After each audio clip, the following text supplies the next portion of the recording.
Wah. Good morning. Whoa. Hello. Morning. I slept for a long time.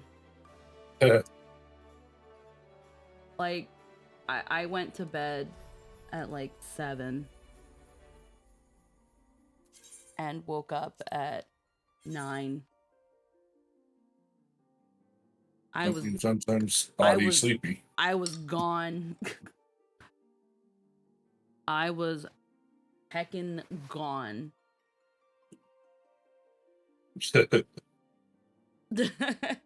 I didn't know that I can't remember the last time I slept for that long. It almost doesn't feel real to have slept that long. But hi. Got you your stress coma. Yeah. That's the fair way to put it, actually. It was a stress coma.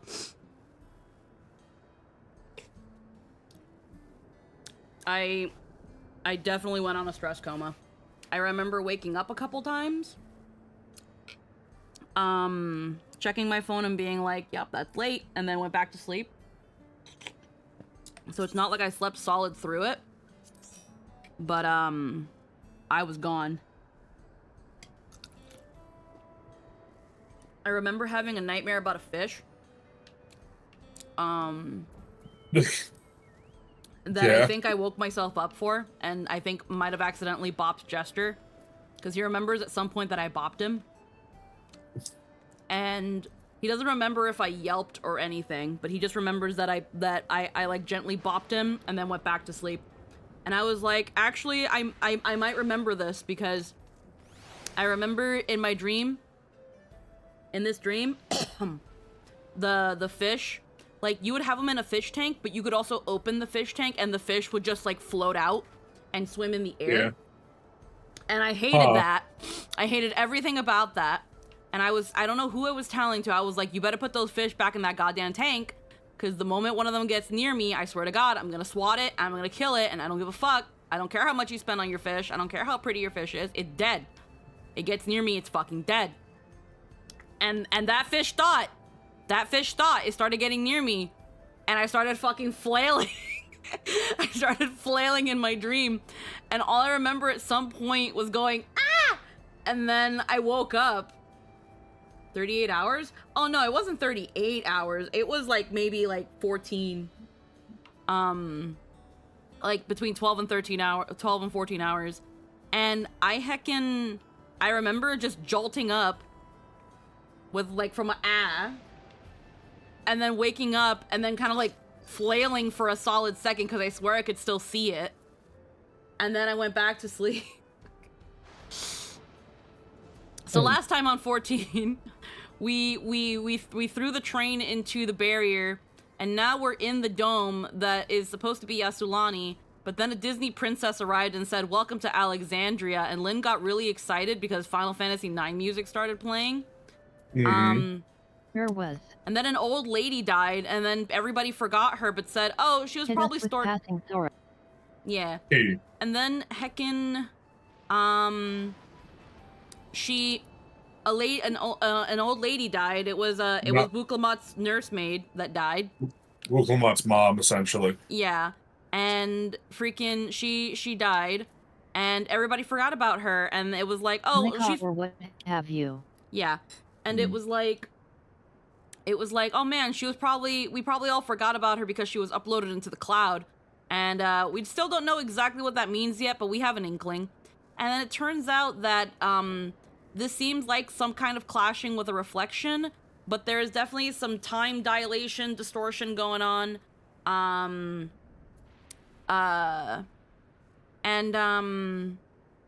Everybody here is 30 years older. It's been quote unquote 30 years, even though outside of the barrier it's been like a week. And now we're gonna be heading towards Solution 9. So says our Disney princess, Sveen something Alexandria the 14th. Service Eternal. Everybody loves her. She's perfect in every way, shape, or form. There's nothing wrong with her, I think. Maybe. There might be. She's a little sussy right now, I'm gonna say. She's weird. She's a little sussy. She's too perfect. She's too shiny. The original flavor says the time dilation is fine now because Ogcat Mom was chatting fine on the Pearl. Yeah. There was a time dilation, but now, for some reason, because the dome showed up a little bit ago to them, and a few days for us, somewhere along that timeline, synchronization happened. Yeah. From what Graha postulates, and honestly, I'm willing to trust the fucking cat man. I'll trust the cat man. I'll trust the cat man who this isn't his first rodeo. Yeah. That said, if anyone could hold a conversation with someone talking in 10 times speed, it would be Y'shtola. Mm-hmm. Yeah. Oh yeah, and Graha and Y'shtola are here too, because no scion shall be left behind. No scion left behind. But yeah, everybody here is a little too content with their lives in the Thunderdome. A bit too content.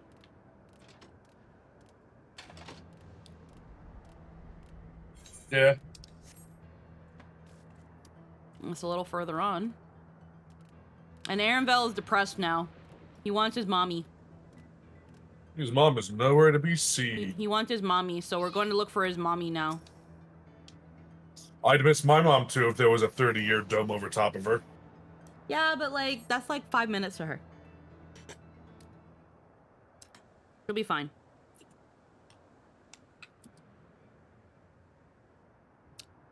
Oh yeah, no. Yeah, the weirdest part is that everyone is aware their memories of people are being taken, and are just blasé about it. Yep. Yeah, it's that thing that really fucked me up too was you're cool, that's fine, you're okay with that? You're cool with it, this is normal. Why do the memories have to be uploaded to the cloud? You can't just say that and not tell me what it means. Much like anything in Final Fantasy, you will be. Happening, but you're cool with it. What? Yep. Let's see. You found it? Yeah, I went down there. That weird Tamagotchi-looking robot. To the northeast, then it must be bound for the mines. Come on, then. It could well be a trap. The children are yearning for it. Yep, let's not rush in too quickly. Oh, my noodles are still kind of warm, really hot. I should get food. I should eat food. I ate around the time Jester came home. He made some food, and then we talked for a bit while we ate, and then I went back to sleep. Stress comas are a bitch, man. Yeah, no, I was just so tired and so drained and just had no will for anything. I hated every moment of it. But my body was like, you're going to bed. You will sleep and you will like it, and you do not have a choice in the matter. Okay, there it is.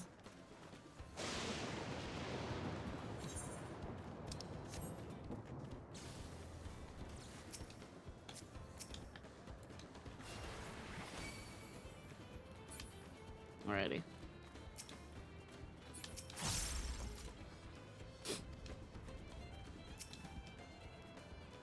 Old coal mine appears to have been long since abandoned like so many other places. I think it's safe to assume it went to the mines.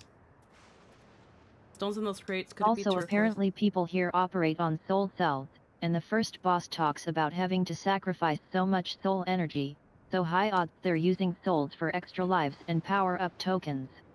Uh-huh.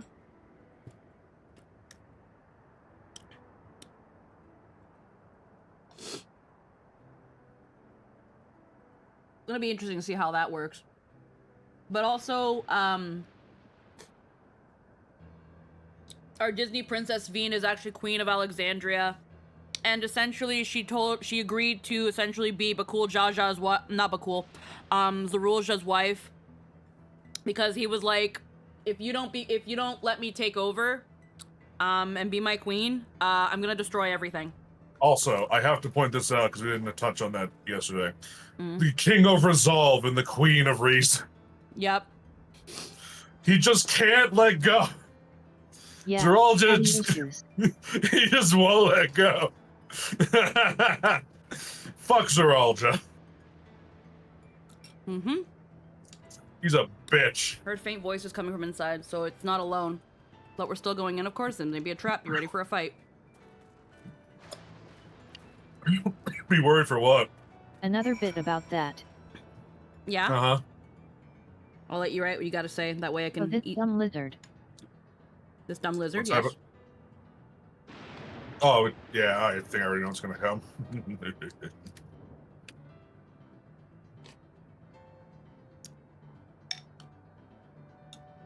Says his whole plan is to bring war to instill a craving for peace. Uh-huh. For his own people. Uh-huh. Specifically his own people. Uh-huh. He's fucking threatening to do fucking... Hold on. Yeah. They're almost But they're then almost he they comes here, and does a warmonger for 30 years. Mm-hmm. For no fucking reason. Yep. Just cause. And guess what? You already talked to people. They're sick of his bullshit. Yeah, no, the people here are like, yeah, we don't really like him. He's taken all the helpful robots, turned them into war machines, and we are so minimally protected from the nightmares that are this world right now. For some reason. It's like, yeah, we don't really like him. He kind of sucks.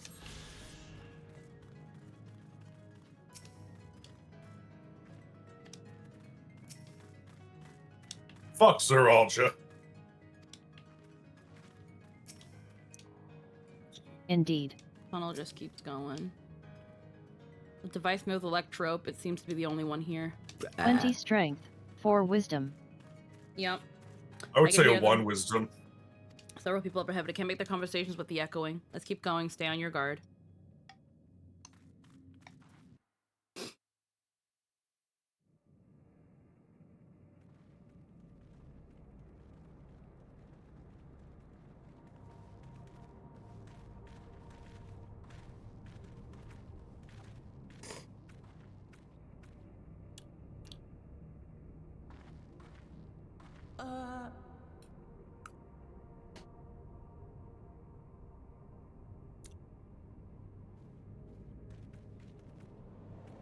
It's so adorably round. And friend-shaped. What is this? Rotund. Ironville! Also, if I'm a bit off my game today, got sick again. Oh, So damn. still dealing with that. Yeah. A trap?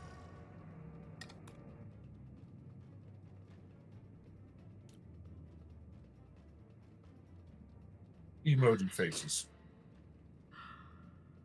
It really is you!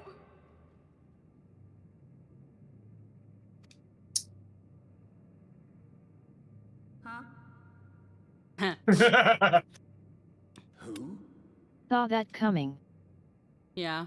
I just had to take a look at you in the light, and I can still hardly believe my eyes. I like it's so-called unidentified floating object. My darling, what now? Oh yeah, I don't know. They don't know his name.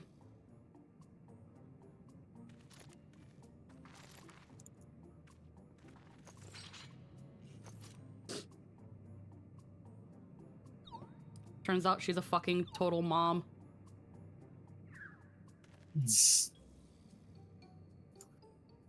Oh, it's so good to see you, my fussy little bun bun. What are you doing here? What brings you all this way? No, Arenville, where'd you get your accent from? Oh yeah, I was gonna bring that up. Yeah, no. So Where is your accent? I hate to inform you.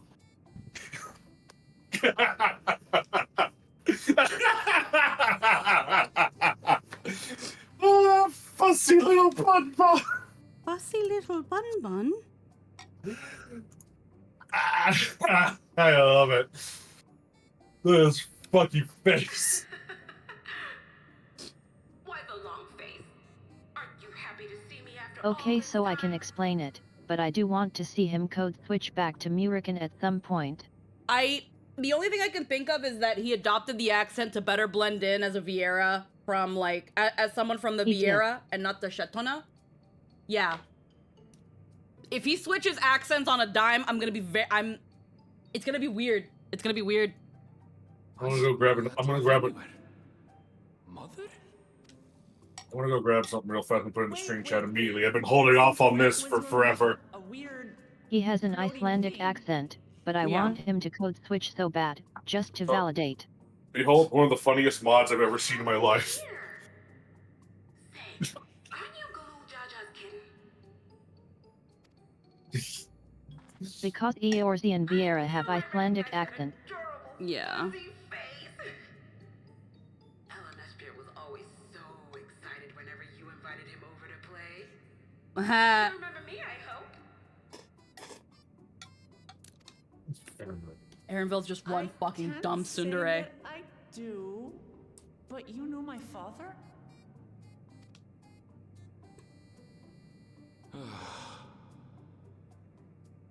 Appearances notwithstanding, it would seem this is my mother, Kafkiwa. I'm sorry? Oh, this won't do. Come in, come in! Friends of my LMSQ are always welcome. Where do I feel like I've heard her voice before? All I ask is a little forewarning, but no.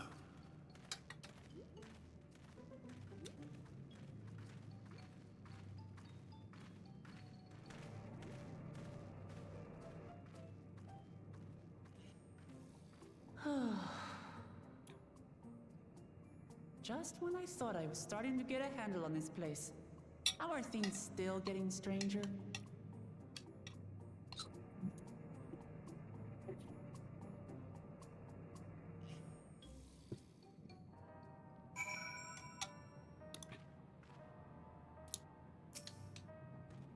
The Elegons had machines that could be controlled remotely. Is she using something similar to communicate with us? I can't say I understand what's going on, but at least Kafkiwa's safe. Hello? Annabelle's mother is a floating machine, right? That makes about as much sense as everything else thus far. This bout, I doubt anything could possibly surprise me.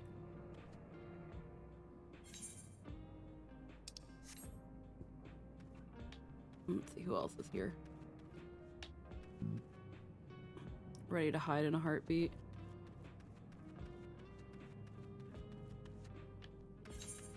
Yeah, this is a small little instanced area. Yep. Nostalgia, geode. Always too much excitement with her. Sorry for drawing her weapons on you. To any consolation, this is all rather confusing to us as well. Come, make yourselves comfortable.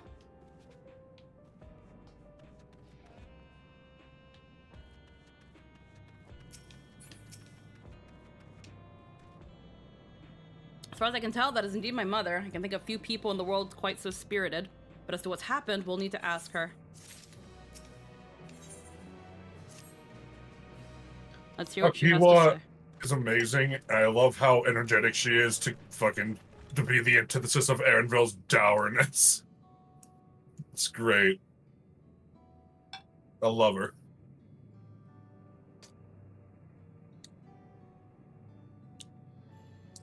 It's wonderful to meet That you all. being said, if it's not remote, she definitely wouldn't have died of old age. Girl No. had several centuries left in her. The students of Baldessian, it's been a while since I heard that name. Dare I ask the reason for your appearance? Oh, this? It's just a body that I control remotely. I use this for our operations. There you go. Good. We're members of a resistance organization, Oblivion we call ourselves, and our goal is to thwart the Raja's ambitions for conquest.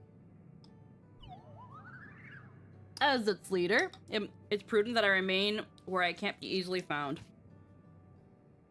I see. Whimsical appearances notwithstanding, yours is a serious cause. Right, you are. Though truth be told, Oblivion was founded for an altogether different purpose. And that is... As I expect you already noticed, everything you see within this dome, the buildings, the people, the very earth beneath our feet, is a fusion of two worlds.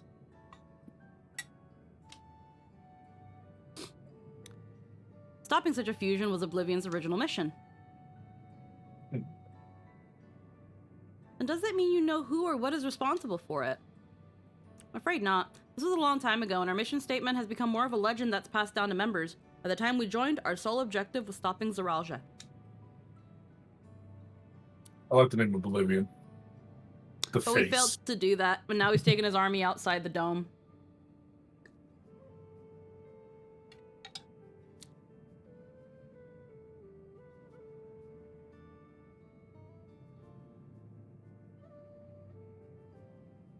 None of you wear those strange devices on your heads. Does that have something to do with your work? I mean, if his army isn't here, best time to hit right? Yep. You mean this? It's a regulator, the pinnacle of electrope technology, and that we don't wear it is indeed related to our operations. You ever play Horizon Zero Dawn? Nope. It's one of those accessories. That tells me nothing. And what exactly does it do? Allow me to explain. Regulators have two primary functions. The first, as the name suggests, is the regulation of the wearer's reserve of souls. Should they die, the regulators expends a soul to bring them back to life. Reserve? You mean people walk around carrying spare souls? They do. Souls are packed in cells, and they can be used to replenish the life force that is lost due to sudden death, such as in accidents. They do nothing for those who die of old age, though. Distribution of soul cells is based on one's work evaluation to encourage exemplary performance when fulfilling their duties. Souls is a common resource and payment for services rendered. It's like credit.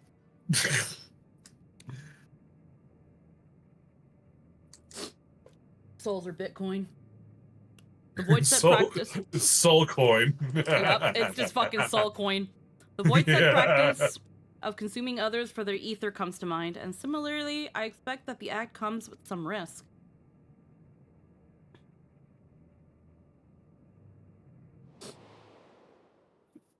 Hey, Zero. Man, Alexandria fell off.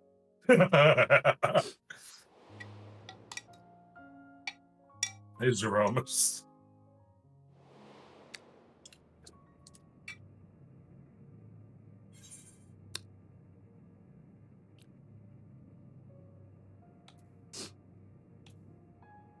I say this one.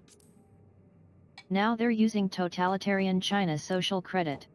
Doesn't it dilute your sense of self? Not a good look. It's not a good look at all. That is prevented through memory management, a process in which regulators also play a role. Memory management? Then the reason everyone else has forgotten about Namika's existence.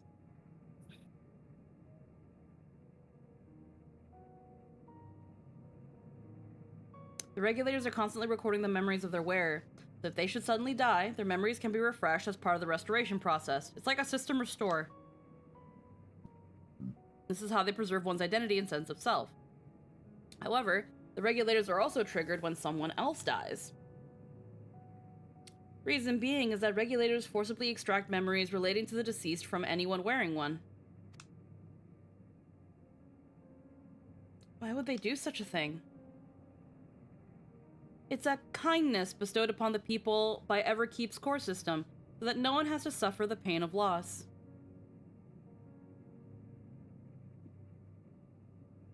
So this is what is meant by their memories being in the cloud. Indeed, all memories of the deceased are wiped from the minds of the people and archived in the system.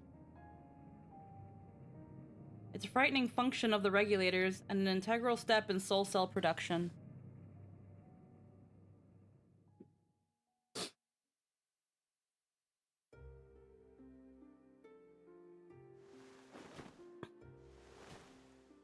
Explain. You see, when a person dies of natural causes, their soul is temporarily housed within the regulator.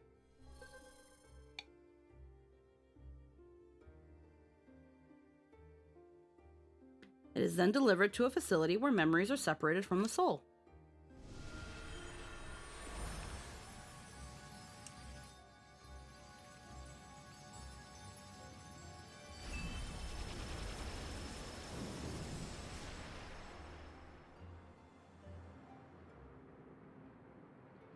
The result is a fresh soul cell, free of impurities, ready for distribution and consumption.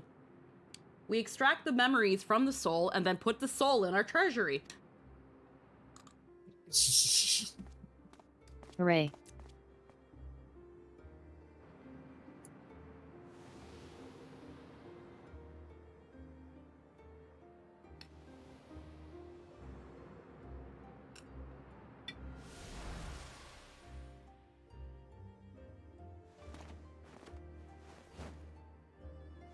Yeah, free soul!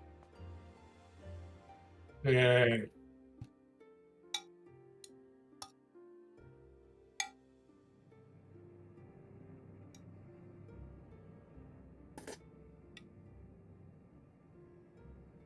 Meanwhile, the memories are stored in the core system to be remembered forever. And this is why people are happy here? On its surface, it's similar to the Yaqui philosophy, but I see nothing noble or comforting in it.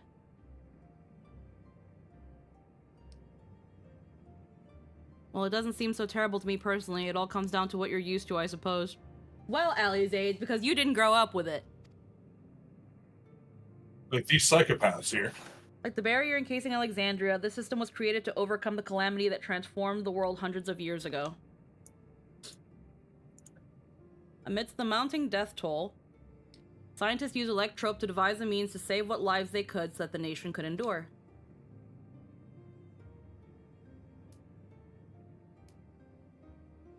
I understand the people of Alexandria did what they believed was best to save their people. I just find it hard to believe that Turali would also accept this way of living.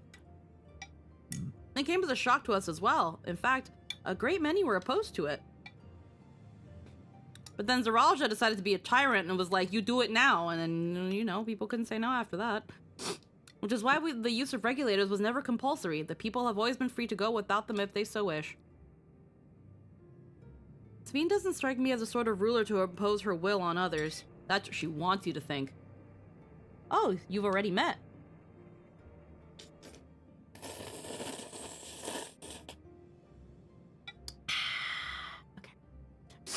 She's the one who suggested we come to the Thunder Yards in the first place. She also said she wants to help us stop Zaralja.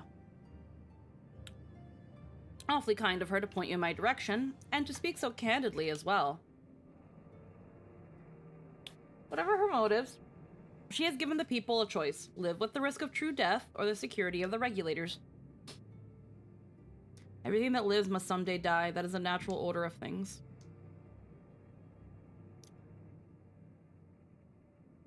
Quite right. But however you feel about them, it would be easier to understand what the regulators are capable of if you saw it for yourself.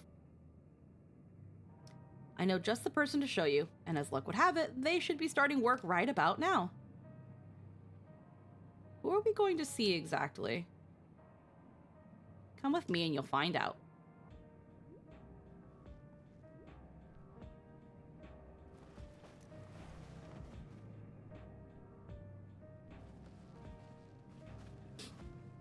OL Suicide Bob. Yeah.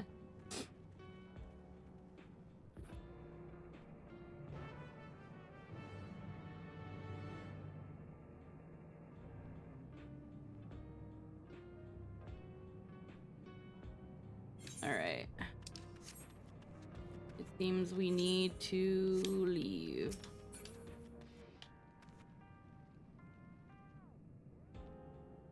Oh, I saw another person here. Still some life left in this. It's your Banui boy.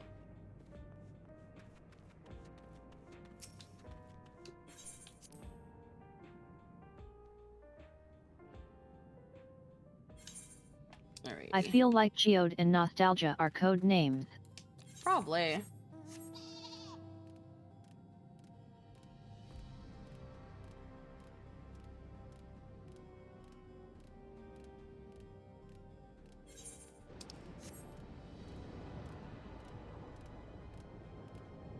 Hello, I did it. Hit level 20 as Marauder. I can do the bonk and look hot. Oh, hell yeah. You are 10 levels away from getting your Warrior Stone. Hooray. I'm sorry, but I can't accept the idea of using souls as a resource. Where to see how the regulators work, but how? To alter the memories of the populace with such precision is no small feat. What does she intend to show us?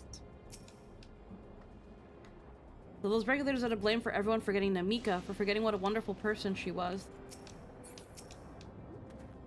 Everyone here? Good. It is the responsibility of the Thunderyard Hunters to fell any fiends found wandering the area. We're to meet an acquaintance of mine, Strika, one of these hunters.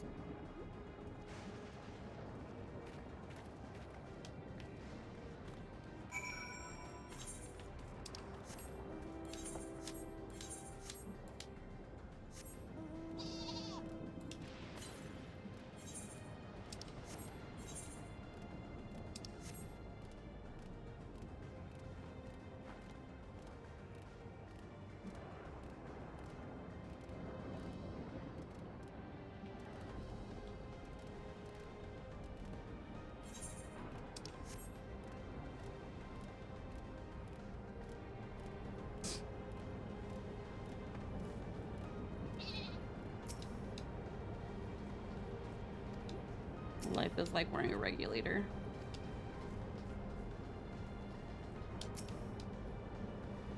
I'm not blind to the potential benefits of these regulators. The risk inherent in giving another party the power to alter your memories cannot be overstated. Never mind the ethical considerations of using souls in such a fashion. Given the opportunity, I would very much like to study Electrope on behalf of the students.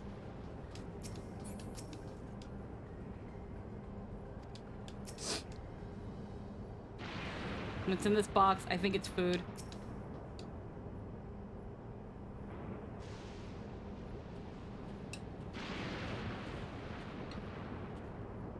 No, you hope it's food.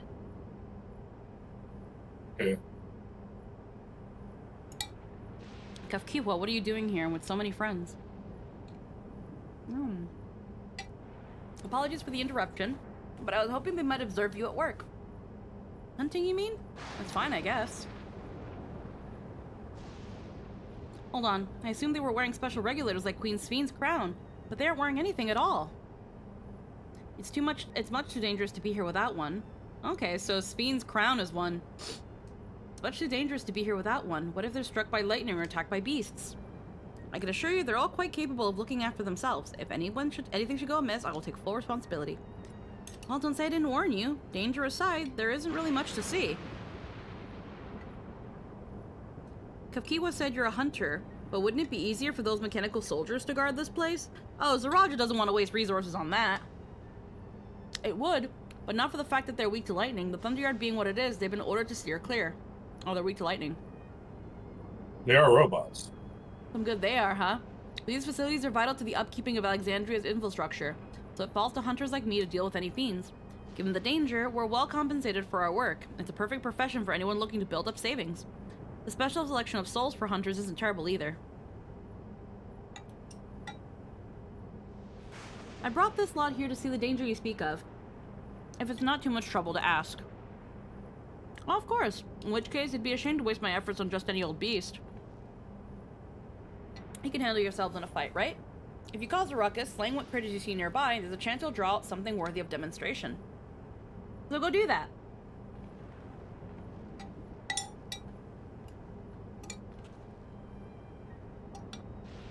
I'm not sure I understand, but I suppose we should each slay what we can.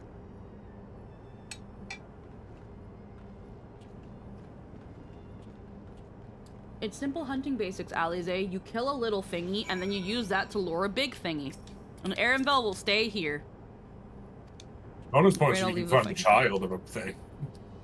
My fussy Oh, little really bun good was gear. never good at fighting, and this body of mine isn't suited to it either. We leave this work in your capable hands. Fussy little bun. There's a mod that turns a bunny minion into that. I put it in the stream chat. Into a little Arenvel. Oh, I've seen that one, yeah. Yeah, it's called a fussy little bun. Get fucked, Arenvel.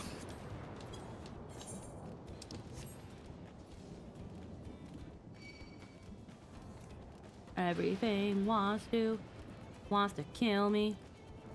I just wanna live.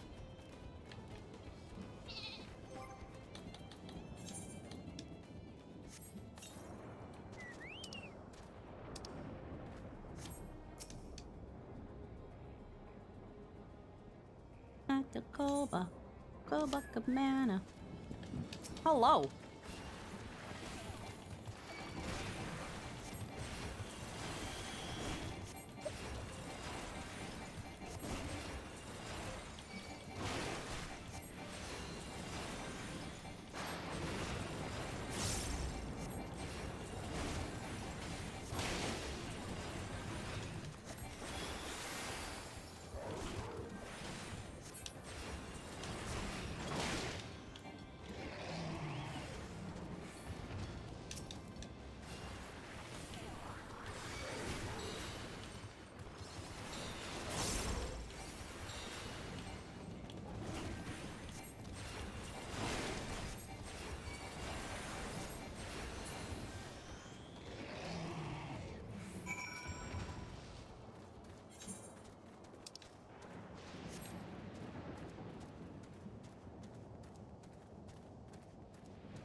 That's a freaky bitch.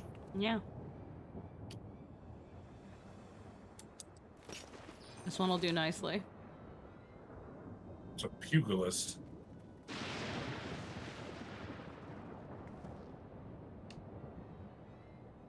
I'll help you. Fine, really. I faced worse. Just watch.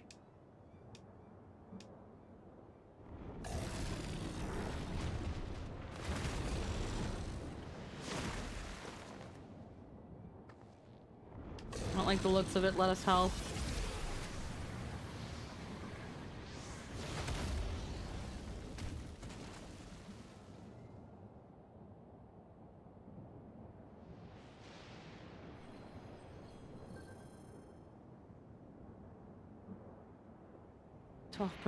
Did we just watch someone die?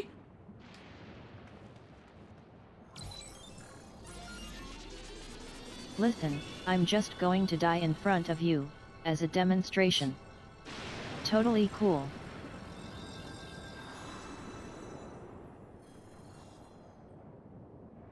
Well, let's go get me killed.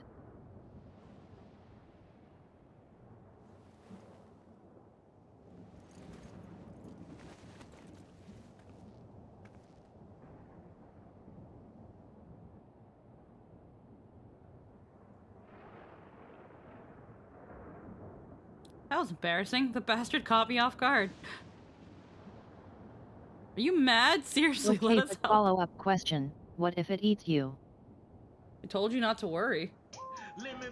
OSHA would like to talk to you. Baby!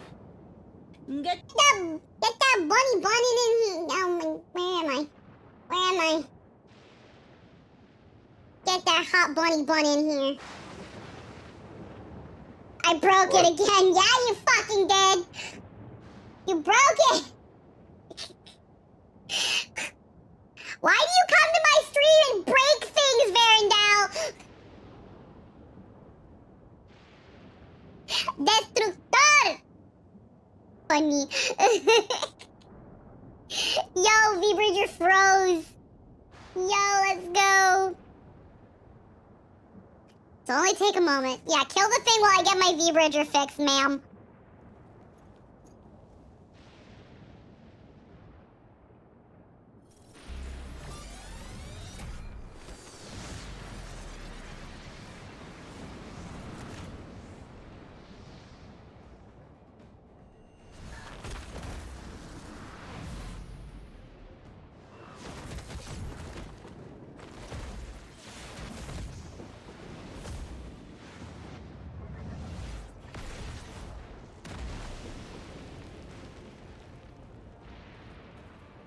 There we go.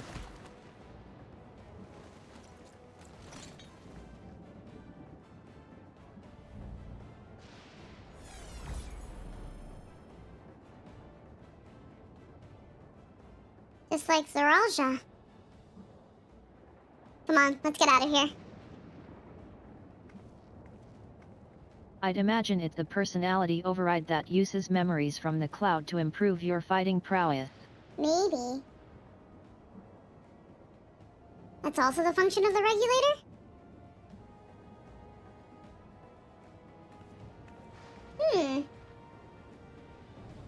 Alright, I'm gonna use the washroom really quick. My tummy babomble. I'm not gonna go BRB screen. I'll just be here since we're right in the middle of a cutscene still.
You have a BRB screen, or is the stream still up?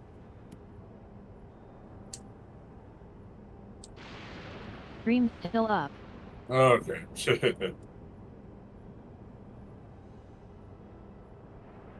Hi chat.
Okay, that took a little longer than I thought it was gonna be. No, really? Okay, I didn't think it'd be that bad. Okay. I'm back. Okay. You never do. Hi Bart, how we doing, hun bun? Heckin'. Yeah, no, I had to use the washroom, and obviously as I use the washroom, I'm checking Twitter, and then I ran into some... I'm not gonna talk about it because it's actually a pretty serious matter, but I found another thing to put in my data into my spreadsheet. It's been a while.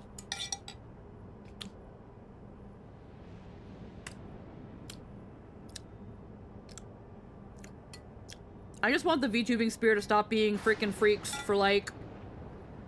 I just need them to stop being freaky for like 5 minutes. I need y'all to stop being freaks. Like, stop being too freaky. That's what I woke up to today. Oh, I know, you know, Bard. Good luck. What happened? Long story short. Was a VTuber actually a Minecraft YouTuber? No, it's a it's a VTuber, and it's a sex scandal. So I wasn't too far off with my acknowledging that. It fucking always is at this point. It always is at this point. What happened to consent being sexy? Like, long story short, I'm not gonna name names, but holy crap. So, a while back, a VTuber, one of them that I was actually following them because they were a friend of another one of our friends. Oh, really? And I was like, oh, they seem pretty neat, so I followed them. They had like a really interesting concept on their streams. But I kind of followed and then like kind of forgot because they don't appear on my feed much. And I think back in September, they had a post where it was like, me and this person are no longer in a polyamorous relationship. I'm going to get help. And I was like, huh, that's weird. Well, good luck with that. I see a post this morning of the person that he was talking about. And there's a Google Doc. And it's talking about how, you know, why they're not in a relationship anymore. And essentially, under the influence of unregulated male enhancement drugs, he sexually assaulted her. And once people in the polycule started talking, or friends of people in the polycule started talking, because this is again polyamorous relationship, they also learned of secret lovers. They were confirmed by a friend of that was sexual assault. You were assaulted, hun. And people talked to people, and there you go. I went to go check out because I was like, am I following this person? Because at this point I don't remember. It turns out I am. And just as I went onto their account, I find their Google Doc. And I'm like, well, I'm gonna, you know, save the link to the Google Doc, because something in my gut was like, save the link to the Google Doc. And as I go back to go look at the comments, because at first I was like, how did this other person, the person who was assaulted, because I don't follow the other person, the reason they ended up on my feed is because Little Karibo retweeted it. And I was like, huh? And I see Little Karibo reply to the person who assaulted the other person, and was like, kindly fuck you. And I'm like, wait a minute, what is going on? And then I look again at that same moment, and I notice that the person who assaulted, you know, person B, has deleted their Twitter, completely nuked their Twitter. It's gone. It's gone. The only reason my phone will somewhat show it if I go into it is because depending on how long their Twitter account has been active, it's going to take a little bit to absolutely purge everything, but they're gone. And I'm just kind of like, huh. So you release a Google Doc talking about that you're taking accountability, how you're going to get help, even though it's through BetterHelp right now. We won't talk about BetterHelp. But you're also nuking your Twitter, understandably, but you're nuking your Twitter so now no one can find your document after the fact. I always think that's a little weird, but either way. And I'm just kind of like, huh. And he's running, he's tracked. I don't want to sound a certain way. But why can't some polyamorous people like figure their shit out? Like, Yeah, I'm not a polyamorous person. If that is the lifestyle you wish to have, all the power to you. As long as everyone is communicative, everybody is respectful, and everybody follows the rule of consent is king. Consent and communication are king when it comes to polyamorous relationships. Yet, 90% of the times I hear about any fucking polyamorous relationships, y'all don't know what the fuck y'all doing.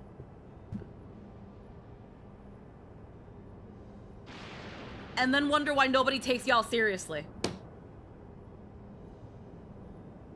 I have never heard or seen good polycules. There probably are some good ones, but unfortunately I have never heard or seen a good one either.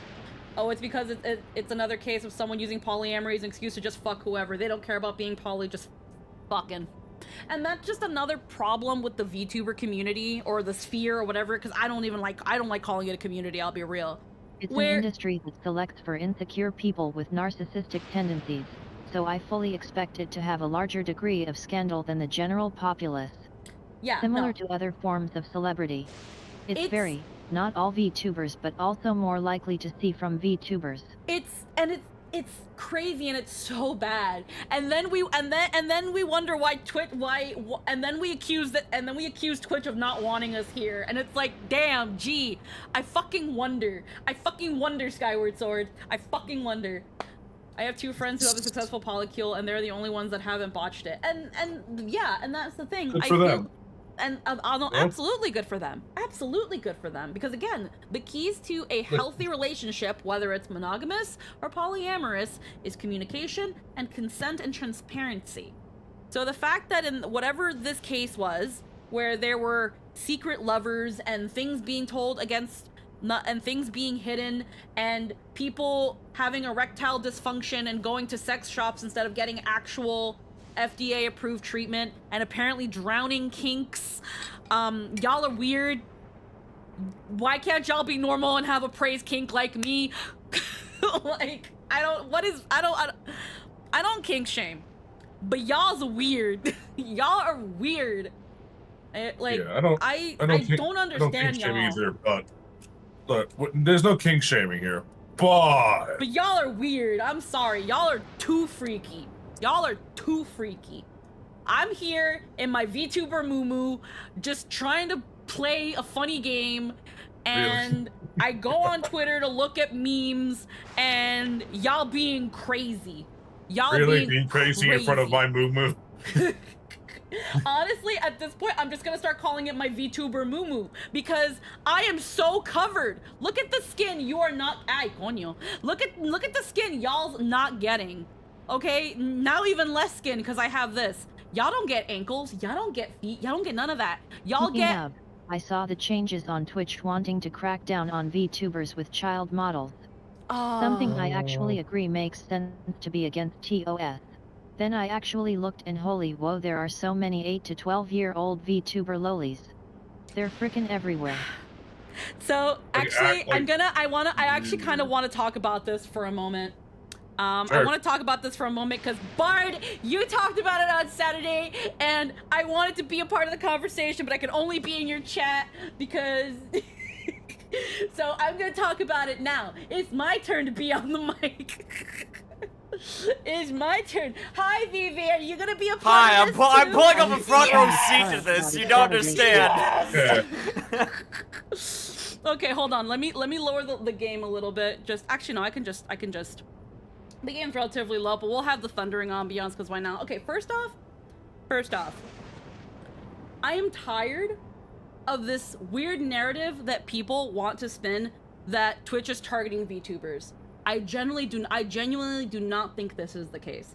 I think that there is definitely a subset of viewers on Twitch that do not like VTubers, that go out of their way to look for VTubers and report them. I genuinely believe that. And there might be people on the staff who do not understand VTubers. But I don't think Twitch is sitting here rubbing its temples, rubbing its chin, thinking of how do I get VTubers off of this website. And even then, and even if it does come back to the fact, if it does come back and I'm wrong, and I would love to be proven wrong, that Twitch does in fact hate VTubers, what can we do? It's not our platform. We can't do anything about that if that's the case. We just have no choice but to leave. And unfortunately, VTubing is still too niche that we cannot have our own platform and that platform can function. Y'all remember what happened to VStream? I don't, because nobody knew about it. That's fucking sad, but funny. Like, and then we had a VTuber platform and it got zero traction because of security concerns and no audience. Exactly. Exactly. And the fuck is VStream? Exactly, Smorgberg. What is VStream? It doesn't exist, so it doesn't fucking matter. The biggest streamer had 20 CCV. Wow! Popping off, man. Popping off. Let's go. And then people want to be like, well, we'll just go to YouTube. Bitch, you think YouTube gonna be better? Think you're just gonna You fucking think YouTube? give a single fuck? I hope you're fine with, I hope you're really, you and the blur filter are gonna be best fucking friends on YouTube. Because ain't nobody gonna see shit. You damn best well be covering up them titties. YouTube is actually worse for your damn models. Like, no, YouTube is not going to be better. YouTube is not going to be better. Unless you are HoloLive and Niji Sanji and an actual company that can do something and talk to YouTube personally when your ass gets bonked, YouTube is not better. It's not. As well, discoverability on the smaller scale is way more difficult. And if you YouTube likes a top feed. I mean, every site likes a top feed, but like, yeah, YouTube especially. It's like, how many times have VTubers been talking about how YouTube also sucks with discoverability unless you make actual videos? So, hi, if you weren't already making content like shorts and highlights and clips and shit, get ready to actually really need to do that for YouTube, for your YouTube stream to kick off, and then be even more active on other social media to bring people to your platform. What made Twitch better than YouTube is how community driven it is. It is easier to grow on Twitch when you have a very active and very passionate community. YouTube so far does not have adequate enough tools to foster as much community as Twitch, and that is known. YouTube knows that. That's why instead of going too deep on trying to be another Twitch, they instead went in and tried to be another TikTok. There are a lot of VTubers that succeed for the sake of a single tag, like Goblin. So either way... Yet I don't think VTubers are being targeted. I just think there are some insane double standards we hold for anime models. Oh yeah. And Twitch is holding them to a consistent standard with actual people.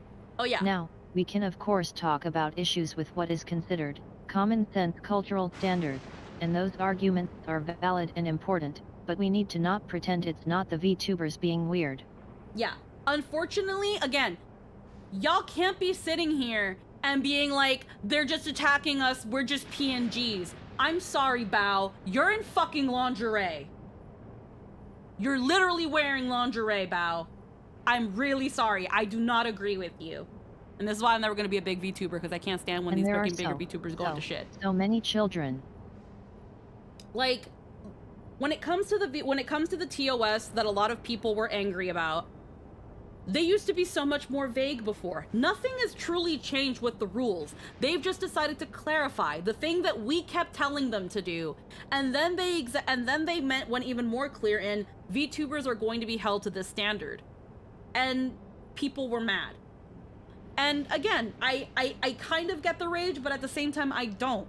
When it comes to what I keep seeing the argument, it was like, well, look at all the titty streamers on your feed. Do you know the thing that most of them, almost 90% of them have in common? They're all in the pools, hot tubs, and beaches category. And they even say in this clarification that we asked for so badly, but we didn't even bother to fucking read. that section is exempt from the don't show hip, be careful of booba, no swimsuit rule. That's why they get away with it, because they're in their fucking lane. Are they going too far? Are they being too explicit? Are they taking a mile when they're being given an inch? Abso-fucking-lutely. But right now, they're not our problem. Same thing with the VR chat. I was gonna say, it's literally, I was talking to fucking a certain goblin about this the other night. The phrase, "but mom," came to mind, because it's, well, if they can get away with murder, why can't I get away with murder? Yes, you're right, they are fucking finding a way to exploit and be allowed to do this shit.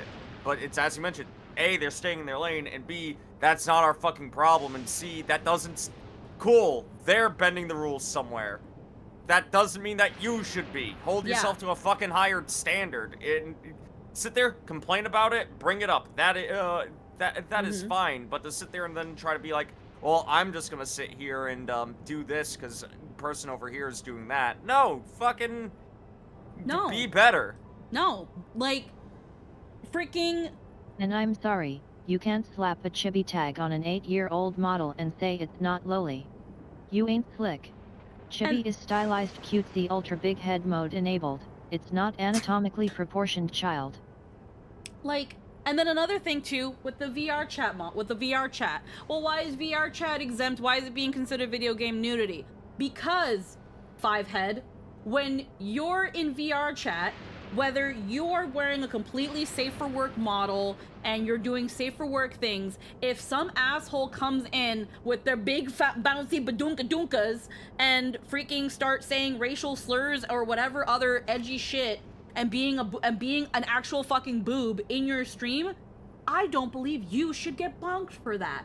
And I'm sure that a lot of people would agree. If someone is being a fucking twat in my stream, but they're just happen to be in my VR chat world, why am I getting bonked? I didn't do anything. And that's what Twitch is thinking about in the terms of VR chat streamers. And again, just like the freaking booby streamers in the pools and hot tubs category, they have their lane. You have to be in the VR chat category when you're doing that shit. That shit stays in VR chat. Anyone who tries to do that shit outside of the VR chat category gets bonked. And if they somehow still get away, guess what?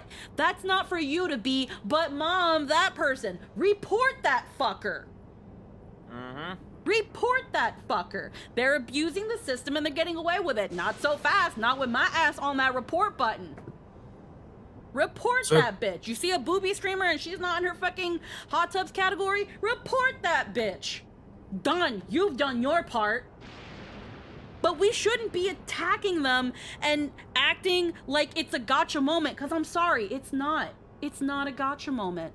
Okay? 90% of them are in their lane. Leave them alone. Leave them alone. If freaking the Gooners and the Coomers want to fucking watch them and they're in their lane, girl, jiggle your titties for as much you do. Your Twitch carving an exception for those people, which is actually a good thing in terms of the platform allowing content. Yeah, and I know that there have been some VTubers that have been begging for a VTuber category. It's too broad. It's too broad. Anything can be a VTuber. You can have a VTuber that does arts and crafts, a VTuber that does golf, a VTuber that does freaking, beach streams and shit. VTubers are everywhere because it's not a category. It's a way of presentation. And I'm sorry, if you're getting paid by Twitch, you best be appropriate for work. You're here, this stream, yes, it's your fun, your space, your time, your whatever it is. If you're getting a bag from Twitch, you best be abiding by those rules and not arguing with them. I'm sorry. Mind I give a quick interject to No, hop go on for a it. point Yeah, that go you for it, hun. tangentially... Yeah. Go for it, hun. Something that fucking bothers me about the VTuber community is VTubers, because you mentioned it's that way of presentation. Almost, well, obviously you and me both know, and the world knows that not everybody knows what the fucking VTuber is, and it is a niche market. VTubers not realizing that they're both niche, but also way too broad to try and sit there and cope under one fucking umbrella. Because, as you mentioned, there are so many VTubers that do a lot of different fucking content. Mm-hmm. Yep. And but at the same time, we're also still very niche in the fact that not everybody fucking knows what a VTuber is. Not everybody on Twitch's staff knows what a VTuber is. They're not gonna understand. Iron Mouse, the fucking biggest indie VTuber, recently broke the sub count. She ain't indie. And how many people? Iron Mouse is not indie, bro. She started off indie. I know, but she's industry now. She's industry. She's in V, Joe. You're right. All right, I'll back up on that. Let me correct myself. Barb, she is not indie. No. I'll back myself up on that. I'm gonna just say. Go ahead. I was just gonna say, for a moment you drank the Kool-Aid and didn't even know. Continue. Yeah. So here's the problem with it is V Shoujo. I still look at almost everybody that's in that self-made rather than because most folks have joined it. Early on, most folks that joined it were self-made. So that's where my mindset was on that. So let me correct myself. The biggest VTuber that isn't part of Hololive or Niji. Fucking. I'd almost say the biggest. Broke the. No, keep going. Actually, keep going. She broke the Twitch sub record, and like we could sit there and mention how a lot of people are fucking salty for salty's sake, but legitimately, a lot of people are like, "Who is she?" Because a lot of folks didn't know who the fuck she was. Because again, VTubing's still kind of this weird corner. It's a big weird corner, but it's still a weird corner. Yeah. Yep. Like, people will be like, oh my god, a platform where its biggest creator is a VTuber. While I do think it's a like... VTuber tag could be a good idea, all that's really doing is asking to codify rather than address the double standard. And I for one would like to not perpetuate lolicon culture from the weeb fringe to mainstream markets. When it comes to... I'm trying not to be super scatterbrained about things. I wish I had the... Hold on, let me also... Because I have it in our little... anti-social corner here. Let me find, because I remember I shared like a big thing, the bigger than normal explanation, but it didn't have all of it. Freaking where? Okay, so yeah, here's some of it. Heckin', so people brought up where it was like, but the unfair bans and things like that. Some people like to bring up Shondo who quote, and people say quote unquote, she got banned for drinking three cups of liqueur. No, she did not get banned for 3 cups of liqueur. She got banned because she was drinking, and the way she was talking, if you take her clip outside of context, sounded like a suicide, like the drunk ramblings of a suicidal person. She was talking about how she was scared that she's scared that every stream she's in might be the last stream, and she doesn't know this might be the last stream. And out of context, that sounds scary. Do I think Twitch should have banned her? Absolutely not. It should have given her a warning and kept it at that.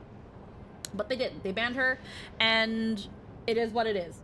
When it came to Dawntrail, people were saying that she got banned. First off, no, she didn't. She got a warning. She got a warning for debuting a bikini model on, I think it was probably in the just chatting category, but she got a warning that she was not in the right category, that she was debuting a swimsuit model, and I'm sorry, again, the Twitch rules state that if you are going to be in a bikini, you best be in that beaches, hot tubs category. And if you are going to be in that category, you better have a pool or a tub somewhere. It doesn't even have to have water. It just needs to be there somewhere, or even just a background of a beach. All Dawntrail had to do was put herself in the proper category and she would have been just fine. Like, if you look at most cases where a VTuber has been banned, there is something that they are doing wrong. Something that they're not quite doing, that they're doing that is not quite what they're supposed to be doing. When it comes to the hips, yes, it's stupid. It's very stupid. I don't see why exposed hips is such a scandalous thing. But again, that's their platform. That's their dress code, that's their platform. Sorry. I'm sorry. I think the big thing on the exposed hips that needs to be clarified is how much hip is too much hip, because a lot of folks think exposed hip, that means I can't have an exposed side of the body. I know exactly what they mean by exposed hips. You brought up the granny panty rule, The granny panty rule, yep. Under the belly button, below for me, the general hip area that Twitch seems to be very no about is just below the belly button and just above the end of the buttocks. That area shall not be exposed to the Christian masses. And a lot of y'all showing a lot. Y'all showing a lot. There's some of y'all where it's like I see your VTubers and it's like they're not wearing underwear. There's no underwear there. Cause I know half of y'all don't know what the hell a C-string is.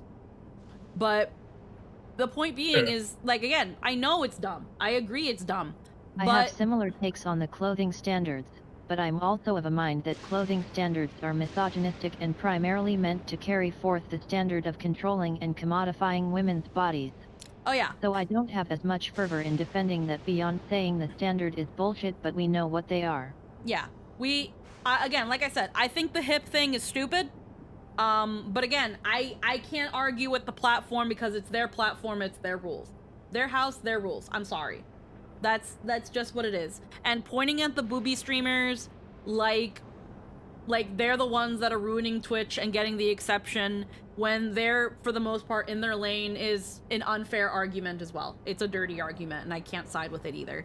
The whole female presenting nipples thing, I personally, honestly, I'm gonna be real. I didn't think about it too much until... And we aren't getting past that without allowing for female presenting nipples, which we are not even remotely close to. Yeah. Now, I didn't think too hard on the female presenting nipples until Bard's friend on his stream pointed out, well, I'm non-binary. I don't present as either one, so what are my nipples? And it's like, huh. I mean, it's a good question. That is a valid question. I believe it's a valid question.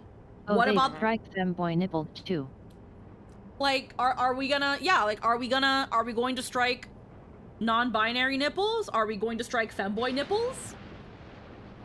What are we, like, unfortunately now with how things are going and expressions of gender and stuff, we kind of need to be a little bit more, I'm gonna need a little bit of a footnote on that female presenting nipples, because are you just going to look at the person, assume their gender, and then proceed with the ban or the non-ban? It's not really about female nipples, it's about sexualized nipples, and women are considered to be inherently sexual. Yeah, no, I kind of know. I kind of know that, but again, it's that thing where it's like, again, the question presented itself, what about a non-binary person? What about a non-binary person or I remember the phrase a demi-male, where sometimes they identify as non-binary and sometimes they identify as a male, but they might have been AFAB. They might have been assigned female at birth. Are we going to assume that their nipples are female presenting when they in neither way present as female? Like, where is the line? The nipple paradox. Exactly. Nipple paradox. But also at the same time, it's very rare that men being shirtless isn't also being presented in a sexual context these days. I've also heard of some male streamers getting bonked the moment they rip off a shirt. So, like, I don't really know too much about that. Genitalia and butt, I'm sorry, please don't show that. Yes, I am well aware that the booby hot tub streamers go way too far in that. Again, it ain't about them. It's not about them. They're not our problem. What they're doing in their corner has nothing to do about our corner and the fact that the VTuber corner is not being regulated properly right now. Okay? Instead, we want to stand behind Miss Lingerie and her we're just PNGs. And that's another thing too. I'm tired of this. Well, we're just drawings. I'm tired of this. I'm tired of this. This is a very lazy double standard. This is a very lazy double standard. Huh? I was gonna state, if you're gonna use the we're just drawings argument, hey, do you know who else has used that argument? Lolicons. Fucking... Yeah. But really, Listen, guys, look, don't be sexual. Men aren't inherently sexual. But we've decided existing as female or even female-coded means your body is sexual by default. But listen, It's not just that they're drawings, they're also a 5,000-year-old dragon, so it's okay. Again, like, but that's the thing too. Hate them so Men handle much. themselves, and that's our problem, you see. But I'm tired of it, and I'm tired. And unfortunately, again, I'm gonna be name dropping it because she's a big VTuber. I'm tired of bigger VTubers like Bao using this as an excuse of we're just peeing. I can cover my. Someone can cover themselves, and her literal tweet was, someone can cover themselves in diddy amounts of baby oil and go down a slip and slide. Meanwhile, we're just a PNG and we get banned. And it's like, girl, again, you're in lingerie.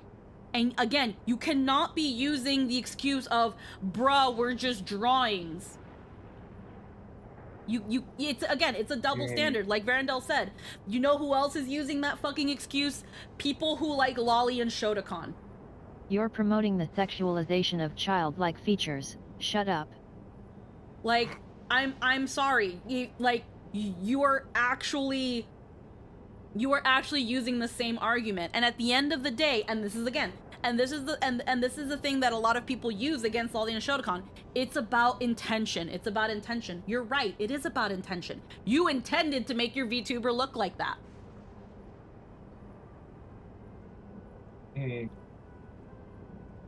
You weren't just handed a VTuber and it was like, this is what you have to stream as. That one streamer a long time ago that had the really big bazongas, but she was fully dressed. She can't do anything about her body. Most actual people that are like IRL streamers, they can't do anything about their face, about their body, about how they look. We VTubers, one of the biggest attractions about being a VTuber is that we can all be pretty and hot or cute or anything that we want to be.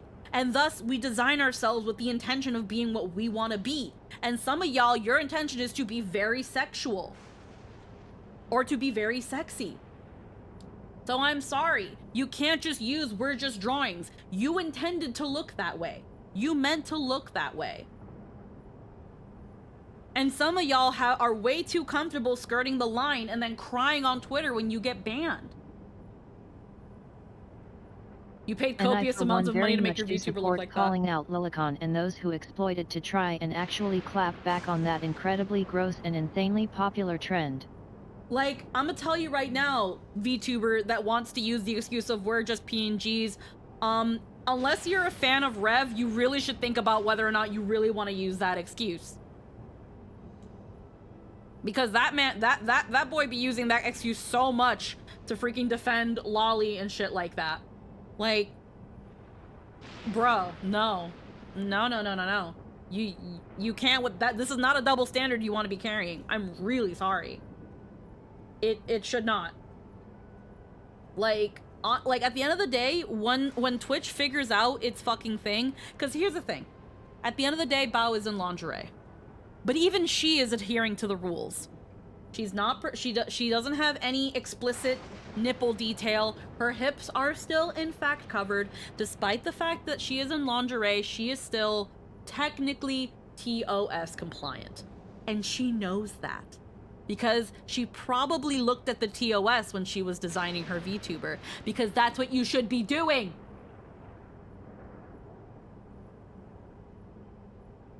You can't act new when you get clapped because your titties is out. Or you wanted to really define your nipples, but you're not supposed to do that. 2 years ago, we had this fucking conversation. Someone was even nice enough to make us a whole ass graph because we kept asking for one. And even though Twitch won't give us one, someone looked at their rules as best as they can and interpreted it as literally as they could and made us a funny little graphic for it. And y'all still didn't listen. What do you want? Because right now, what you should be wanting, what I think we should be wanting, is Twitch to actually start enforcing their rules. Because you're right, there's an enforcement issue. We should be yelling at Twitch. We shouldn't be yelling at the VR chat people. We shouldn't be yelling at the booby streamers. You should be vigilant. If anybody is outside of their lane, report that fucker. Report them. Because again, there are a lot more people going around and maliciously reporting VTubers than there are people maliciously reporting booby streamers. And I'm not saying we should be maliciously reporting booby streamers. But the ones that are not where they're supposed to be, report that bitch.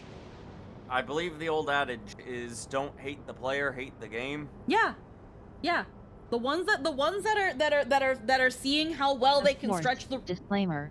Thinking lolis are cute does not mean you're a pedophile. I'm even willing to go so far as to say being a lolicon doesn't necessarily mean you're a pedophile, as there is the reality-fantasy divide. But what lolicon does do is normalize and provide cover for pedophiles. What really worried me about all of this shit wasn't the hips, wasn't the boobs, wasn't the hot tub or the bikini models, none of that. What worried me the most was the chibi model rule. The chibi model rule is the one that we should definitely have been complaining to Twitch about. Because all they have here, depicting fictional anime characters of a childlike appearance, lolly shotas with any kind of sexual framing is not allowed. So right now that sentence means any depiction of a fictional anime character that has a childlike appearance should not be talking about anything 18 plus. Unfortunately, well, I looked at the chibi tag, and yeah, they're overwhelmingly lowly models, not chibi. Yeah. This applies to VTubers and within games where avatars are uploaded, such as VR chat. VR chat has to listen to this rule as well. There are a lot of lolly models on VR chat.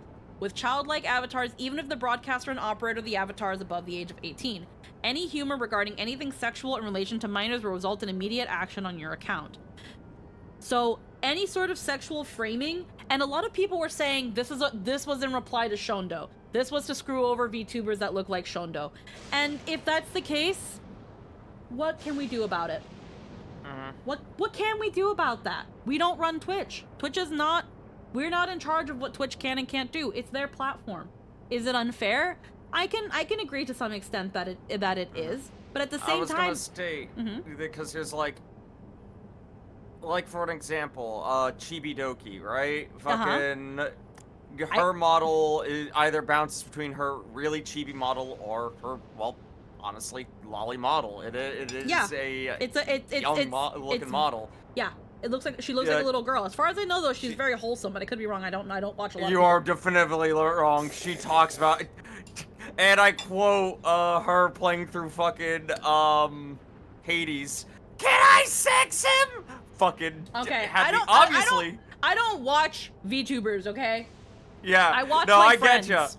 But the point I'm trying to get at, because obviously it's not her trying to be horny. It's her just making a crass joke. It's her being funny. Because it's her being funny, because legitimately she is. So, like, obviously, that's not a moment of actual sexualization. It's just her just fucking being funny. But that can get a bonk. That can get a bonk. Where's the line? Yeah. That is, I can understand wanting to see more defining on that. Yeah, I can see people wanting more definition on that, because right now, it's like Bart said, it's a bit of a blanket statement. Anything that can be considered sexual framing, they're going to bonk on. And again, when it comes to the distinction between a lolly shota and a chibi, I'm sorry, I don't trust Twitch at the moment to know what one is. I don't. Unfortunately, like Lynn said, there are she went into the chibi the line between the two is also very blurry. Yeah.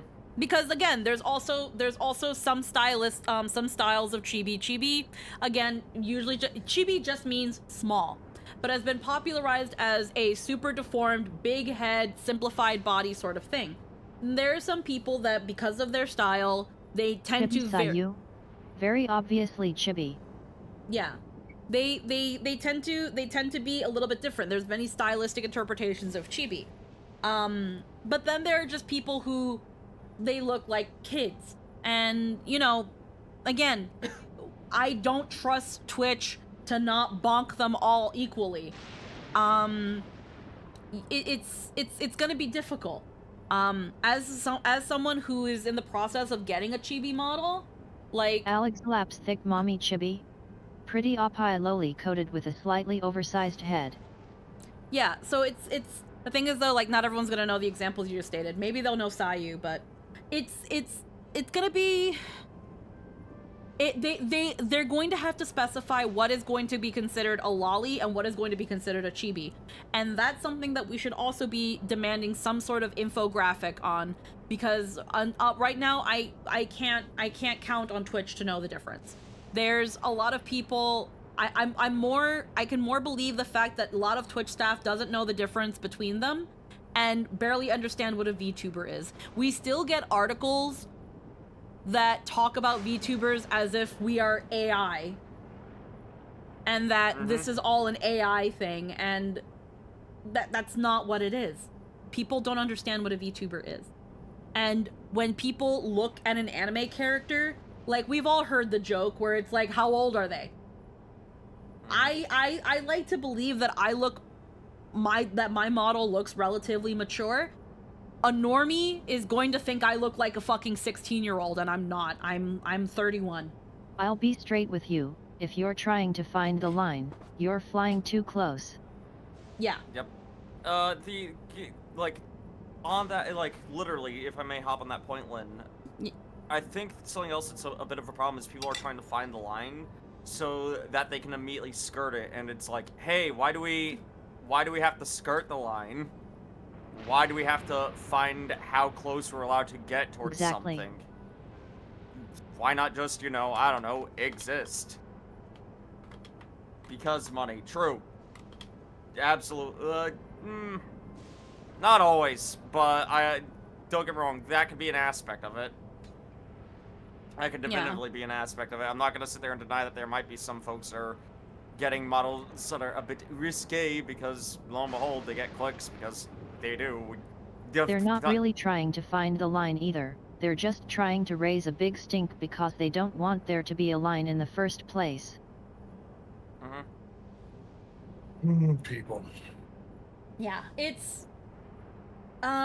because I feel like, without rambling too much longer, I think the rules, for the most part, are pretty clear. Like, what's the line between a chair and a couch? Same deal. Yeah, it's not too many people find the line and fly as close to it as they can so they can be in the most extreme. Oh yeah, no, of course. I unfortunately can understand why it's like, I understand why some people are asking for the line. One of the reasons I'm asking for the line is because I want to know that I'm safe. I want to know that I'm being safe. You're safe. But yeah, I know for a fact that I'm safe. I know for a fact that the chibi model that eventually I'm gonna be getting is going to be pretty damn safe. But the thing is, though, for someone that has like anxiety to my level, I would very much like the confirmation that I'm going to be safe. I also know that unfortunately some people, again, they want to know where the line is so that they can dance as close to it as possible, but also be like, but you can't touch me. I'm on my lane. I'm in my side. Because unfortunately, those people exist. And those are the people that we should be getting mad at. Those are the people that are going to continue to make us look bad. Those are the people that when they're like, all VTubers, they're talking about them but not us. Well, we're gonna be getting lumped in with them because these normies don't fucking know. These normies do not fucking know. They don't care to know. And until we learn to get our fucking act together and figure our shit out and start freaking cleaning up our backyard, they don't care. Fucking not even talking VTubing, I think a lot of weeb gamers don't understand how many gamers are not weeb gamers, as politely as I can be about that. I have a bunch of buds of mine who are nerds, who are gamers, but fucking I don't talk to them about anime. They don't watch that shit. Yep. The most they do is like, yeah, I like anime, I enjoy Dragon Ball or Naruto, and that's fine, but like... All I can really say is that there's not a line. It's an if you know thing, which is actually most lines in most things. Yeah. The line being blurry doesn't mean they're the same, it just means that the median point doesn't really exist. Yeah. So again, before... Yeah, no, go ahead. I was mainly just gonna like finish off at least my side of speaking is, before we start pointing at other streamers and be like, but look at what they're doing, but look at what they're doing. Look at the mess that you have around you and clean it up before we start looking at everybody else's. Because again, the next door neighbor, they're not my problem. They become my problem when their shit is in my yard. Right now, your yard is dirty. Your room is dirty. Go clean it before you start talking about... Do something about your fucking glass house before you start throwing stones. Because right now, we are in the most brittle of glass fucking houses. We ain't got no room to be talking. And that's it. Also, that's whataboutism, and just because they smell worse doesn't mean you don't stink. Pretty much, yeah. What are you gonna say, Vivi? I was gonna sit there and stay, fucking, just play it sensible, play it safe. Yeah. That's it. Use your fucking brain. Yeah. Like, I don't get it why folks want to tote that line. But, again, we could go in circles at this point, and, We could. Yeah, we'd just be talking in circles, but I've been wanting to say my piece on stream for a while, because I also like hearing myself talk and having my opinion out there, even though I know not many people care. And as a VTuber and as someone who gets lumped in with all you crazy fucks, I got shit to say. but yeah, granny panty rule. I have opinions, but I can't be as animated. But I sure am here. Like, just consider the granny panty rule, or would you show up in a job interview looking the way you do? Look at your VTuber and think, would you go into a job interview as your VTuber? If the answer is and if the answer isn't a clear yes or a clear no, you gotta do something about it. Just think about it. I mean, I wouldn't, but my pants are muddy, that's why. Okay, if not the job interview, would you show up to your mom's house looking like that? I don't know, because some of y'all got freaky moms too, so I don't know. I was gonna say, my mom's Portuguese. If I show up with muddy shoes, she's gonna kill me. Like, again, just think of like one of the strictest, most law-abiding people you know. Hey, would you wear that in public? Maybe that one too. Either would you go out in public, would you show up to your mom's house, or would you show up to a job interview looking like that? Well, the easier way to state whichever this, one's stricter. What the better way to look at it? Would you show, like, how do I phrase this? I don't even want to be like, oh, would you show your parent your VTuber model? But like, would you showcase your VTuber model when applying family? for a job? Oh yeah. Right? Like that. Because, like, obviously, we can say, I'm not gonna get into the long and short of it, but, like... Would you tell your coworkers about your VTuber? Would you tell your coworkers about your VTuber? Would you get in trouble for showing them this? I know I wouldn't. I wouldn't. I'm just a fucking bunny boy. Yeah. What would you? Yeah. I'm dressed in a fucking muumuu, bruh. I'm dressed in a muumuu, bruh. It's not actually a muumuu, but it might as well be at this point, because of how conservatively I dress. I'm pretty much wearing a muumuu, but I ain't giving nobody my fucking social media. I don't know. Just like, yeah, just use your, like, I'm pretty sure most of y'all got a frontal lobe. Would you wear that in public is not the same question as, should it be normal to wear that in public? Which a lot of the more defensive ones will immediately pivot to. Yeah. It's that thing of, like, again, just play things safe. I'm pretty sure most of us here have a functioning frontal lobe.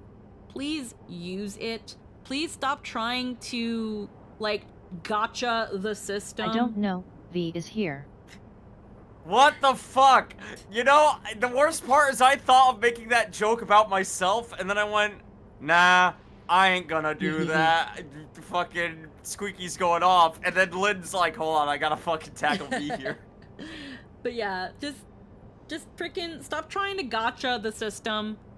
Like, instead of us freaking, like, again, bitching and moaning at other streamers for what they're doing wrong when it has nothing to do with us, let's bitch at Twitch, and let's also try to work with Twitch. I don't know if it's happened yet, but I remember Shy Lily saying she was going to be talking to the CEO. I have no idea if that's happened yet, but let's put some hope in that, and maybe some sort of communication and understanding with what's going on.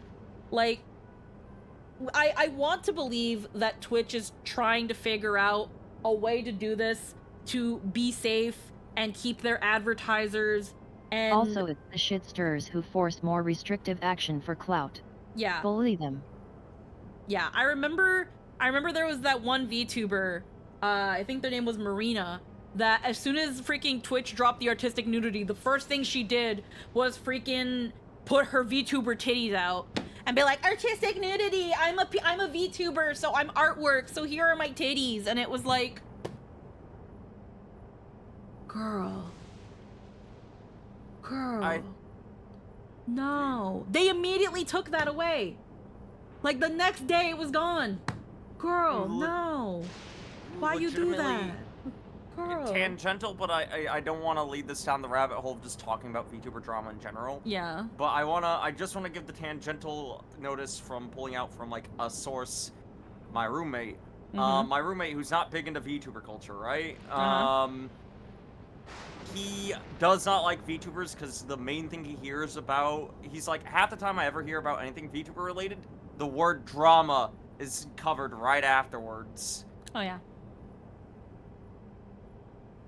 Bard, shut the how dare. No, I wasn't trying to make a pun. But yeah, no, it's, if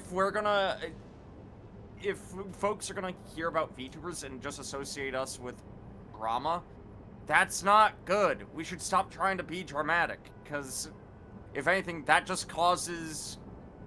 There's the term rising tide raises all ships. Yeah, a lowering tide also that's lowers now all part ships. of your brand. You don't go on tangents. You go down the rabbit hole. That's your brand now. We're gonna go down this rabbit hole. I'm gonna start a fucking talk show segment called Down the Rabbit Hole. There already is. No. God damn it! I know who you're thinking of, and they became a VTuber too, Anthony, and they're an owl. Frederick Knudsen? Yup, he's a VTuber now. What the fuck? Yup. I can't remember what they're called, but he joined Lucius Merriweather, LumiTuber, and like some other people. They became a VTuber. They're an owl. That's really funny. He has a show called Down the Rabbit Hole, but is an owl? I am fucking mad. Well, his show Down the Rabbit Hole was before the VTuber. Yeah, it was before Oh, the VTuber stuff. That's how I learned about the Final Fantasy house. Point being, done. Same. Yeah. But yeah, that's I think all I have to really say. That's all I think. I'm not sure if there's anything else anybody else wants to put in. I'll collect royalties for the idea. You're welcome. Yeah. Bard, why don't you visit anymore? I have one thought to share. Huh? You are pretty cool. I'm alright. Lynn, you're also cool. You're pretty cool. Anthony, you smell. Wait, you said Final Fantasy. I feel like we were forgetting something. Don't know what though. Jesus Christ. Oh yeah, you're right. We were playing Final Fantasy, weren't we? My controller there's turned off. an adorable Catwoman on screen. Anyway, fucking y'all get back to Final Fantasy. I haven't eaten today and I'm getting the shakes. I'm gonna go do that.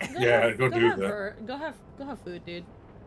Yeah, fucking. Go eat a fucking carrot, you goddamn I nerd. love you all, fucking. That everyone gift Squeaky 5 gift the subs. We don't You gotta heard do him. that. Captain said it. We don't gotta do that. But heckin', why don't I what? I was just joking, Bard. I was like, why don't you come around anymore, Bard? It's because you're not here, but I totally understand why, so no worries. But if you ever want to come back, you're more than welcome. You know you are. But anywho, yeah, that was that. I just needed to get that off my chest because I keep seeing posts about it, and I was like, I can only put so much in a tweet, you know. But yeah, I think I might do a tweet about again the whole double standard thing of like, y'all can't be looking at lolly shows and brushing off there it's just drawings meanwhile also using it. That's the one that really pisses me off, because like we can't be doing this shit with it's just drawings. It's at this point it really isn't. But yeah, anywho, Luke Lamont says, I think I understand how Zoraljo was able to return from the dead and defeat Papa, but I'm not sure what we saw at the end there. As soon as the regulator turned red, it was as if you were possessed. Your movements became beast-like. Don't tell me, you empowered yourself with the soul of a beast? I'm reminded of the serpentine soldier we encountered at Vanguard who did the same. So you've crossed paths with one of the king's elite. Such form can only be achieved from gorging yourself on souls. Gorging yourself like a fucking buffet goer. Yep. We could do the same in theory, but it's actually incredibly dangerous. Besides, it's not as if they'd allow hunters to carry that many souls to begin with.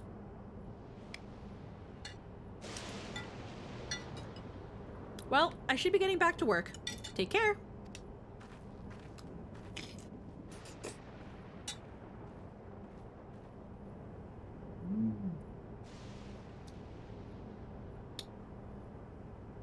Also, just like looking at other Bart's thing, do you feel better, Streaky? Have you been vindicated? A little bit. I like when I get to talk about stuff. Me too. It feels nice. Next week, reaction Andy content, cozy community building, or blatant IP theft and lazy time filler. Stay tuned. Honestly, yeah. And then let me see. Yes, I'm calling out all you male VTubers out of the shirtless toggle. Also, Squeaky, if at any point I'm rambling and you want to talk, you do have permission going forward to just ask to join. Hell yeah! Hell yeah! One of the elites. And there you have it. Regulators can be loaded with two kinds of souls. Those of people and those of beasts. The souls of people can be used to grant the user preternatural... I'm a voice actor. Predatorial strength. Naturally, they can also be used to ensure no one suffers an untimely death. And what about the souls of beasts? They work in much in the same fashion, imbuing you the strength of the chosen animal. If, for example, you use the soul of a wolf, you would grow more agile and feral, as you saw with Strika. Using several of the same type at once, however, could result in physical changes. Your teeth might become fangs, your nails claws. Too many, and you'll become more beast than man. Everyone knows voice actors suck at talking, which is how you know I'm the best at it. Unless we're explicitly in a studio booth, we don't know how to read. We don't know how to talk. We're voice actors. I've done audiobooks. Changing one's forms of the souls of other beings, it becomes more and more reminiscent of void scent. Yet, unlike the void, where the cycle of death and rebirth is simply broken, souls here are forcibly taken before they might reach the ethereal sea. Different means to achieve similar ends. As well, technically, everything that I do, if you've ever been someone who has never played a game before, but you're trying to act while you're also doing it, you are doing something called cold reading. And cold reading is almost exactly what it sounds like. You are coming in cold. You don't know what they're going to say next. You are just gonna go with your gut and say how you think the character would be saying this based on the context of the moment. No direction. Vibe it out. Yep, you're vibing it out. Most of the time, in an audition and stuff, the director might give you context, or again, you're just supposed to look at the excerpt of the script they give you. And then from there, you're supposed to vibe it out. Because again, they want to see how you as an actor can discern situations and act according to impulse. Because at the same time, while not incredibly required, something that's very important and something to really consider if you're going to be, whether it be a streamer or an actor or anything where you're doing a lot of talking and presenting yourself in front of people, improvisation is very, very important. It's a skill that I think everyone at some point should be able to build. Whether you're being a streamer or an actor or anything, because being able to improvise, being able to wiggle about your way through a situation, at least semi-naturally, is very, very pivotal to making sure you get out of a social interaction in better straits than someone who is completely devoid of social skills. I generally believe it's just an important social skill that people aren't learning naturally anymore. Yeah, improvisation is a social skill. Just like public speaking is a social skill. Being able to speak in front of any number of people, whether it be 5 people or a stadium of people. Being able to do that is very, very important. Again, regardless of what career you're going after, because you're and anything, no matter what you do in life, you're going to have to talk to somebody. You're going to have to make a phone call. You're going to have to send an email. You're going to have to open the door to somebody. I personally think improv and media literacy should be part of public school curriculum for at least one semester. Absolutely. I took public speaking in college. Good time for speech. I took like speech and all that. It was really fun. Yeah, no, I took public speaking in college. I again still genuinely believe that whether it be in, I feel like public speaking should be in the general school curriculum. But if you're someone that is going to college or any sort of secondary learning, please take a public speaking class. If your college offers public speaking, improv, or theater 101, take it.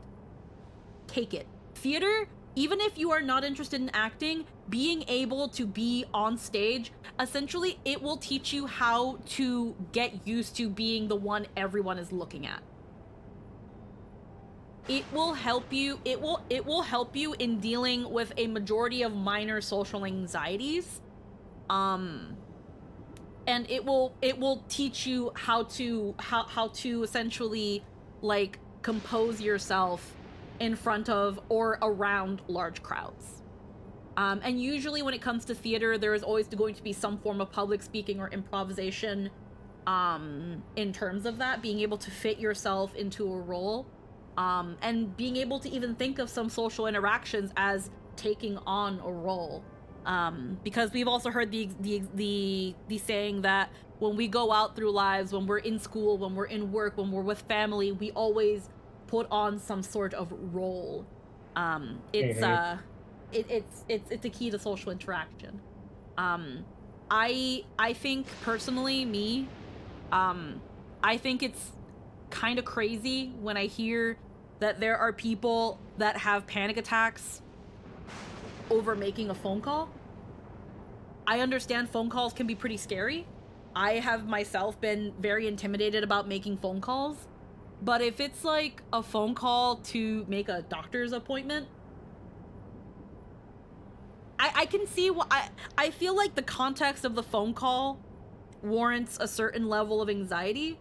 But like if you're calling somebody to be like, hey, hello doctor, are you accepting new patients? Okay, cool. Can I make an appointment for this day on this day if possible? Okay, thank you, goodbye. I don't understand. I don't understand how people have like a breakdown about this. I don't know. I would very much love to converse with somebody who has anxieties about these sorts of things, so I can try to understand from their point of view what it is that is so scary about it. Because maybe it's the fact that when I reached a certain age, my parents were like, you gotta do this shit your damn self, that I kind of just had to learn to suck it up. But on top of that, because I consider myself to be an actor, I pretty much just kind of told myself, I'm going to pretend to be someone who is not scared of talking on the phone. But I also know that that is not an easy thing for everybody to do, and not everybody is in a similar headset than I am. And I have anxieties about completely other different things that I understand that some people might not understand why I have anxieties about that. So that's why I would, if I ever got the opportunity to talk to somebody who has actual anxiety about making phone appointments and things like that, I would very much love to talk to them and see what goes on there, because it is genuinely very intriguing. But I don't understand it at the moment. I don't understand it. I can empathize, but right now I don't understand. I have some insights into that. You do?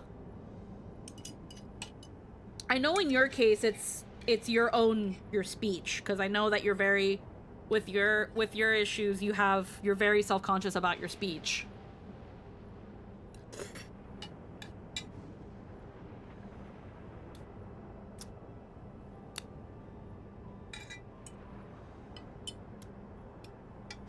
It really comes down to a crippling and irrational fear of failure and judgment.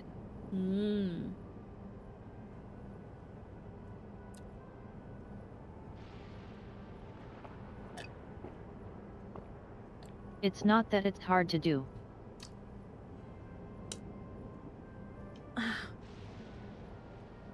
I guess I can understand that, but I guess what I still don't understand is like, what does like setting up a doctor's appointment have to do with the fear of judgment? I don't know. I think But we've instilled people with an extreme fear towards the unknown. Yeah. Cause it's like in my head, it's like I'm sure that a doctor's receptionist deals with hundreds of calls. They're not gonna remember you. And maybe that's something that I think about, so that's why that kind of settles my anxiety. I don't know. In this particular case, it also tends to be worse for autistic people. I've heard about that. I have heard about that. That when it comes to people with autism, that sort of stuff is just harder because having autism is just hard. Because some people really need to feel like they have a fully realized checklist. Okay.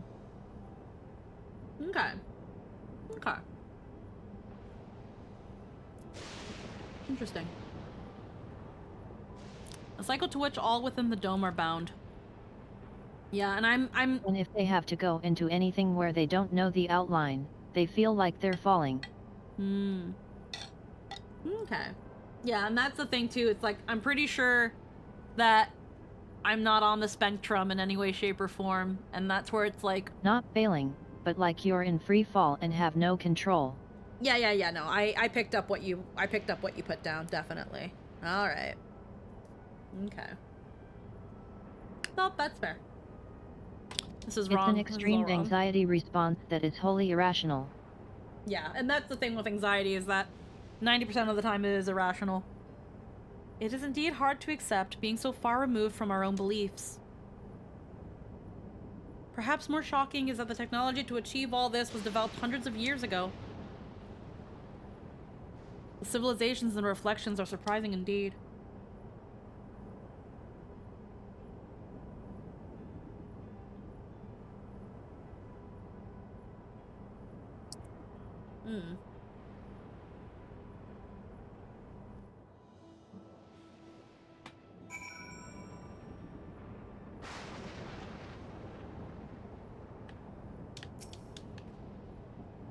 I understand this part of their culture, but it is no less disconcerting. Sabine speaks of lived experience that suggests she's far older than she appears. Considering the power of these regulators, perhaps it is not so far-fetched. When Emmett Selk spoke of surprising civilizations and other reflections, I wonder if he had Alexandria in mind. Having seen the beauty of the ethereal sea firsthand, I simply cannot accept what they've done here in Alexandria. Place is fucked. I've never seen it for myself, but it's said that if a beast's soul is potent enough, a single soul is enough to induce a monstrous transformation. While we all have our thoughts on souls, for now the important thing is we know what powers Zoralja has at his disposal. It is one thing to separate corporeal ether from incorporeal ether. It comes about from people being afraid that they don't know and, worse, that other people would know they don't know, and judge them for it, which then becomes an anxiety reaction, and then they're having an anxiety attack and get anxious about someone noticing they're having an anxiety attack, and before you know it you're laying in bed hyperventilating and trying to get back some degree of functionality. It's like that. Yeah. No, I think I understand this aspect of it. I think I understand that aspect of it. At least I think I understand that much. And if not, I think I can empathize with it. Because it's something I try to do, at least, where if I can't quite understand something, I can at least try to empathize with it. Because it's, at the end of the day, it's someone having a hard time with something. And I know that just as they're having a hard time with something that I might not be able to understand, I might at times have hard times with something that other people might not understand. So that's something where I want to try to be empathetic with.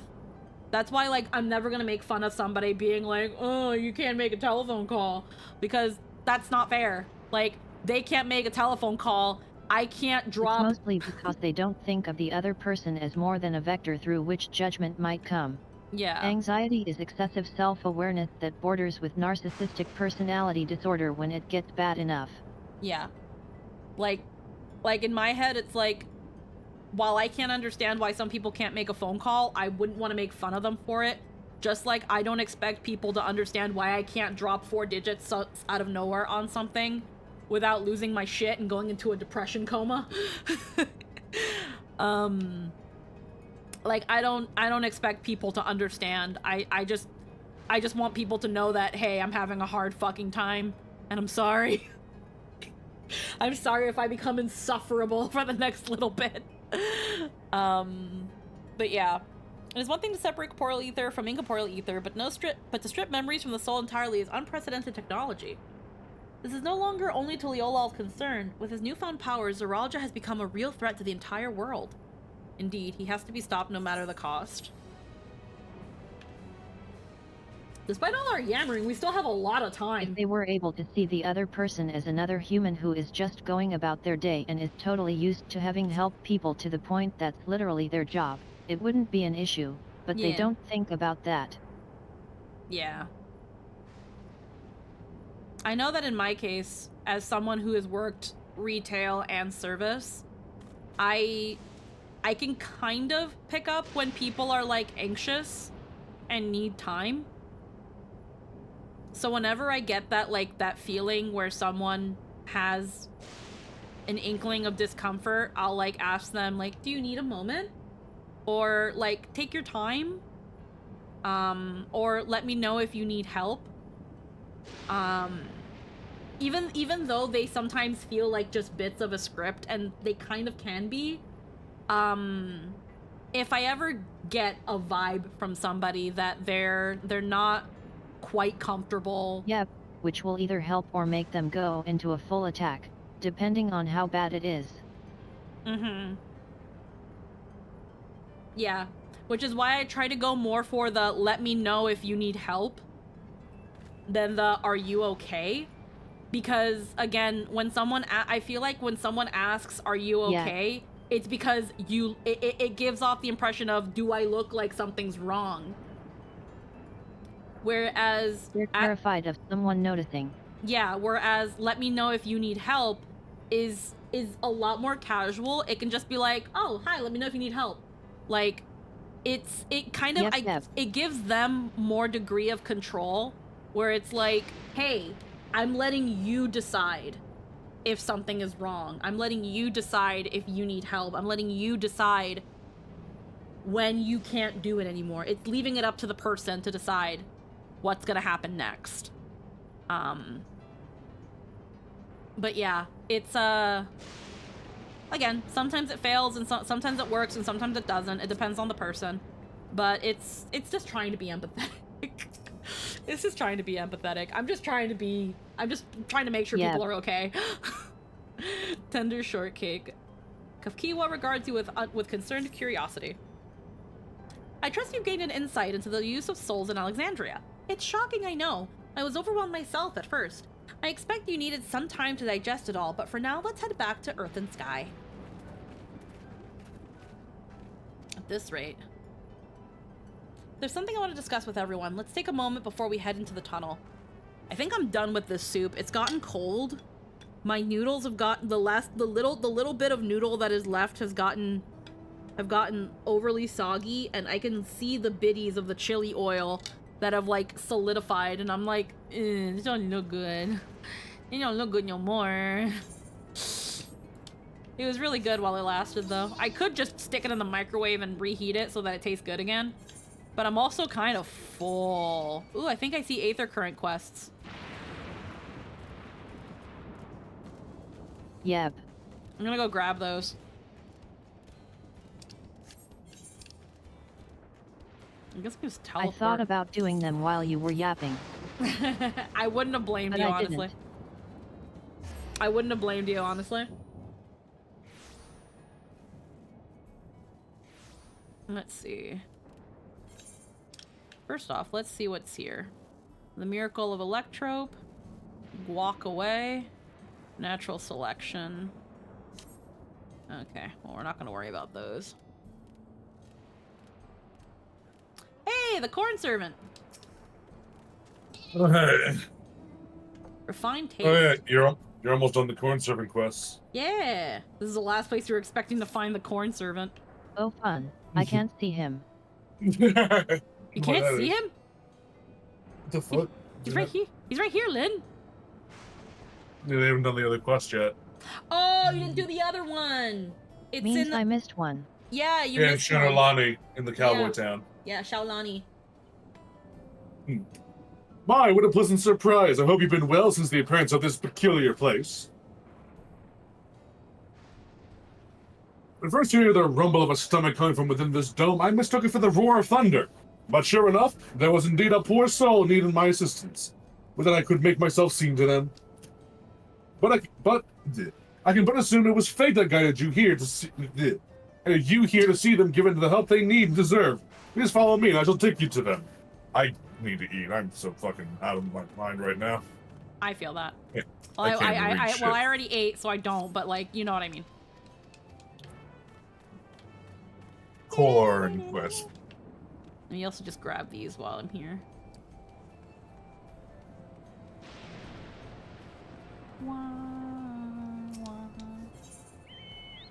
Oh, what's this? What's this liquid? Mesquite juice. Mesquite juice. The juice of mesquite beans blended with local fruits for health. Drink that. What's mesquite juice? Juice of mesquite. What?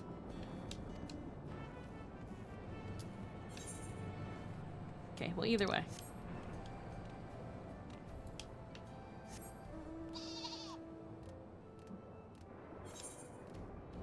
The rumble of an empty belly calls us.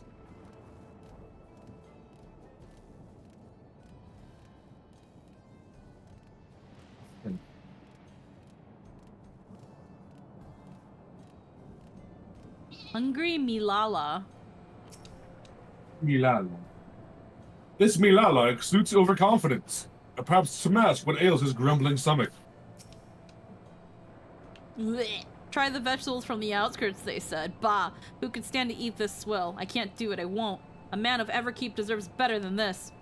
With the perfectly manufactured rations of the production facility full to bursting with nutrients, I could easily work for days with little rest. But this, I'd sooner starve myself until my work is done. It's Russell. A rather sophisticated palate, it would seem. Perhaps if I take a generous helping of my kernels, apply a little heat and... pop it up, pop. There! Let us see what he thinks of my popped corn. A little heat and puddling. Ada! Hello! Alrighty.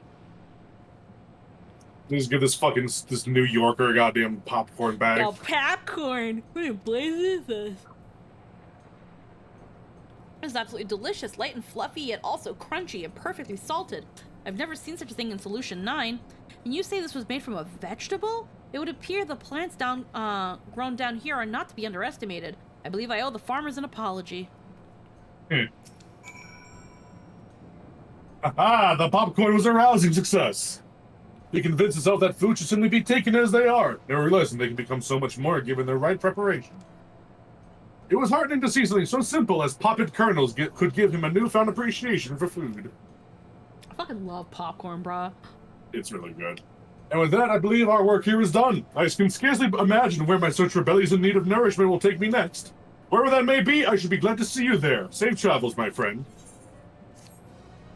Here he goes. There he goes.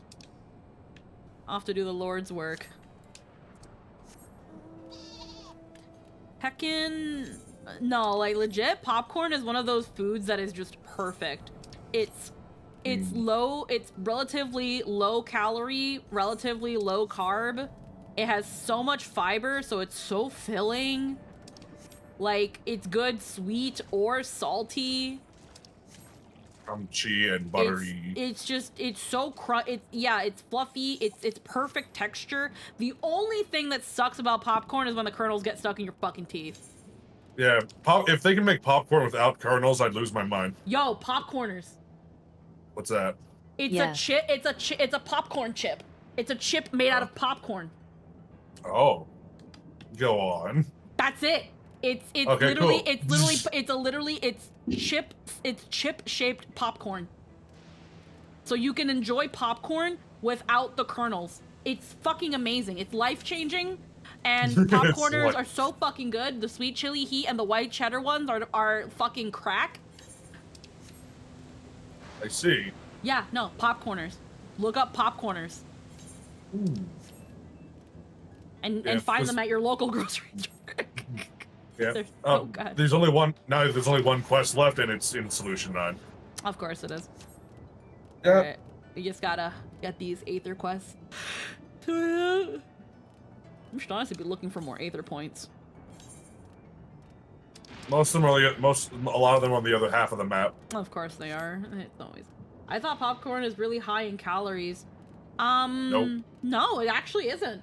It's basically exploded kernels. That's it. Yeah, it's just puffed up fibers. It's just puffed up fiber. No, it's only high in calories if you like cover it in butter or sugar or caramel or things like that. Like obviously what you're eating the popcorn with is very important, but like just regular popcorn with like a little bit of salt is perfectly fine. It's a very good snack. Ugh, find the ill-fated hunter and defeat the monsters which threaten him. Oh, right here. Should probably bring up my chocobo. Yeah, no, popcorn is actually pretty good. Caught up on corn's event. Hell yeah.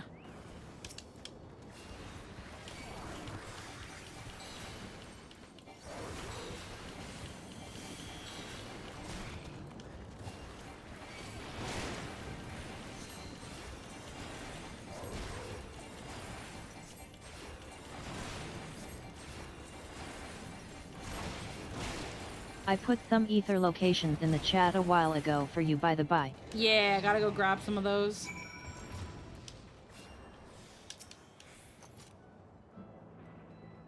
Yeah, a lot more bunny people down here too.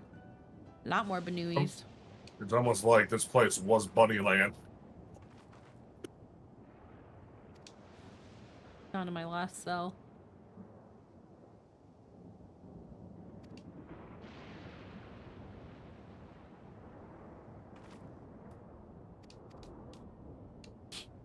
Alrighty.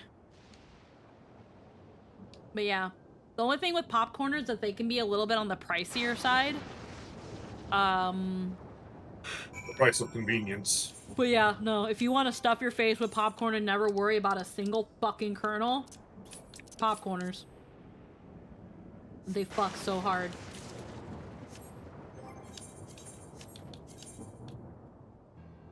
It's gonna keep asking me to fucking switch my damn cane.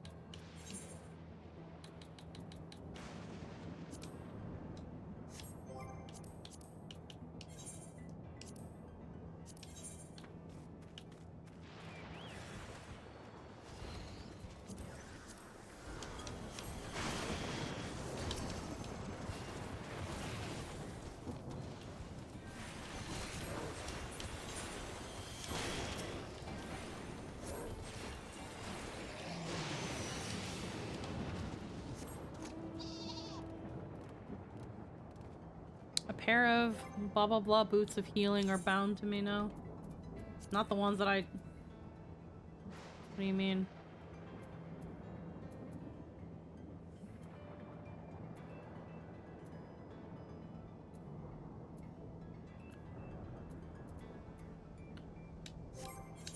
The ones that I just put on? Okay, binding.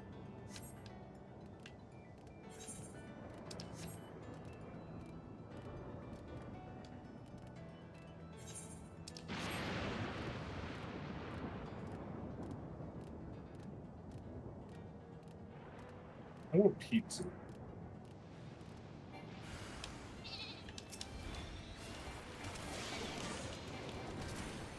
So the pizza places in your general area sometimes have a thing where like pizza's half off on certain days.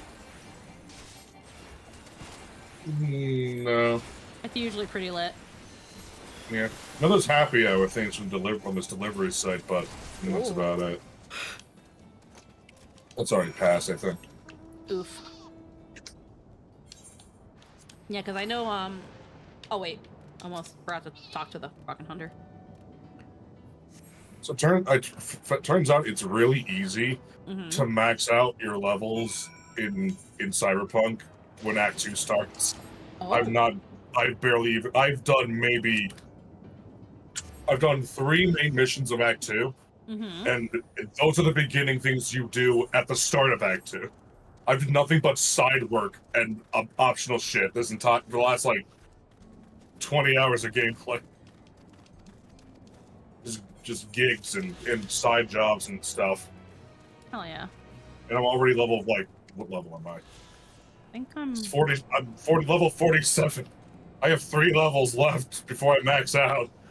I don't know if the missions scale to level or not in Cyberpunk.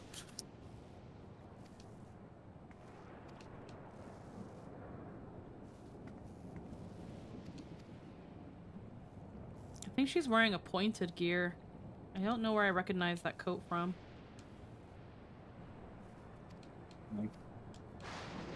At least the jacket. That jacket? I don't think it's a pointed now that I look at it a little bit more, but I don't know.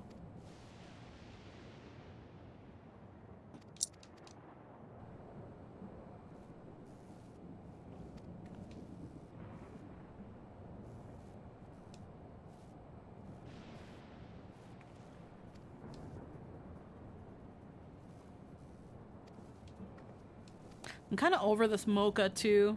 I made a mocha with like coffee and that cocoa powder. But it's like the soup is flavorful and rich, and so is the mocha, and I'm kind of tired of both now. I've kind of had my fill of both. I want something like something that can cut it. I'm gonna grab a fizzy and put these to the side. I'm over both of them. I want delicious, refreshing. Oh shit! I forgot. Oh my bed sheets! What the fuck?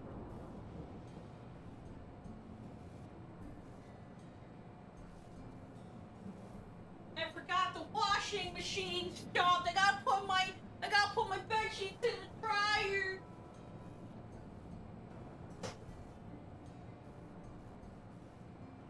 It's fucking goon.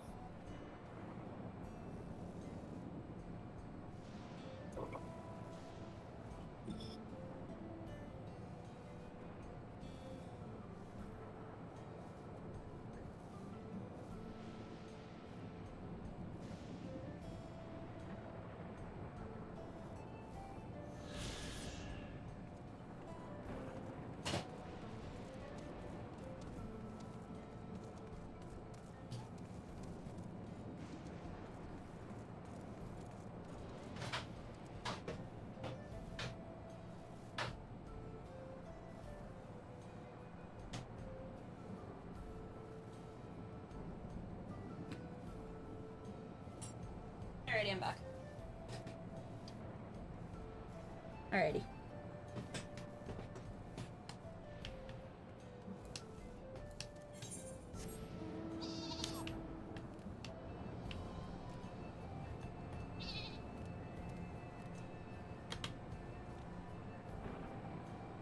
I forgot how you do it in this.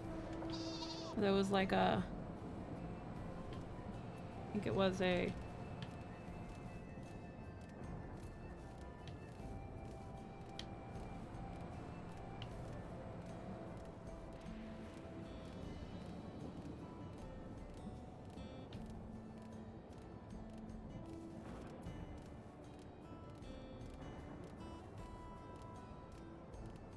like an auto run feature.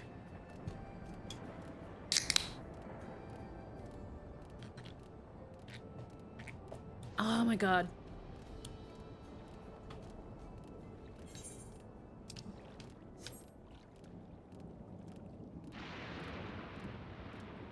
On PC you just press R, but to know for you. Controller I don't know, so I just pressed my my center mouse button. Okay.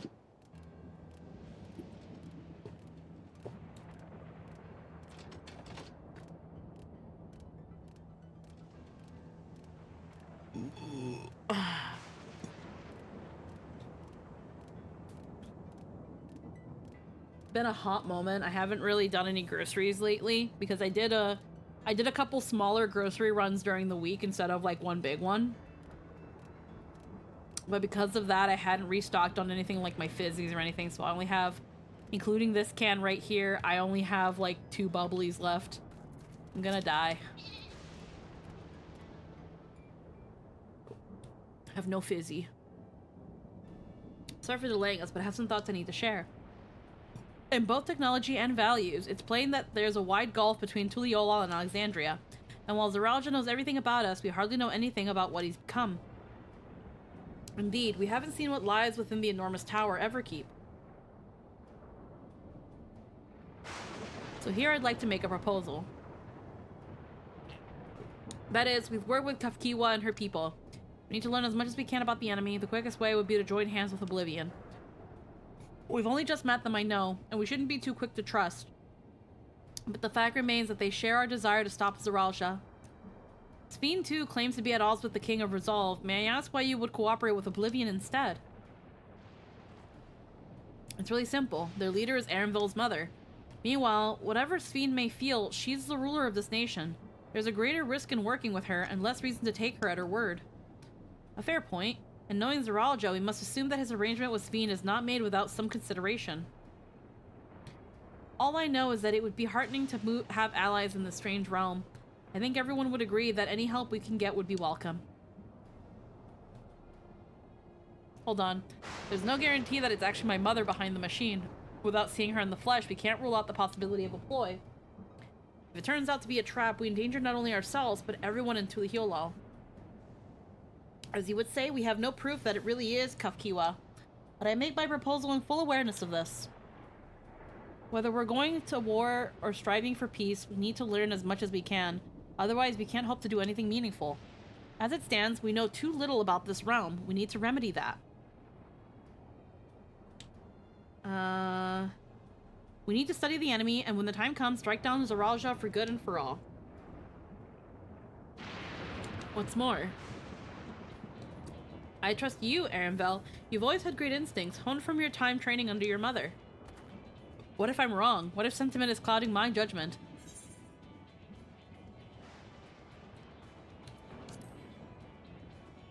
I trust you as well. That's the way of it with you. Fine. If you're set on this, then I'll say no more.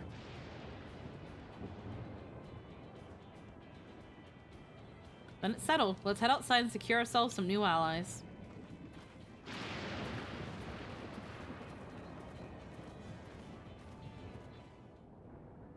All right.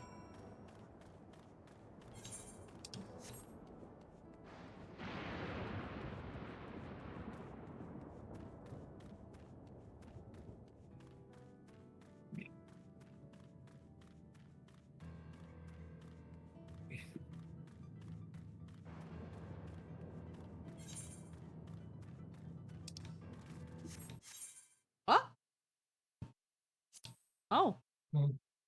I got disconnected from the server. Hooray!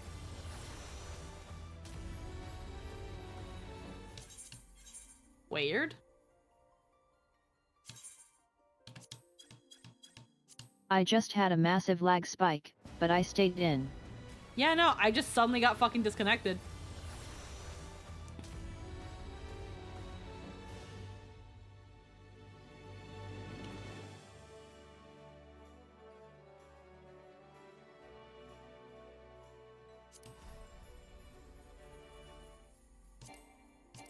Please wait and try logging in. There we go. Oh my god. Hmm?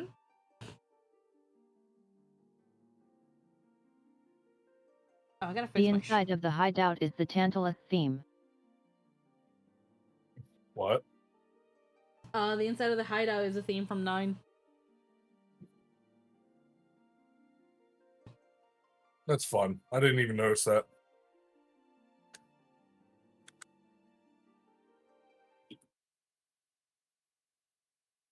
These aren't my boots. Anyhow. Yeah, Or I was so I guess- rudely disconnected. Yeah. I'm so happy I can talk about Solution 9 and Alexandria now. Eh. I've been sitting on this for months.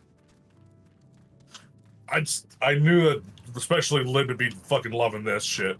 We knew to some extent. We just didn't know how that that Dawntrail was gonna be 9 coded in some way. Theme, which is the band of thieves Thydane is from. Yeah. Mm-hmm. Yeah, that turns out pretty fucking coded. Once you got to the second half. Yeah.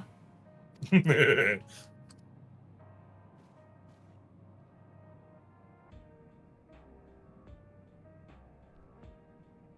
you talking about this like lo-fi-ish music that plays in here, Lynn, or are you talking about the cutscene?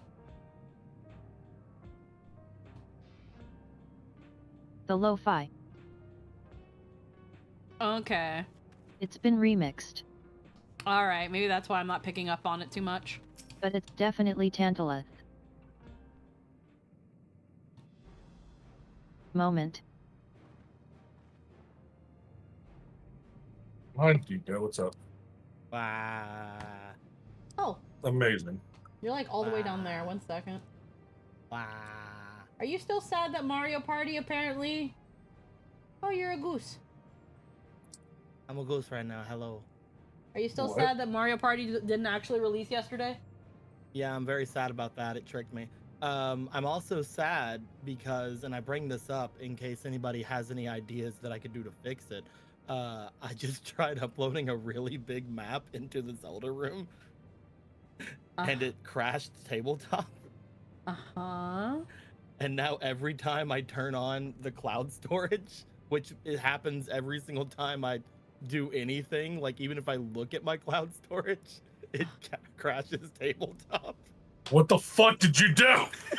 Apparently he Not just again! Said, they just said upload a really big map. I've tried very quickly opening cloud storage and deleting it from my cloud storage, but I'm not quick enough. Hold on, I can't hear you guys. I have to put my headphones back on. I went to grab a robe. Does this mean we're having Zelda or not? We should. As long as I can get this deleted, we should have Zelda. But if I can't get it deleted, then we can't have not only Zelda, but none of the games. Shit! You absolute goose! This may be the worst thing I've done in tabletop. I mean, yeah, because you actively did this by accident. At least the fairy tale ones were just because tabletop sucks.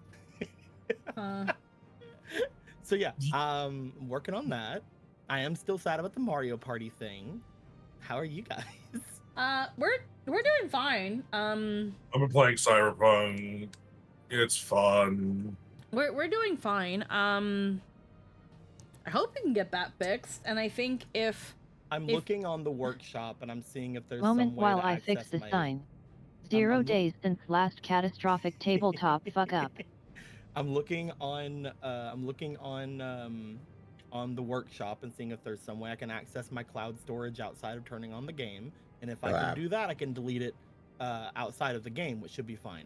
But if I can't, I'm gonna have to up my APM and fucking delete that thing before it crashes tabletop. Then you're playing StarCraft, it'll be fine. Probably might be best that for certain. How big is the map? How big was the map? How big was it?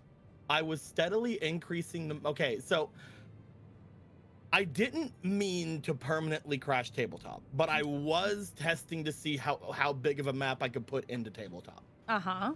If that makes any sense. You okay. Yeah. So like I knew that it would make a save before I would upload No, you anything weren't, too but big. you were. Yes. So I didn't expect it to affect my cloud storage, but it did. The map bigness is about, let me look on the thing, about 140,000 pixels. Okay. It could handle 100,000. Okay. So I do have the 100,000 variant of the map in there, so that's good. Okay. But you see, bigger maps mean you can draw on them better. That's why I was trying to see the biggest I could do, because then that means everything that I upload from now on can be the largest size possible and be able to be drawn upon easier. Yeah. So, yeah. That's wild. Yeah, and apparently now every time I look at my cloud storage, it's like, oh, we see that thing's there. Brr. Okay. Huh. I'm sure there's something I can do about it. I just have to access my cloud storage somehow. Yeah. Well, keep us Outside of the posted. game. Yeah. You keep us posted. Hopefully you can fix it. Oh, yeah. What are you guys up to? You guys doing something important? That being said, put the original theme in stream chat. Yeah. I'm not gonna play it because it's gonna play off Discord, so I won't worry about it, but I believe you. I'm just kind of seeing where my tummy is right now. My tummy's starting to bumble. Okay, Kafkiwa, there's something I need to tell you and your people. We came here for no reason other than to strike down Zaralja.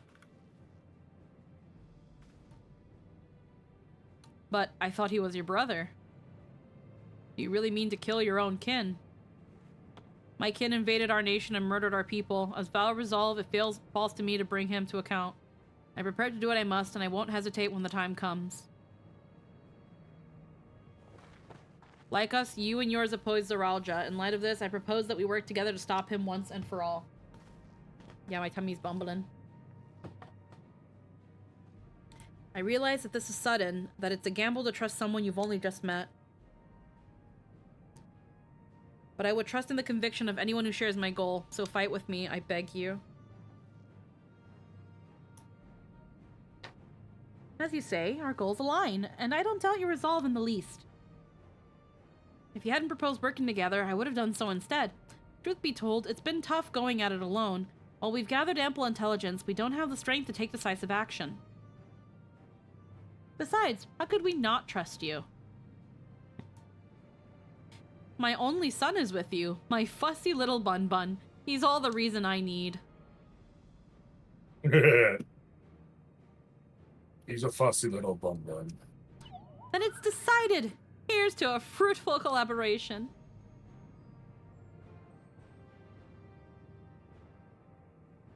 Thank you, Kafkiwa, everyone. Together we'll achieve great things, I'm sure of it. Then let's not waste any time. I've been wondering about Zaralja's whereabouts. Is there a palace inside that tower? After a fashion. The king resides in the uppermost level, but while Queen Sphene has a penchant for going out in public, he seldom shows himself. What's more, his movements are highly classified. Not even his commanders are privy to that information. If anyone knows where he is at any given time, it could only be the queen. Even if we don't know his whereabouts, Zaralja will eventually march in Tuliolal again. That's when we can go after him. The drawback is, we'd have to wait for the invasion to happen. Innocents would be put in harm's way. There's also the possibility that he'll leave everything to his minions and not command the army in person.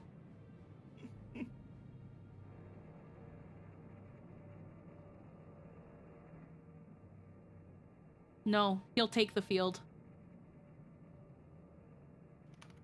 What makes you so certain? My brother has always yearned to surpass our father. That's why he attacked Tuliolal.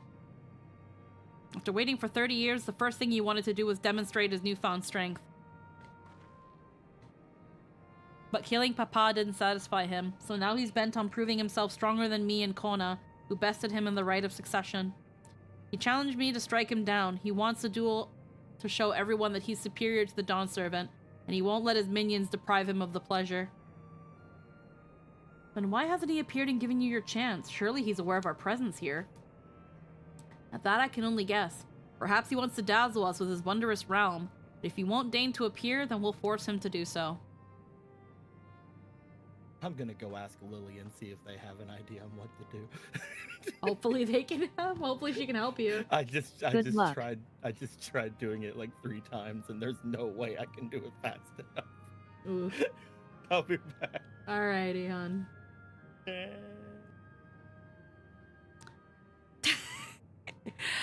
I love Deco, but they break My things a APM lot. is pretty good, but my internet is not. What's APM? Actions per minute. Oh, okay. APM is like, it's literally extra minute. You know that GIF with like the fingers and they extend into more fingers, I think like so. Ghost in the Shell. Like rapid Basically typing. means how That. fast you can do something. Yeah. Okay. High APM is usually talked about when it comes to things like RTS games a lot too. Yeah. Like StarCraft and them. It's literally just how fast they can keep. It's literally just how often they're clicking the fucking button like a bunch of ADHD riddling kids they are. Okay. You know? Okay. Even as we gather intelligence, we make no move to attack him. Show absolutely no interest in a confrontation. Knowing him, he'll tire of waiting and turn his attention to Kona instead. He'll attack Tuliyola again like he said he would. I see. When I play StarCraft, I average 145 APM. Of course you do, you psychopath. Heh. I see. If you believe this is the best approach, then we have no objections. Scary. Any campaign against Tuliyola requires that Zeraj lead his forces through Vanguard. You'll have lookouts to keep an eye on it day and night. Such a strategy is certainly viable. If we're proceeding with it, though, we should warn those outside. Indeed, they'll need time to prepare the defenses. I'd be glad to coordinate our efforts. I'm already in regular contact with Y'shtola, and we'll make sure to keep our comrades apprised of developments. You can leave Vanguard to us. We'll send word the first sign of movement. Seems we have a plan. While we wait for Zaraja to move, you'll do well to prepare for battle, and it begins with familiarizing yourselves with the technology that empowers him. To that end, I'll show you to Oblivion's main headquarters. Oh, I thought this place was it. You'd be impressed to know we're located right inside the tower, in the residential district of Solution 9. Hiding a tree in the forest, as it were. The only question is how to get you through the checkpoint. About that. Sphene said she'd make it so that we could enter without issue. She did? Curious. She's not supposed to have such authority over the sentries. If I recall correctly, her words were that she would register us as guests. I see. Perhaps we're in the clear then. When you're ready, come and meet me at the tower entrance. Hooray! Before you head out, give us a moment to introduce ourselves properly, eh? After all, names are good to know when working together.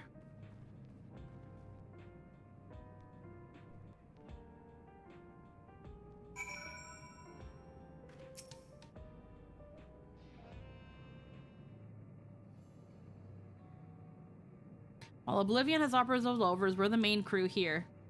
I'm Geo, the leader of this hideout, and the dependable young twins behind me are Nostalgia and Wayakwe. I'm Nostalgia. It's a pleasure to meet you. My sister and I were born and raised inside the barrier.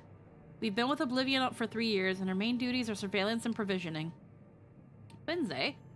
Though, that explains the resemblance. Wayakwe is a Tonawatan name, unless I'm mistaken. That's right. My mother is Tuli Hyolan, and our father is Alexandrian. They want to honor both cultures. They're beautiful names.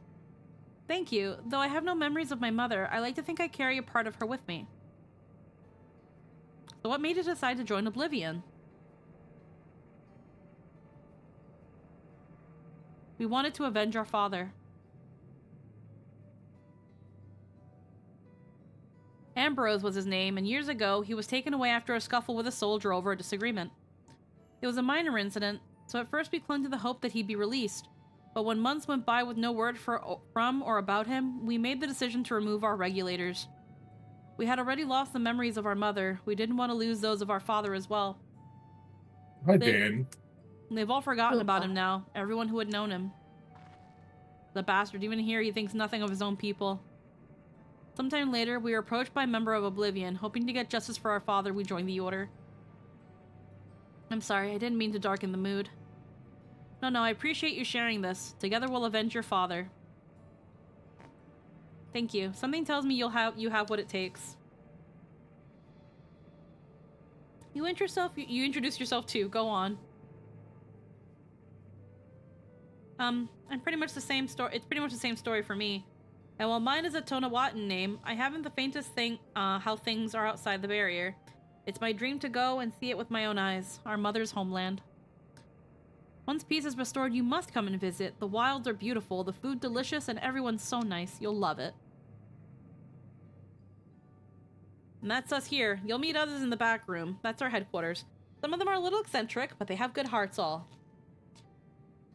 And Aneshpia, one last thing. It isn't exactly my place to say this, but thank you for seeking out Kafkiwa. She talks about you so much, it's clear how important you are to her. That's all. Be good to your mother while you still can, eh? You just might find your grandmother is the same age as you when you do. Well, we'll let you go now. Feel free to use this hideout as you like. I have some cake. Ooh, what kind? Yen! I said that, you didn't even react. How dare! Huh? I said hi, Dan, and then nothing happened. No one I said nothing. Google, and you just said nothing. Meanwhile, in Everkeep. Oh, them blues. It hurts my eyes. We got the special Din Din appearance. Yeah, rare Consulting din. with Wook Lamont.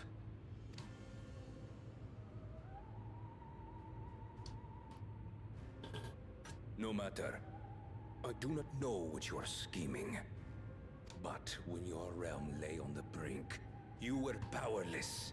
You had no choice but to turn to me.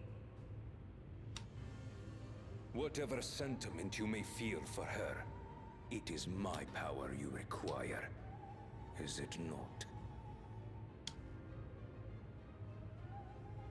Perhaps. And yet, knowing the love that Wooglamart bears for her people, how she regards them all as kin, I cannot help but wish to spare her the same pain I have suffered. What's more, her friends possess new knowledge. Were we to work together, we might find another path.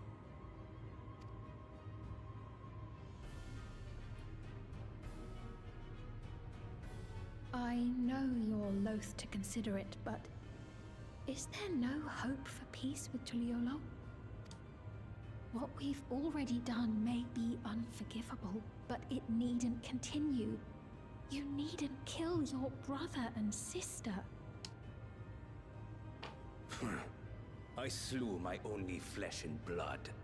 Yet you attempt to sway me with an appeal to family. The memory of my father's final moments still fills me with disappointment. Age came for him before I did. For long years, I sought to prove the miracle. And weak as he was, defeating him achieved nothing. To kill them is my only recourse. Wuklamat and Kona, who bested him as he was in his prime. They are still your siblings, even if not by blood. That such bonds should mean so little to you. I am bound to no one. Serve none save myself. I made that clear when first you spoke to me in the Golden City. Remember, I can easily kill your beloved family. If you would protect them, cast aside any foolish notions. Your wisdom and abilities are valuable insofar as Argos align. So think well before you act, Queen of Reason.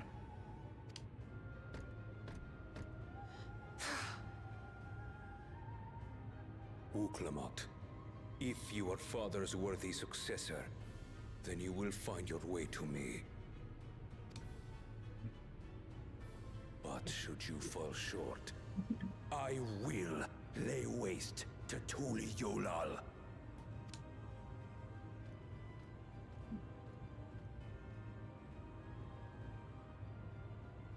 Man, Now. I fucking hate. We know that her crown is a regulator as well. He's so dumb. It's such a shit. I forget when you started watching, Dan. When I started showing you. I think it was around here, right? Not quite. Just a sec.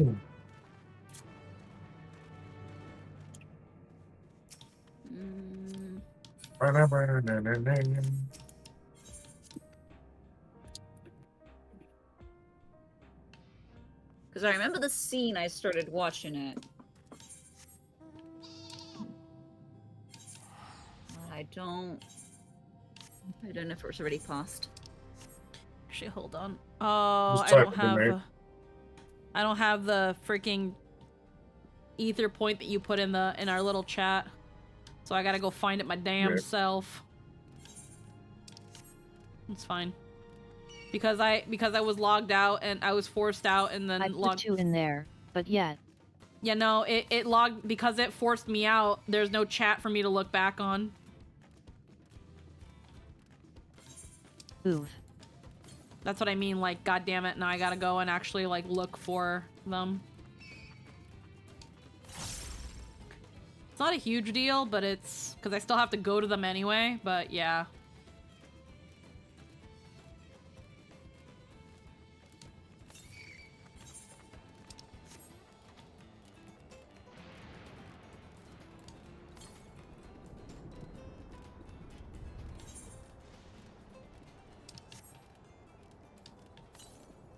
And I gotta use the bathroom really quick, so I'm gonna... I think there's an aether current up here. Southeast.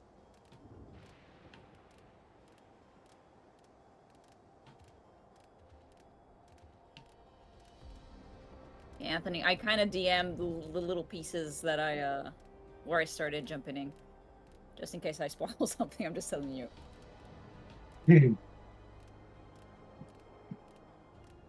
Let's see. Okay. That's not happened. That's not gonna happen for a while. Okay.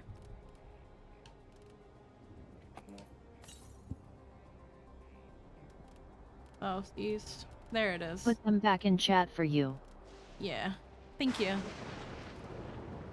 Okay, I found one here. I just have to get up the fucking rock.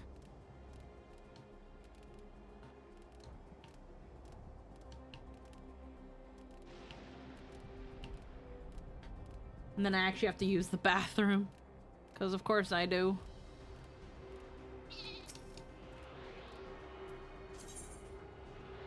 Okay, perfect. Alright. I will be right back. I'm not gonna go BRB screen, I'm just gonna mute and be right back. Did you accept the next quest?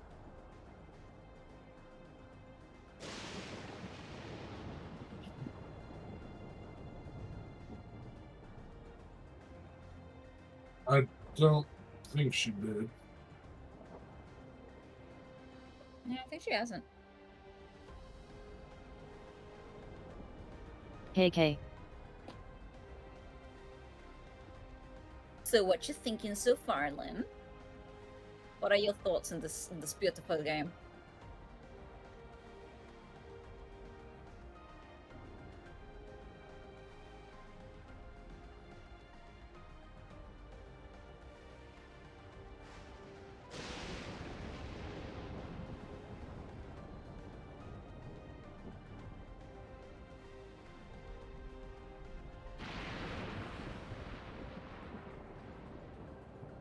Damn, they're taking back. Quite a few.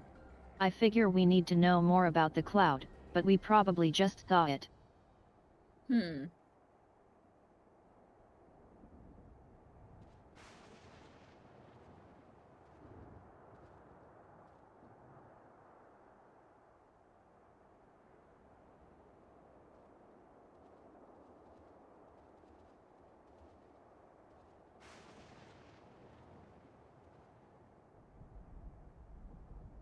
And I imagine Sphene's regulator likely gives her access to the archive of memories.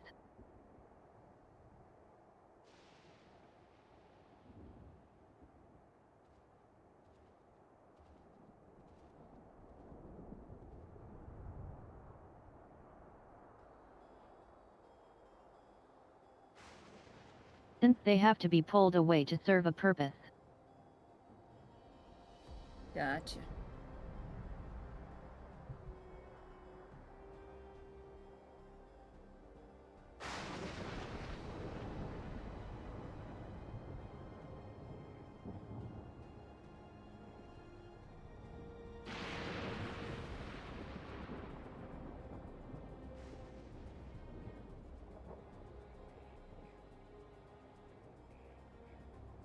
Otherwise there are some notable parallels to 9, with less actors thus far. Oh? What do you mean?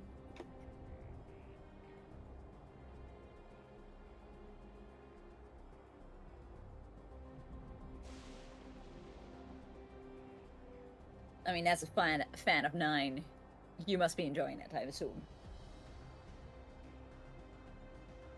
Of course. Good, good. See, when I was watching this with Anthony, I was like, oh my god. This is 9. There's 9 stuff here. Lynn, be happy with this soon.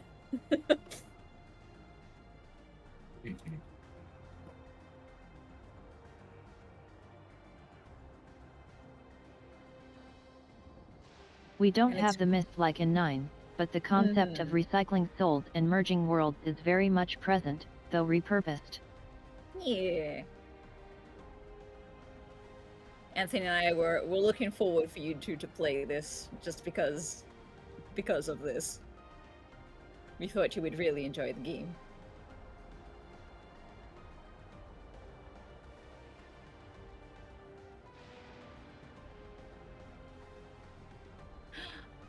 Guys, my APM is amazing.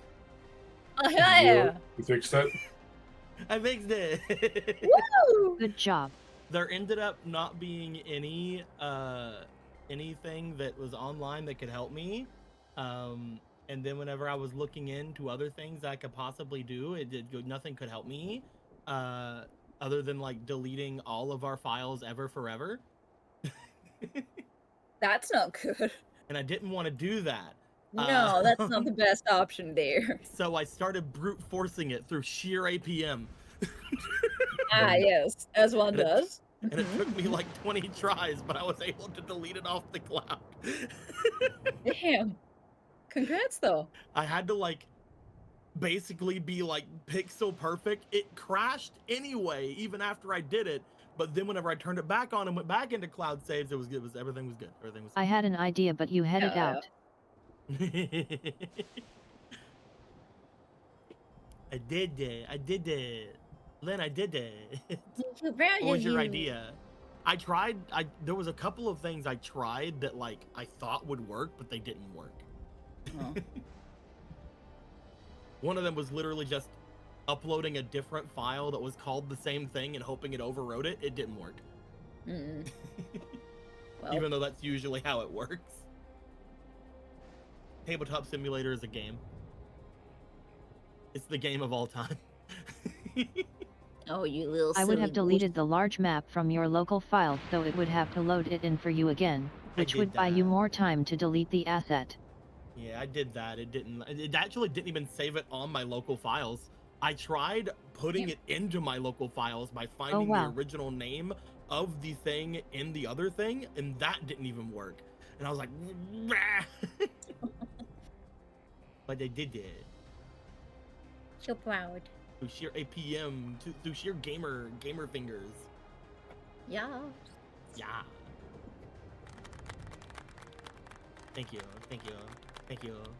My gamer fingers, thank you.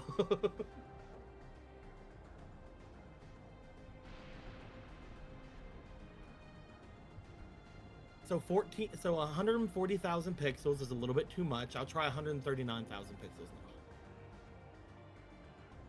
Go for it. Sure, it's fine. I'll just stay to the How about we throw you out a plane? I'll just stick to the 100,000 pixels, okay. Oh, it's so rough for you, I know. Yeah. It's not even that much. Like, I'm looking at like some of the other things I have in this fucking like terrible games files. I have one that is over 941 KB, and the thing that I uploaded was only at 800 KB, but one of them breaks the game and the other one doesn't. Like, come on.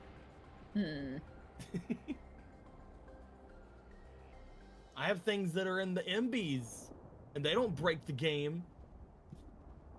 It's just too big. It was just too large, too much size. Yeah, too much radius, too much area.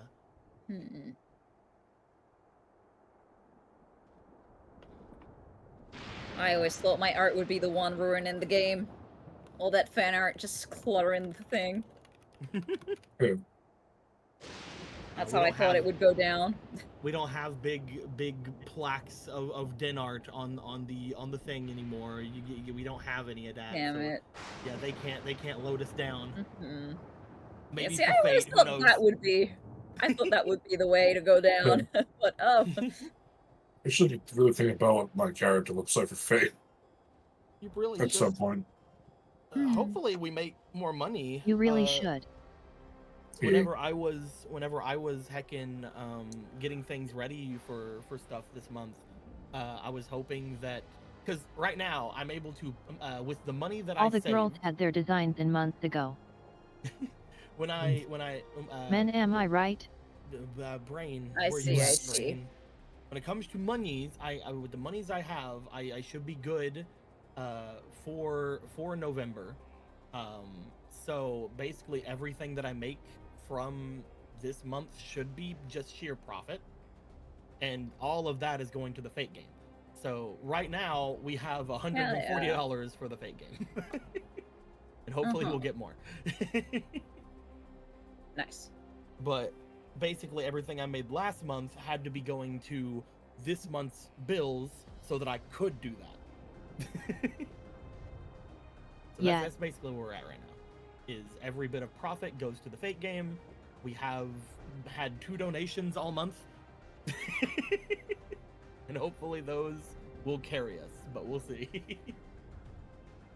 I'm guessing near the end of the month things will go crazy like sometimes they do, and if not, I'll throw in the thing I've been doing all year, which is basically double player rewards for the end of the month. Oh man, look at that, it's crazy. I mean, you do know you don't have to pay me first for getting stuff, right? How dare you? You can't just like pay whenever. How dare you talk at my face with your face that way? How dare you kiss at my face with your face like that?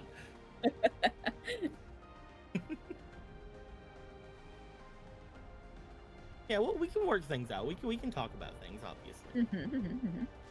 I still need to figure out basically what's going to be going down through other things, because like was it you, Lynn, that mentioned that that Artie basically has disappeared from the Discord because Russia stuff? No Russia no more. Russia bad. Russia not bad. Russia bad for Discord.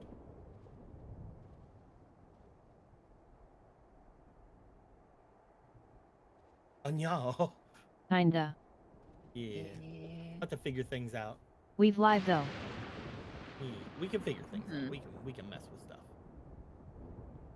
You just gotta get on Skype. So I don't want to talk about it too much. Yeah. People are listening, you see.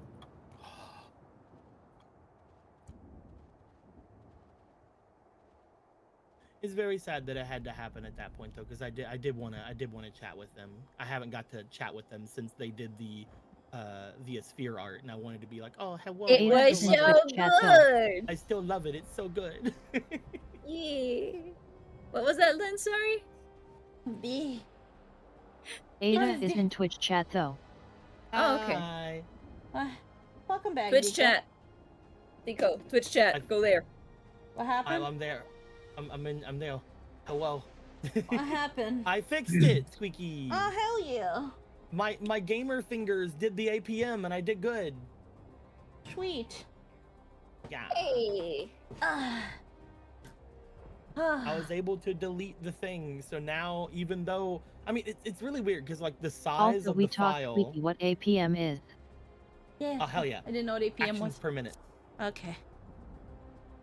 But yes, heckin', apparently the size of the file, which is in kilobytes, megabytes, yada yada, has no bearing on if a tabletop can have it in there. But the area of the file is much more of a confining factor. Oh. Yeah. So as long as I'm able to keep the area of the file below the area that I just made, hopefully things be good next time, maybe. Okay. I will limit all of my things now to 100,000 pixels by 100,000 pixels, and maybe that'll be fine. I was gonna say, the only other thing I can think of is that you divide the map into pieces, and then, like...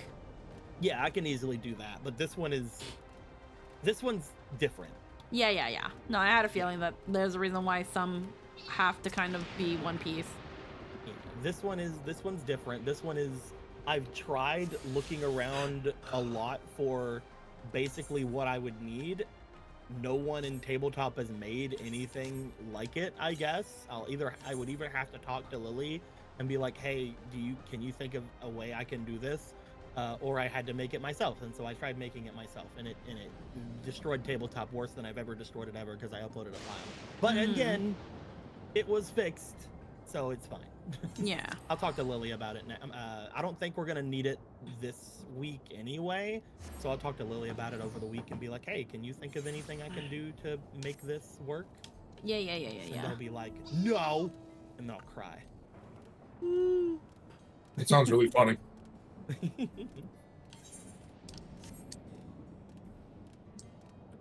They've done something similar for things before, so I'm hoping it's not that big of a ask for this one. We'll see though.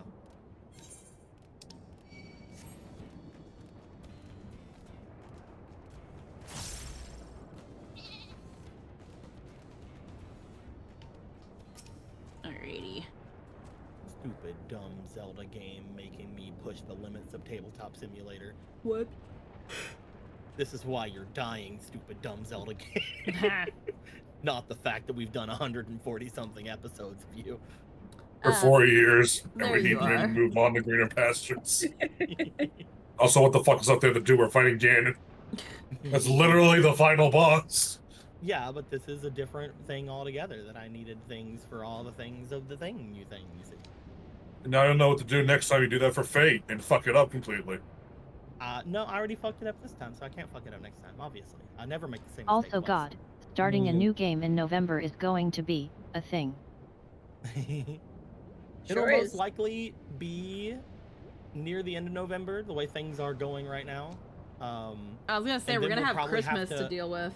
Yeah, then we'll have Christmas, and we'll have Squeaky's thing they're doing in January to deal with. So we might want to figure out like exactly when things are going to start, so we don't have like humongous gaps in the first like little bits of the game. Yeah, I was I'm gonna say mostly worried about how people will be feeling after the election.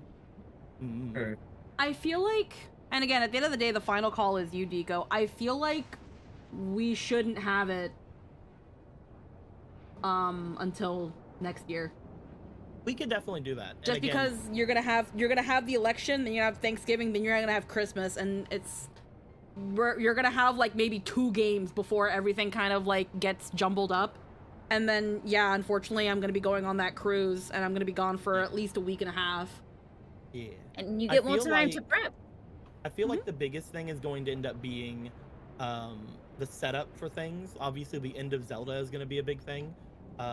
Once we get comfortable with that, because again, if we don't rush it, that just means we can have like a bigger fucking epilogue game if we want. So like we can fuck around with that as long as we want. And if we have to end up, instead of, because all I promised people is that Zelda was going to end. I didn't say the other game was going to start this year. But yeah, things will go down. We'll have to figure things out. Like whenever I heard the other day, whenever you were talking about that, yeah, I was like, oh man, So like 2 weeks in January, probably at least 2 weeks in December at some point, because I know people are gonna want to go be with peoples or do other things.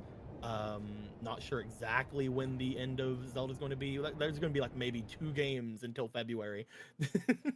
Yeah. Yeah, we'll figure it out. We'll see. At the very least, maybe we can start working on some of the, because one of the big things that this game has that is good for that though is we can do, like, at any point we can do the backstory games. Mm-hmm. Yeah, and those will be easy enough to grab Yes. like 1 or 2 people for. A tower of electrope piercing a perpetual shroud of storm clouds. Occupying the 9th level of this 12-tiered structure is a residential district called Solution 9. In so naming their home, what hopes did its founders harbor for it? And did it prove the answer they sought? Also, I like the city you're in. Oh shoot. Yeah. Welcome to the funny fancy city. Look how purple it is. Yeah. Pinky and blue. Yeah. Loving it. Very pretty. It's fucking Metro Town Mall. / New York. I've been waiting for Squeaky. Yeah. I'm sorry, I had to use the Well, bathroom. Catch up time. There are more districts throughout the tower, including industrial ones, but Solution 9 is the largest. Very cyberpunky city. I want to do a cyberpunk game one day. Being here makes my Absolutely. head spin. But how are you going to survive knowing that in the cyberpunk universe, we would all have phones and they're easily able to communicate with each other? A city of Hackers. shimmering electrope, replete with The entire planet has been hacked. to every conceivable need. Literally no way to communicate. Dreams the light back home You with guys Julio are running away from a thing of super hackers, and if you have your phones out, they'll find you. Now, will I go and explain the situation to those in the back VT. room? Sucks. VT, I'm not good morning. Thank you for opposed the to people follow. having Welcome. communication, Hello, hello. In these games, I just want to make sure that it's not like an extremely easy thing. That way, it's not like a every time we stop. Oh, I want to call up my girlfriend real quick. Because like every time we stop, we're gonna be like between like a game or so, and I know that is like a week for players, and players are gonna be like, I'm a but I call, want to Charlene. talk to heckin' Cyber Gallon. Huh? I want to talk to Cyber Obra. Cybera? Cybera.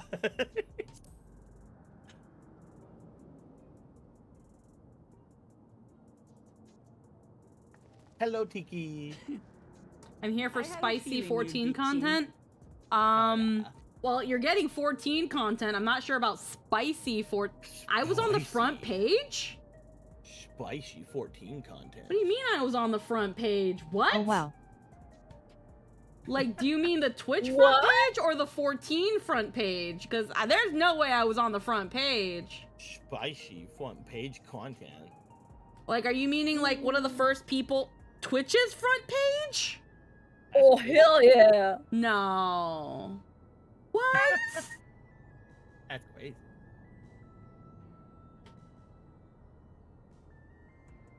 I feel like I would have more people if I was on the front page. It might have been in the people we think you'll like category, which means that you would be very, very much like not to everybody, but to a lot of people. Yeah, I was gonna say, Yeah, I was like, how am... Like, there's no way I'm on the front page. Like, I'm looking at it right now. I don't see me nowhere. Maybe it's customized to different people?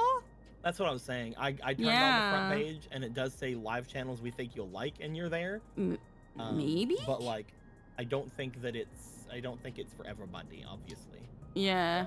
Okay, well that's interesting. That's possible. I didn't check the category, Either but way, wow.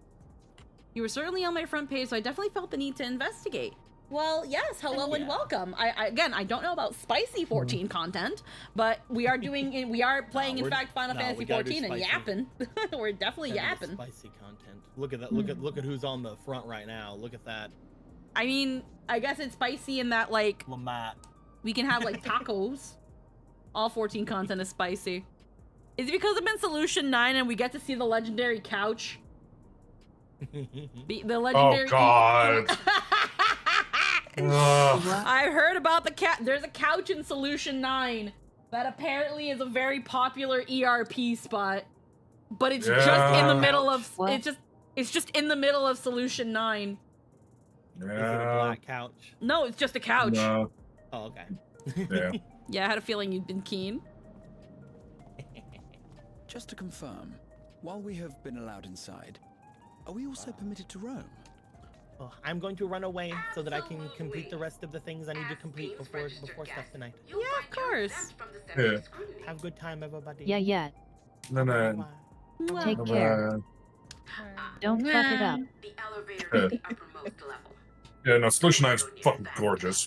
But other areas should be fine provided you act like you belong. All right then, we'll show ourselves around. Yes. Familiarizing ourselves with the technology here will help us prepare for the battles to come. Try not to enjoy yourselves too much, or you're liable to attract attention. Once you've explored to your satisfaction, come to the entrance to True View in the eastern sector. And this looks like the PvP clothes that were like given out like before the expansion. That's definitely the style. Away from there is a little complicated, so I'll send someone to guide you. Understood. We'll see you later.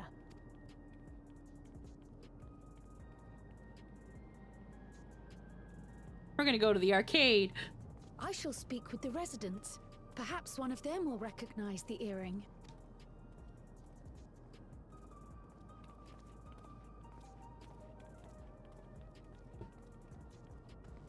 Solution 9 is fucking awesome.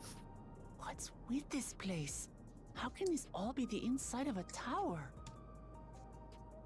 So, what aren't you telling me? Where are you? That I can't reveal yet. Precautions, you understand. Just know that I'm safe. But come, tell me about your adventurer friend. You seem to have a great deal of faith in her. You must have been through a lot together. You might say that. For instance, we found the entrance to the Golden City. Wait, what? You did? Why didn't you mention this sooner?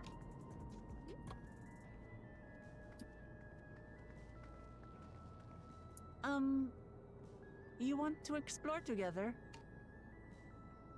It's not that I'm scared or anything. Everything is just so different from home is all. And I'm scared of everything.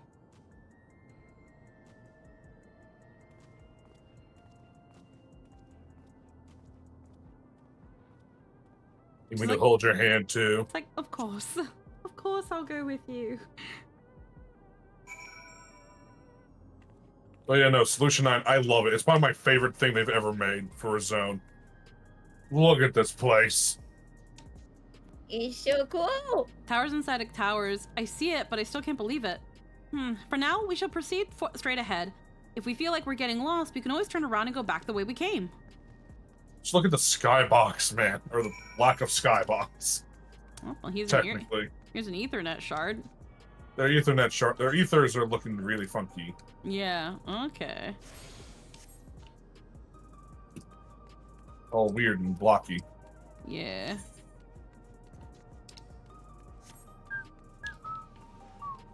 That means I can't have a mount here.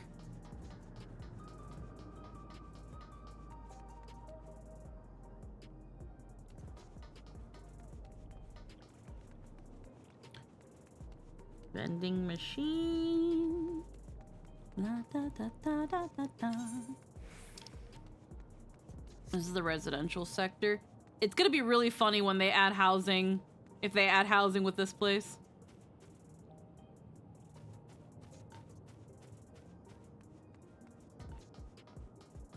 Having the most rustic looking houses in this place.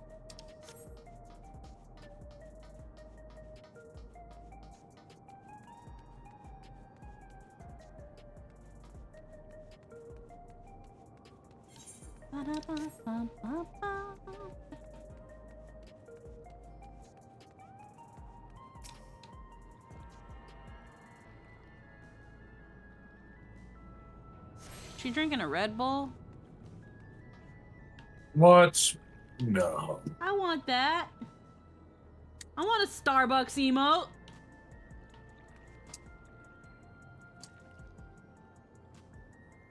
Give it a bit.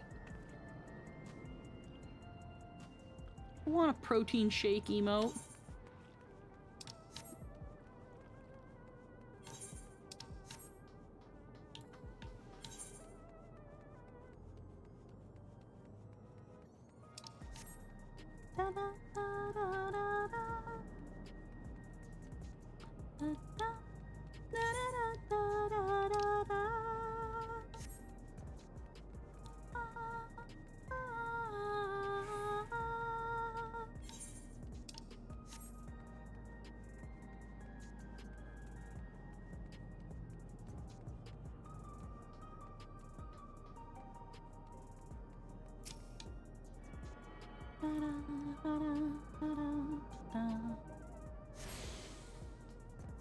Nexus Arcade. Ha, the summoning bell's a little fucking... Yeah. That's funny. Going all out. Yep.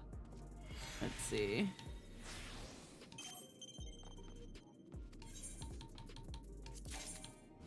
Oh, I got the fucking little...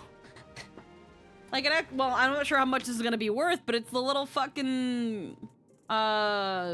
Nero minion. Oh, that's awesome. I don't know how much it's gonna be worth, though. Probably not gonna be worth much. I already have it. Yeah, deftly driven by an unspecified but doubtlessly incomparably brilliant man. Yeah, it's not worth much. I haven't actually started Dawntrail's MSQ yet. I'm brushing up on being a Pictomancer via roulette. Hee pun. Haha. Cryptomancer is a fun class. Is it my favorite caster class? I'm gonna put it at 4,000 for now. Someone will eventually buy it. And then my Highland... make a little reactive. Yeah. What's that? I need to make myself a little PNG with the Pictomancer outfit. Yeah. Oh, yeah.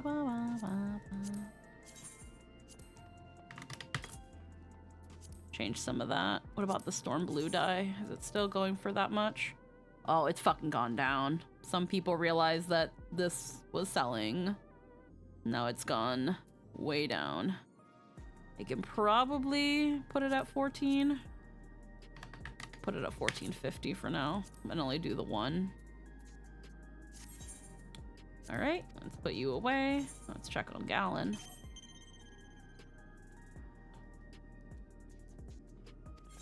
Let's see.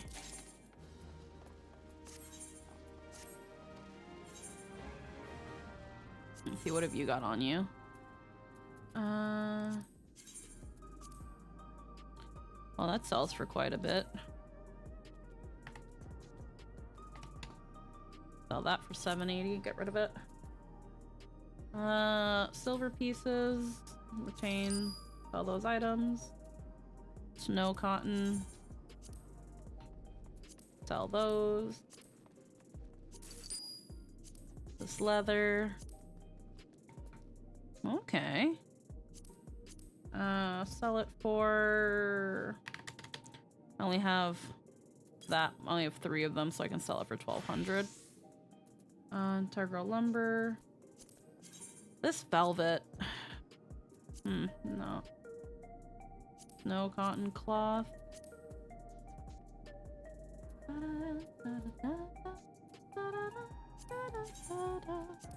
Saiga hide. Not really selling for much. But I can put it for 200 and someone will probably buy it.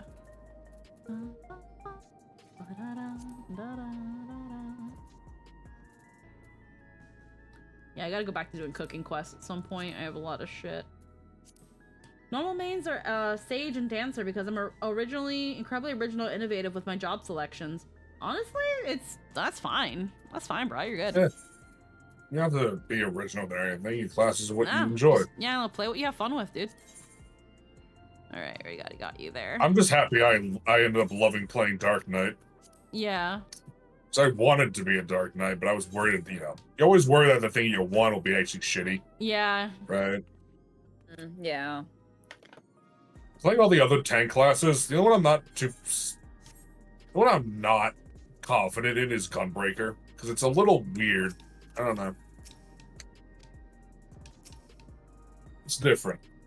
Not bad, just different for me. Mm-hmm. Warrior, Paladin, and Dark Knight are all pretty solid, and I enjoy them a lot. Looking at shitty or just really complicated looking at you, Black Mage? I mean, again, it just had a bunny. Bunny. Really depends. Again, for some people, some classes are easier than others. Micah head, Micah suit. Micah Magicog, Twilight Gemstone. Oh. Interesting. Gemstone Trader. Okay. Actually, let me just go this way. Air Wheeler Dealer. Oh. Oh wow. That's 7 million. Fuck that.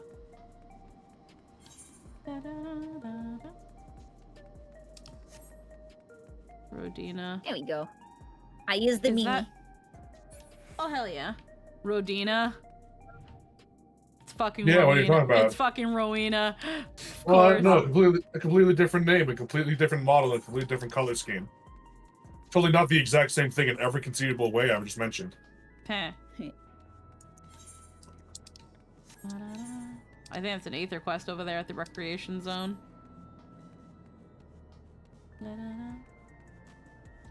Laynode 9.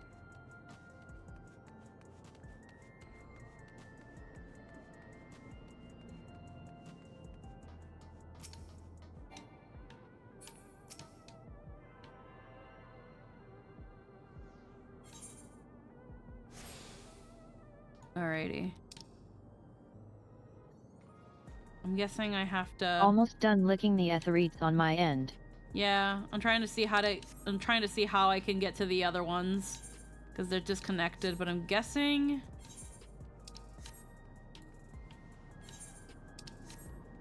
you have to hop on those panels. Yep.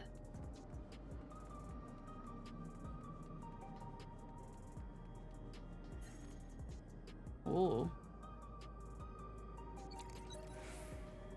Black Mage probably needs something most classes don't need nearly as much of: fight awareness. Since you have to know when it's safe to stand in a funny circle for 30 seconds straight.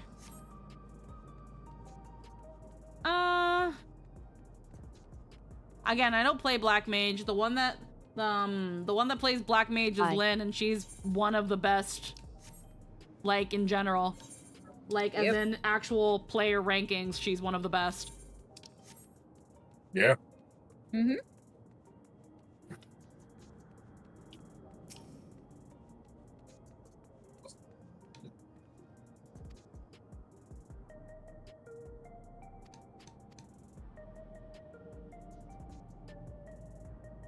I wanted to play Black Mage, but I was not up to the challenge. That was great shame. Aw. There's no reason to not try again. Oh, this is a twin sister of the lady that freaking does the sightseeing. Granted, I can't talk much on Dawntrail Black Mage, though any changes are things I haven't gotten to fully experiment with. Mm-hmm. You know, that's the sightseer's twin sister. Yeah. That's fucked up and sad, isn't it? She's gotten old as fuck. 30 years does that. Yeah. Freaking people in Eorzea fucking... people in the fucking world of Final Fantasy age like milk.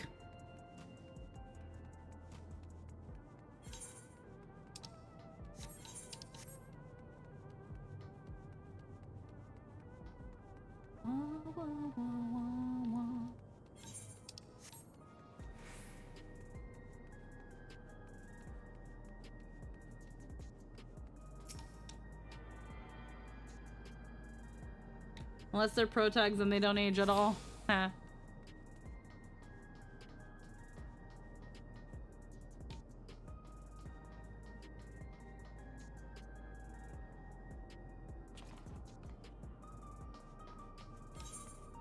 Wait, this way.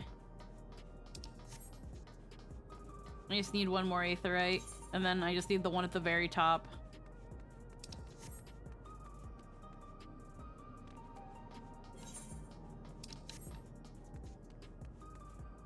Hey, look, there's the fucking GTX fucking looking building. Yep.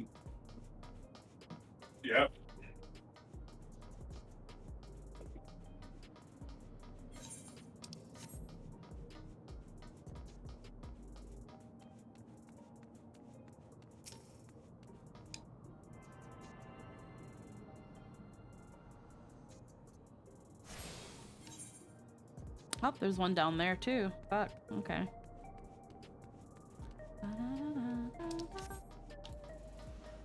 Oh, there's some very texturous textures. Yep.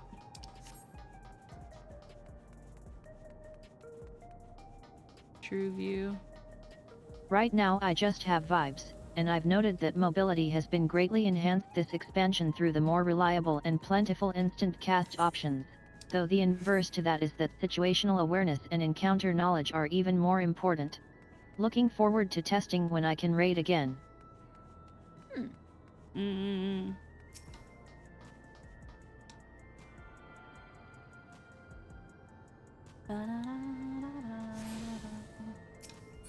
Alrighty. I still need one more, which is the one at the very top.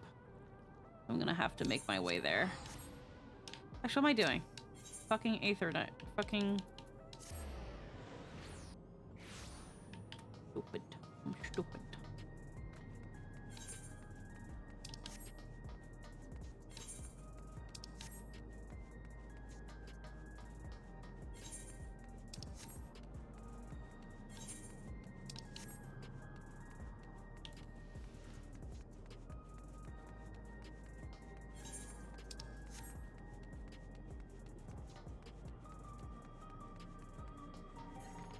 Ah, Enochian juggling.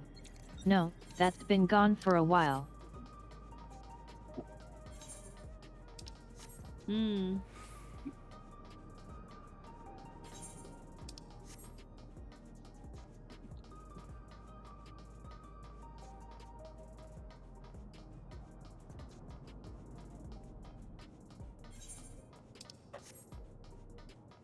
Oh, huh, I was not aware. Interesting indeed. Yeah. They shifted it into a passive, so Enochian is now just always available as long as you have Astral Fire or Umbral Eyes.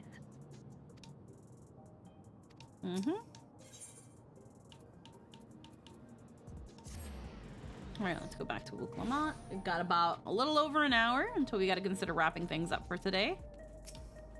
So that's another hour we've got. Ugh, a crossroads already? This place is too much. I have no idea where I should go. Right, I've made up my mind. Let's head to that building over there.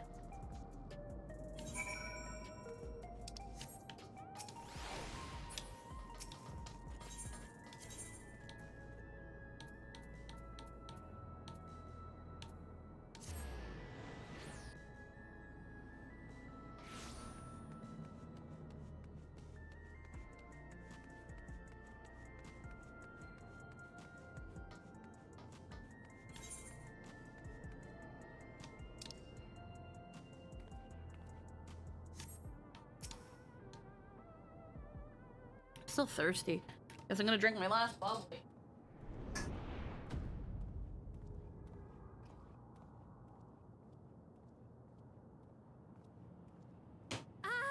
There is a part of me that is actually thinking if I should consider a soda stream.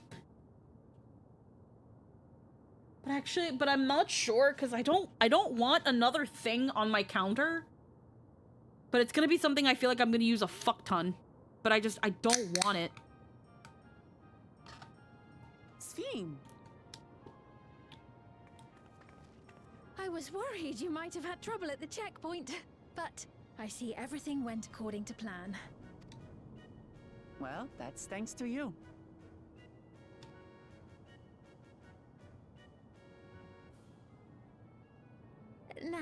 Oh I hey, know it's you've the band scarcely theme during the arrived, play. But Yeah. I have a request to make of you. Oh, a request, you say? Yes, an important one.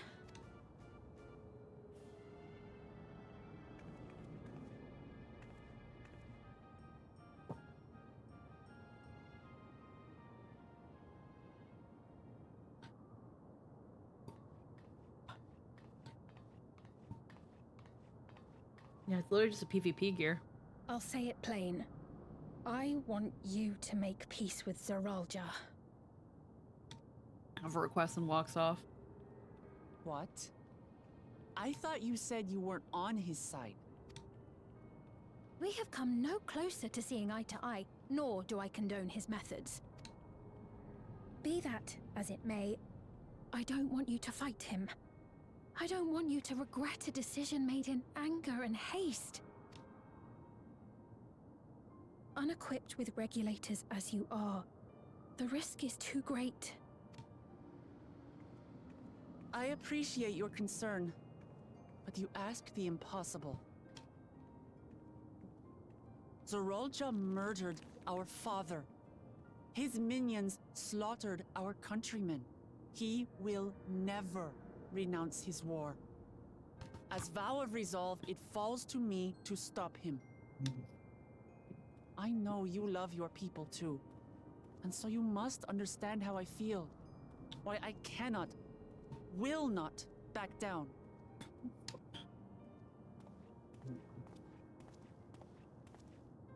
I do understand. All too well. Let me say only this then. Zeralja will use any means to win. If you would protect your people, return to them at once and prepare. Prepare as best you can. It may ring hollow coming from the queen of an enemy nation. But unlike me, you still have the power to determine your own fate.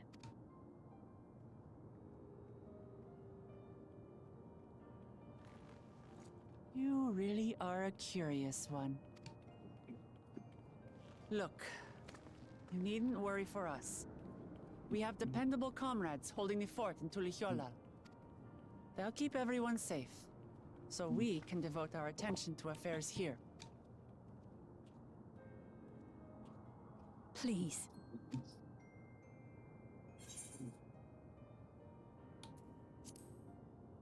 Like, no, I won't yield on this either.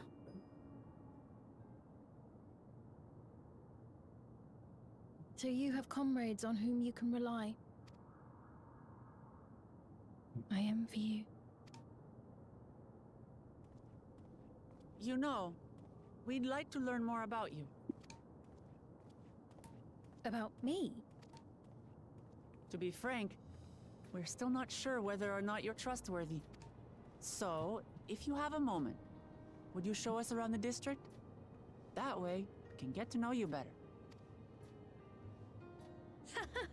You're asking me, the Queen, to show you around?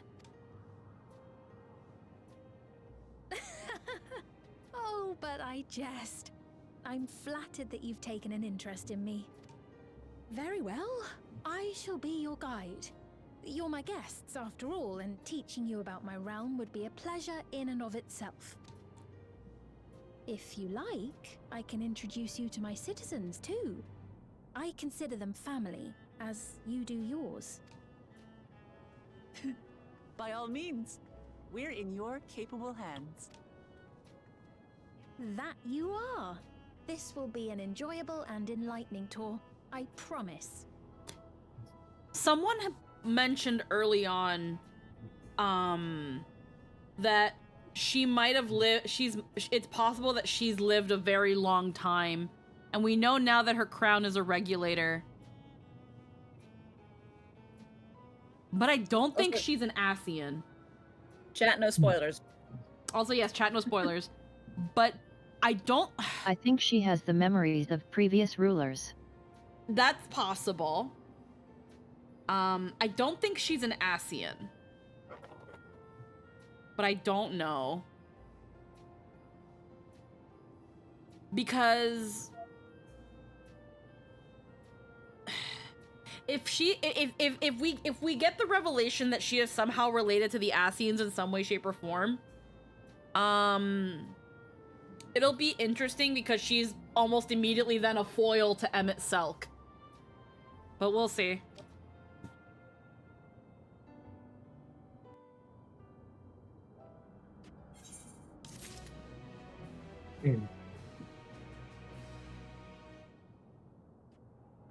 They're pulling memories away to something she has access to, so I'd be surprised if she isn't utilizing them.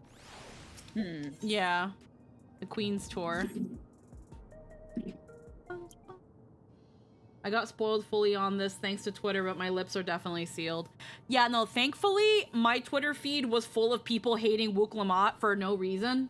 So I was actually able to avoid spoilers. Let's begin, shall we? I must say I'm really grateful. This place is so vast and confusing, I didn't even know where to begin. While the district may seem daunting in size and structure, all the key facilities are situated near ley nodes. What you call aetherites. Remember this and you won't lose your way. They hate her because she isn't Sadu. Heh.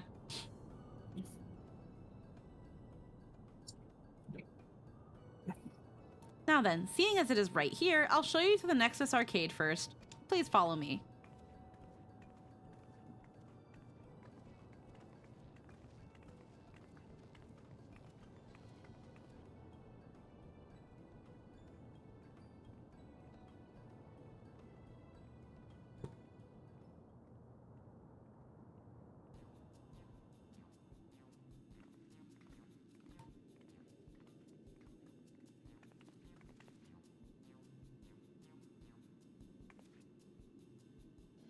This complex is home to all manner of shops. From food and daily necessities to technological conveniences, you can find most everything here.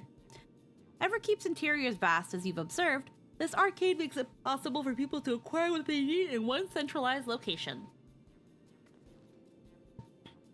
Amazing.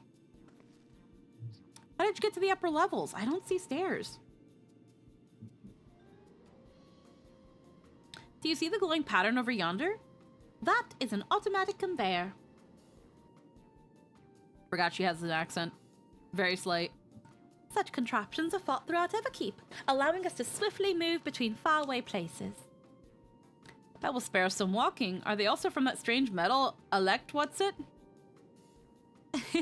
Yes, the conveyors are powered by electrode. As a matter of fact, the ore is integrated into just about everything in Everkeep, even the floors and walls. By etching arcane circuits upon it, electrode can be used to convert lightning energy to those of other elements. In doing so, we can achieve various effects. For instance, a conversion to wind produces flotation, which is required for the propulsion of our flying vehicles. A conversion to fire, meanwhile, produces light and heat, and it is employed in devices such as street lamps and heaters. There are even self-heating cups that keep your drink warm. Can you make a drink cold if you convert to ice instead? You certainly can. Our vending machines can do just that. What's more, multiple energies can also be combined to produce some clever effects. For instance, by manipulating the air with wind while projecting light with lightning, it's possible to alter one's appearance. It's almost scary what you can do with electrope. If such a wondrous material existed in our world, I imagine everyone would be fighting over it.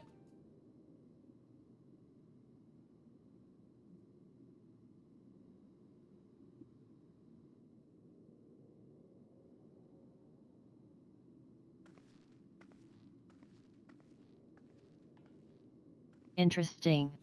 That's a very wink wink nudge nudge. People can disguise themselves with magic. Mm-hmm. The shop over here, what does it sell? Oh yes, let's go and take a look.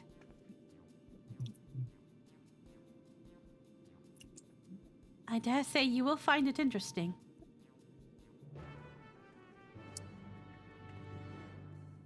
Okay, I think I was here for this, because I remember the drink quest.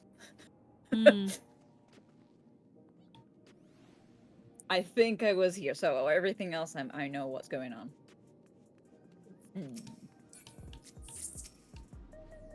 What's all this? This shop sells food. There are items on the counter. That's food? I can't imagine what they taste like. I thought you might be surprised. Your countrymen were too in the beginning. Come, you must sample something. Choose one and I will purchase it. Welcome, friends. How lucky you are for Her Majesty to treat you. The 5 items on display are most popular. I recommend one of them if this is your first time. It's decide time. Select an item that interests you. Slab of pink hexagons. Liquid-filled pouch. Long rectangular bar. Hexagon patterned bag. Black and yellow tin. This reminds me of grapes. Okay, great. Liquid-filled They're not pouch. scrapes anymore. They're hexagrapes now. Long rectangular bar. MRE second from the left there. Yeah. I'm taking the hexagon bag. Black and yellow tin. Far right is just a landmine. I'm gonna take the liquid-filled pouch. Oh, the revivifying tonic. I take it you're thirsty. The flavor is a sublime blend of sweet and salty, and it stays fresh for over 10 years thanks to the special container. No. Okay, you don't have to choose it. Slab of pink hexagons. The synthetic fruit pellets? They're our best approximation to the taste of texture of grape. I've never tried the real fruit, so I can't say how faithful they are, but there's no denying their popularity. Okay. Long rectangular bar. Keen on the perfect meal bar, are you? It's all the nutrients your body needs packed into a single foodstuff. The flavor is formulated to never taste dull, and one bar will satisfy you for a whole day. Many folks prefer this to taking multiple meals. It's an Archon bar. Yeah, seriously. Let's see, this one. Salad paste. It is designed for those who are concerned about their figure. With its blend of 9 varieties of vegetables, it'll help your efforts to slim down. Fashion models swear by it, and youths can't get enough of the stuff either. And it's vegan. Black and yellow tin. Here is cultivated steak. It's not quite the same as the real thing they produce in the outskirts, but it's slightly more affordable. This particular product is known as Gold Label, and it's a delicious hybrid of beef and chicken grown in the plant, at the plant on a 4th level. Okay.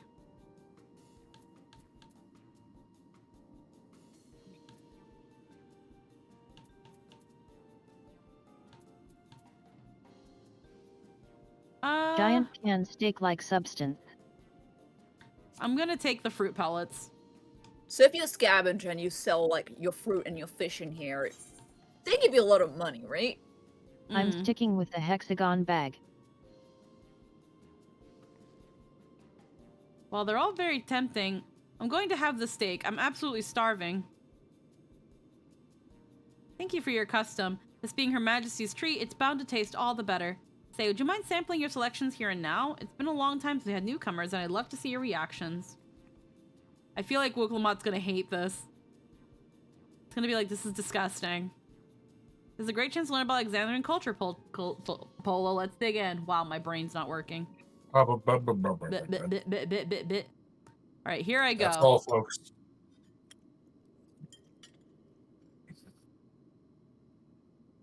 Following Wooklamot's lead, you sample your selection. Oh, okay. Amazing. I've never had any meat like this before. It's tender like chicken, but flavorsome like ronik, and the spices just give it just the right amount of kick. I could eat this every day. Oh. Okay, it's good. Don't mind them. They're just happy to see your honest reaction. And how about you?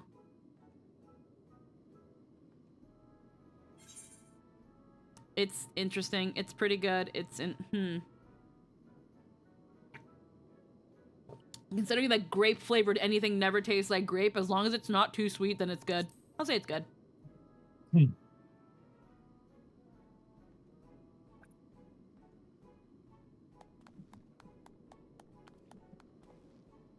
I'm getting American fast food vibes. Delicious but terrible. It does take me back. Though it was chaotic when people of Tulihiolal first arrived, we endeavored to learn about one another and embrace our differences.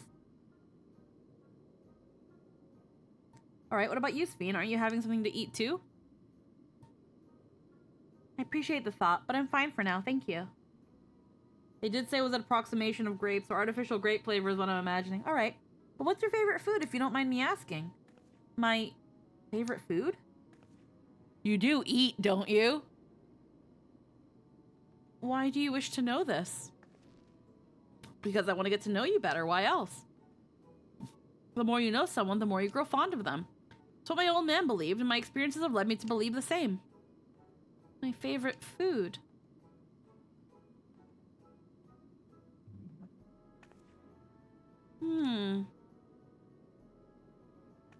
Is it such a difficult question?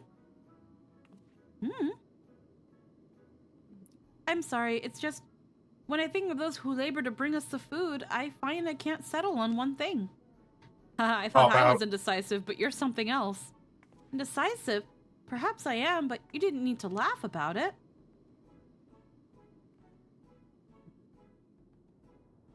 Oh, a baby. An infant. A teeny. Did Zoralja have a baby? Did you birth a baby? Let me query my 137.893 images of personality data to establish an average for favorite food. I don't know about you, but I'm satisfied. Let's keep moving. Very well. Next, I was thinking of showing you the residential sector, but it's set apart so I could attend to personal matters. It's a visitation, to be precise, and I believe it will be educational for you as well. Would you two mind accompanying me? With who is the question of if that's the case. Wonderful, then let me know when you have seen enough here and we'll make our way. Ready? Then let's head to the residential sector. It lies to the southwest. As we walk, I'll be glad to tell you about any places of interest that we came upon.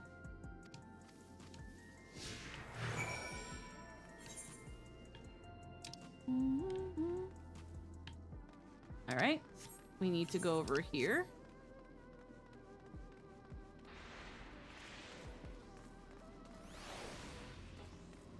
Oh, a sightseeing spot.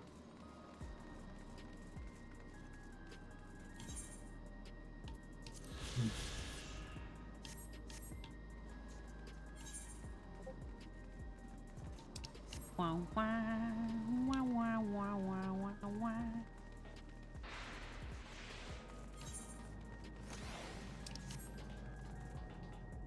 I don't know where specifically the couch is, but it's somewhere. I think it's at the arcade place, I think. Probably.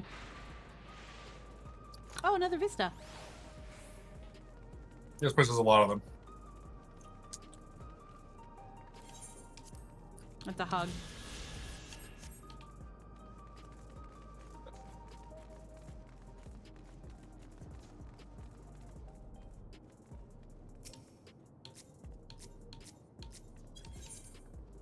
Meat was so good. I have to get everyone at home to try it. This is Mosaic, a cafe. Here you can buy drinks to enjoy while you relax. I see. In Tulihiola, there's a similar establishment called, Jabaliev Tiri. That's seashell in the local tongue. Is there a story behind the name Mosaic? There is. In our continent, the races are named for stones. There's the Hyune, who resemble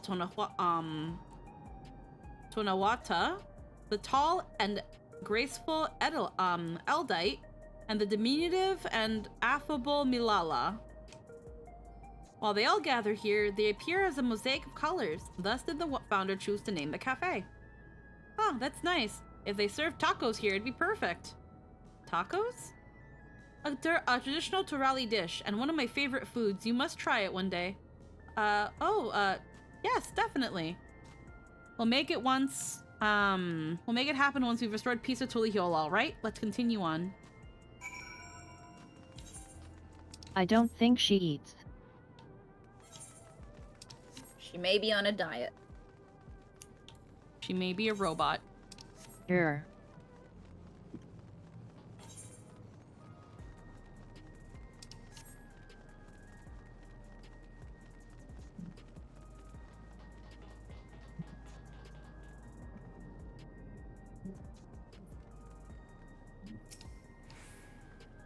And here we are. These buildings are where our citizens live.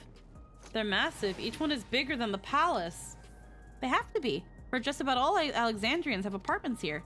Lest you wonder, I'm here to visit some people. Their apartment is in the building on the left here at the residential radius 914. Residential radius? That's right, come. The door opens automatically. Ah, 914. Eh. See what you did there?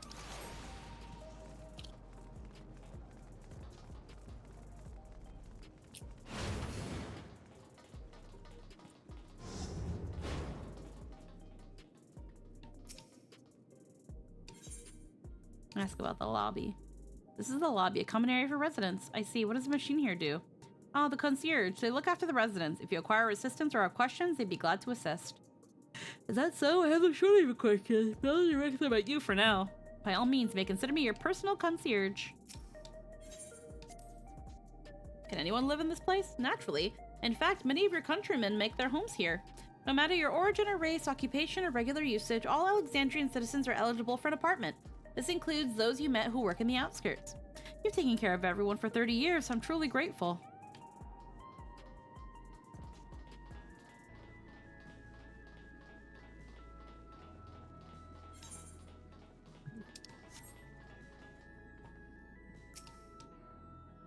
This is the place. A mother and son live here.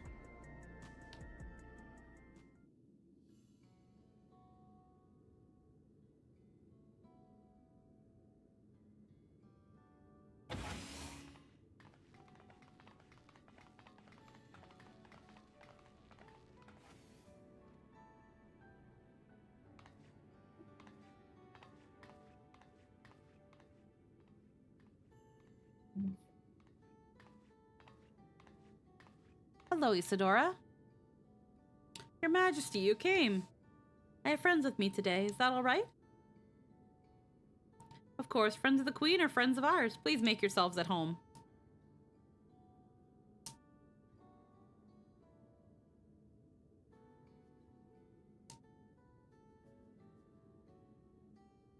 How has Milos been? There's been no change, but the symptoms are thankfully mild today.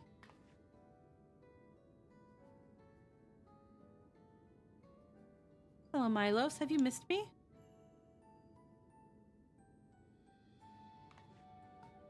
My son was born with Levin sickness, a severe etheric imbalance towards lightning. As a result, he suffers from paralysis. He cannot walk and struggles to speak. For a blessing, It's okay. When he dies, you'll forget you ever had him. For a blessing, he still has his hearing, and even on bad. Well, I mean, that's how how it works here. Yeah. And even on bad days, he can communicate with his eyes. I see. Speen visits often, doesn't she? Does she? She does. Milo simply adores her. He sometimes even manages a smile when she's here.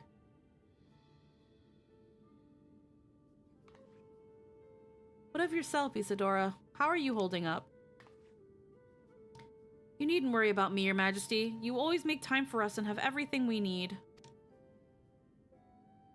I'm glad to hear that, but you mustn't strain yourself, understood? You can tell he's sick because his hair's purple. There's nothing you can do for him? Perhaps a treatment with souls, or... Unfortunately, no. While souls can revive those who have met with an accident, we cannot reverse the effects of old age and sickness. Truth be told, many children are born like Milos. The illness has existed for generations, but we've been unable to find a cure. So I was just clearing up a resolution I've already found in my throat. Oh, yeah? It's ether sickness. It's Levin sickness. Yeah. It's Shadowbringer sickness. We already have a fix for this. Yeah, it is. This is a world immediately. This Alexandria's a world infused with lightning. Just like the first is infused with light. Yeah. We have a cure for this sickness. The cause is quite clear, though. The And excess... the 13th with dark. Yeah. The excess lightning in the environment. It's no coincidence the number of cases risen dramatically these past 30 years. It's all my fault. What was that? I believe you. I'm sorry, Isadora, but I must be going. But say more. I promise to make a proper visit next time, with treats to share. There's no need to apologize, Your Majesty. If it weren't for you, Milos and I wouldn't still be here.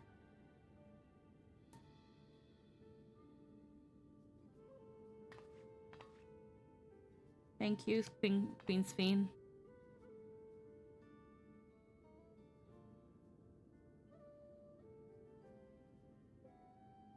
My pleasure, Milos. I'll be back soon, so be a good boy, for your mother and for me.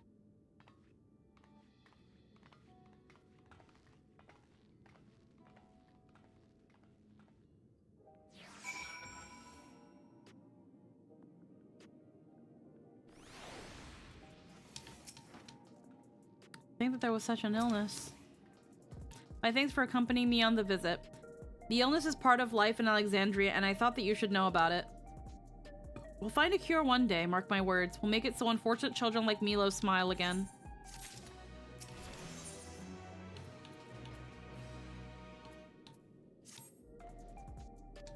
Continue the tour, shall we?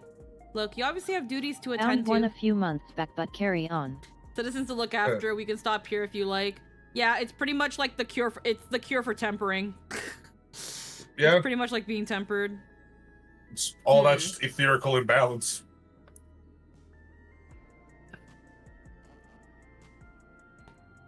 No, I do this because I want to, so please don't worry. Next, I'll show you the district's most vital facilities, a place called Resolution. To reach it, we'll need to go by way of Leno. You know, fuck the accent.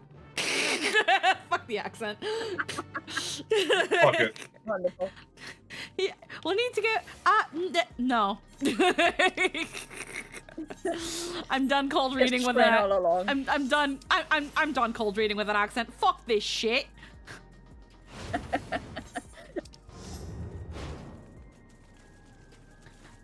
Trin would be so fucking crass here. He'd be like, if only we had a cure. Oh, we have a cure. What? We have a cure. Yeah. No, super easy. We solved this in like three different worlds. It's actually quite simple. You want me to get Alize? I can call out. Hold on, let me ring up Alize real quick. Alize, remember that one thing tank with Gaboo and then that one little kid up in the first? Yeah, that one. Yeah, we've got the same thing again. I know. It's you. At this point, you think you. It's. Yeah, the child solved this a while back. I know. Crazy, isn't it? Crazy, isn't it? Yeah. Yeah, I'll tell them to wait. You're on your way? All right. Alize's coming right away. They'll be here in 5 minutes. She'll be here in 5 minutes.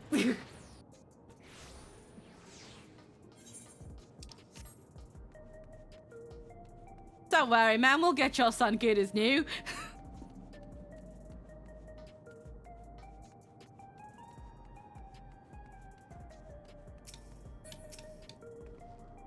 Conveyor head will transport you to the government sector where Resolution is located. The makings of the conveyor indicate its direction, and there is a pair just like it on the other side. Is it safe? Extremely. There's no need to be afraid. Who said I was afraid? Come on, Polo. I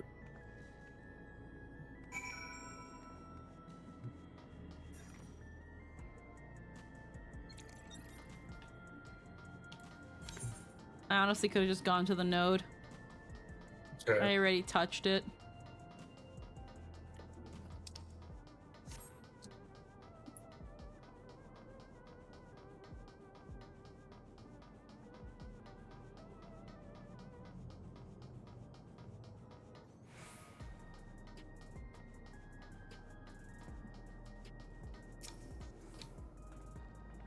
Nothing to it, eh? A child's amusement ride. And here we are, Resolution, the operational heart of Solution 9.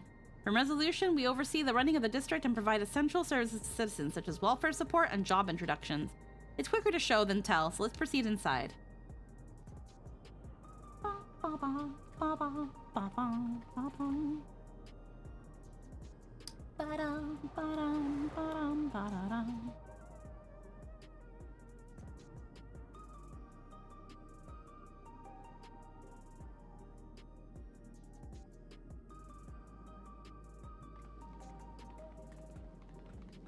strange contraptions everywhere you look.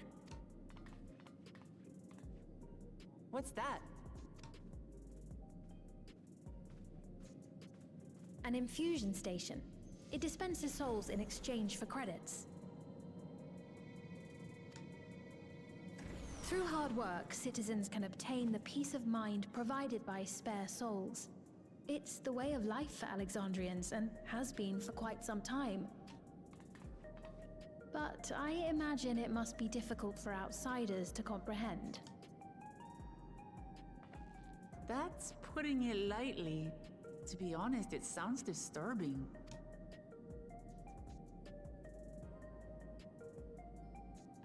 Still, I won't dismiss it out of hand. Practices like these don't arise from nothing. There's a reason why your culture is the way it is, and I'd like to understand. Won't you tell us some of your realm's history?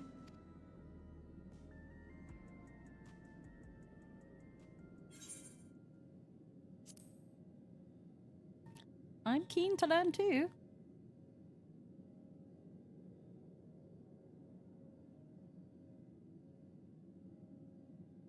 Very well.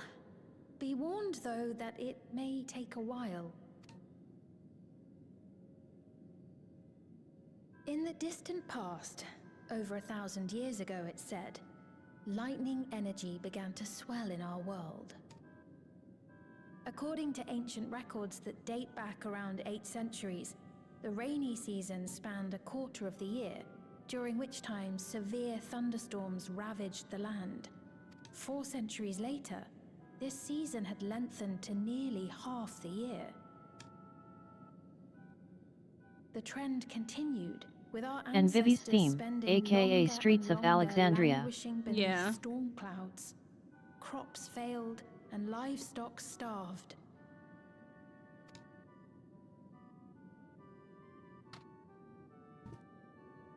But amidst this growing desperation, a miraculous material was discovered that promised salvation.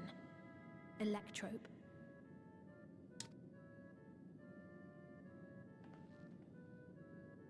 The stuff that's used everywhere here.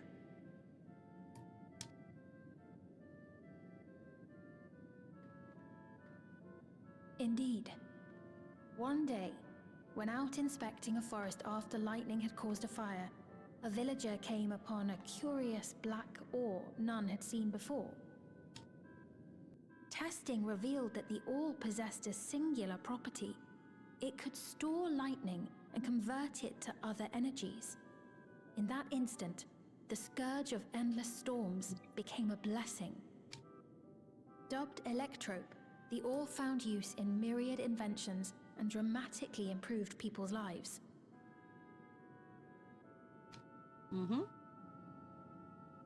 So much so, in fact, that all nations soon became dependent upon it, despite the difficulty of obtaining it in quantity. Supply was chronically scarce, and when nations couldn't meet their needs with their own deposits, some resorted to taking Electrope from others. Fighting was isolated and sporadic, until Electrope came to be used in warfare. First in the weaponry of invaders, then in the countermeasures of defenders, and then in every aspect of combat where an advantage might be had. This served only to exacerbate the ore shortage, leading to further escalation. Before long, the entire world was engulfed in a terrible war known as the Storm Surge.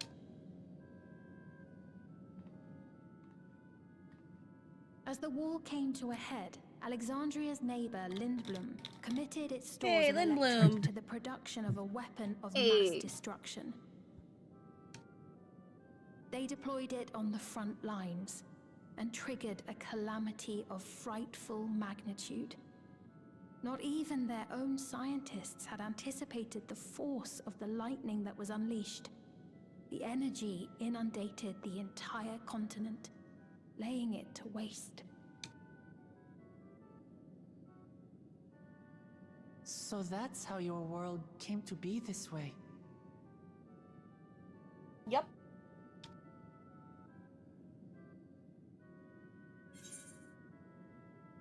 And put in mind of the flood of light, just like the flood of darkness. Sounds like an awful lot like an umbral calamity. Say the flood of light. You truly know a great many things that I don't. I should like to learn about you too sometime. There's too much to talk about. Meanwhile, Trin, you don't want to know. You actually don't. The people of Alexandria Change your statement already right lost now. much to the war. They lost Oh no, almost Trin, there's another everything princess else after to you. 11. No, I shan't do it again. I shan't do it again. I'm not even dressed as a boy this time. Those who survived bore deep scars, tormented I by think the she's memory into of that. loved ones taken too soon. Though they Probably. yet lived, the cruel spectre of death was with them always. Seeking a solution, our scientists turned once more to Electrope, and after extensive research, they developed the means to preserve memory and soul. Physical death isn't the end. So long as our memories endure, we may live on. This belief sustained us then, and it sustains us now, granting us comfort. That's quite a tale.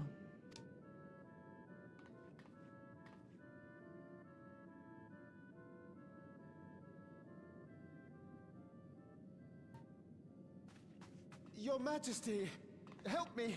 I beg you, help me! What's the matter? I've got no souls left. Not a single one! But the lot at Soul Supply refused to give me any! Please, you must do something! My apologies, Your Majesty. This man, he does no work. Instead, he drinks his days away on Trueview. He has only himself to blame if he has no credits for souls. That's not true! I'm a fighter at the Arcadian. Or rather, I was. I haven't been allowed to fight because of the Oh King's God, he decree. watches It The isn't View. my choice. Yeah. I see. You're a brave warrior of the arena. I want to help you, I sincerely do. But I cannot give you preferential treatment. Then open up the Arcadian again, so I can fight! I'm sorry, but that's not my decision to make.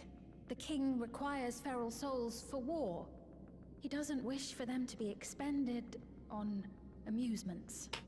I'm sorry, I can't reopen the WWE. You're useless! A queen in naught but name!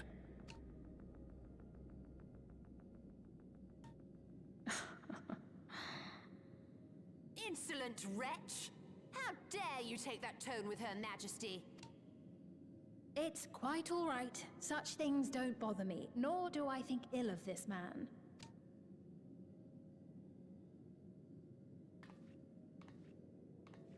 Hear me. Though I cannot grant you a soul, I mean it when I say I want you to live. I love all of you. Curious equally, thing to say for a no dearly. soul and disintegration You are as range. family to me, and it pains me to see you deny yourself hope.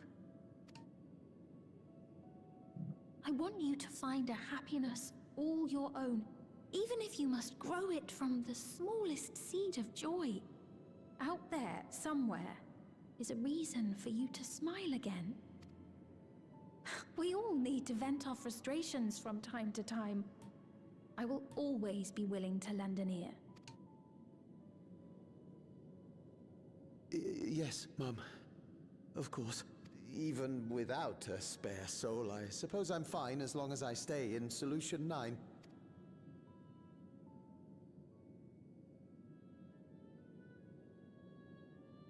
I apologize for my rudeness. Good day to you.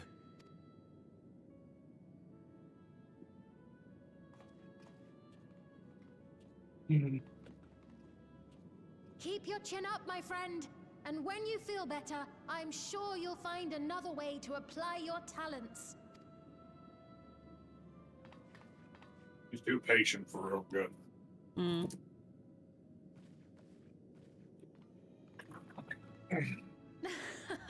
I'm sorry you had to see that. Let's keep moving, shall we? Sorry about that. You know, dissonance and the like. Now I just need some Burmecia and Clara in my Final Fantasy. Right.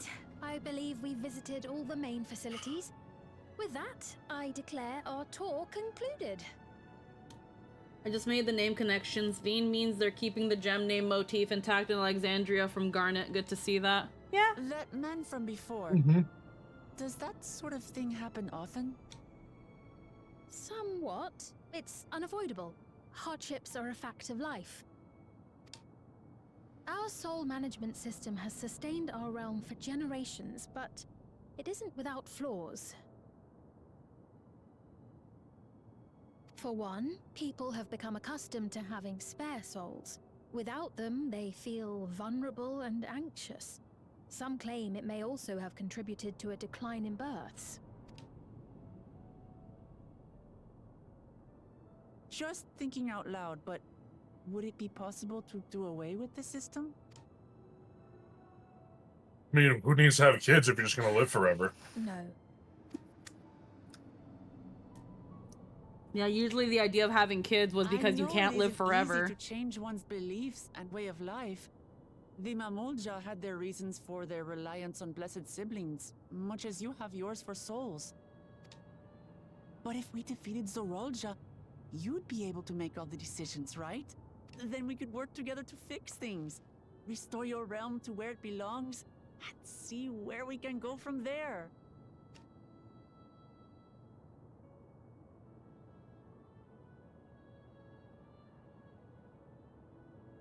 You still can't in this, but you're virtually assured to die of old age or disease rather than accident. There's something that I need to tell you.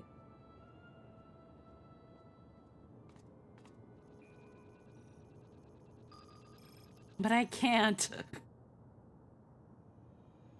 What is it? Actually, never mind. It's nothing of import. Well, it was lovely showing you around. Of course. Thanks so much for the tour. We've learned not only about your realm, but you as well. For now, our priority is Zorolja. But once we've dealt with him, perhaps I can return the favor and show you to Lihiolal. I'd like that very much.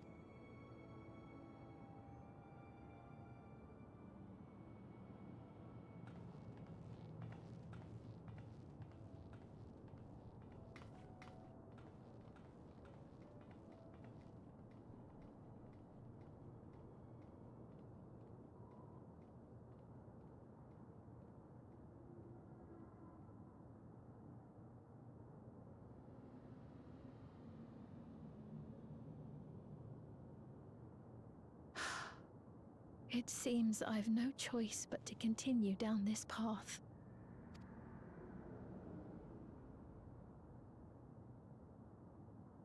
Forgive me, Vau Wuklamat, but I must disappoint you.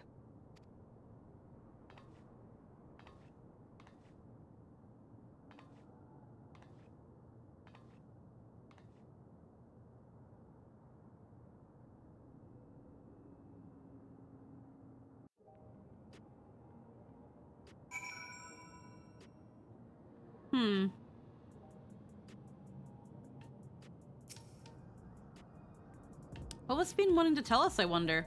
Well, it can wait for another time. I've been exploring for a while now and should probably go to Kafkiwa's meeting point. That'll be back the way we came, I think. I'm gonna start thinking she's a robot.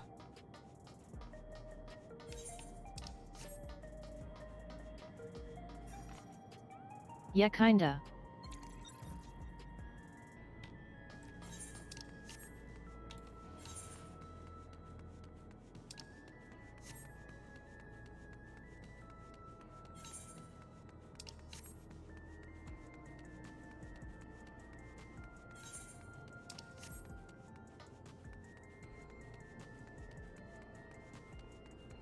Where at this point, that, like, the fact that her name and her, like, her name and title and even the number is probably, like, fucking queen version, freaking her, like, version. Like, she just transfers from one body to another.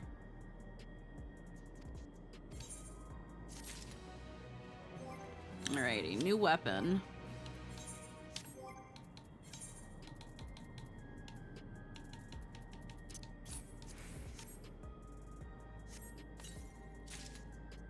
Alrighty. Plato, walnut, cane. This weapon should be an upgrade yet. Yeah, let's see. Okay.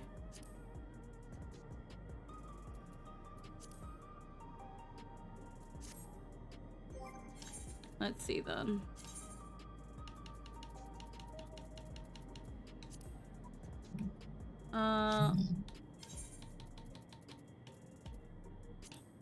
Item comparison. All right. It's definitely a buff in vitality, a buff in mind. It's got piety. We still have a lot of determination, and mine still has, again, critical hit and spell speed. Item level, it's just 10 more points.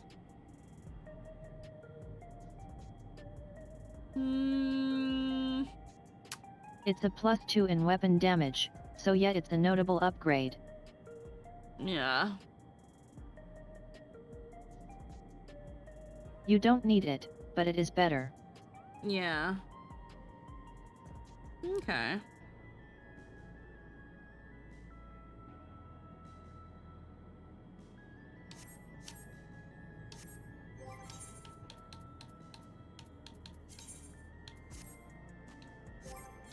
Granted, we'll presumably be getting our class equipment soonish. Probably. We still have to finish the role quest as well, which will probably be yelled at for that soon. You need to be when you're at 99, I think. Well, main story will let you know when that's a thing. Yeah. Okay, we've got about 20 minutes. Having seen the district to our satisfaction, Wu Clement is ready to head to the meeting point. So we're supposed to go to a place called Trueview in the eastern sector. This conveyor ought to take us there. You know, once you get used to it, they're actually kind of fun. Come on, Polo.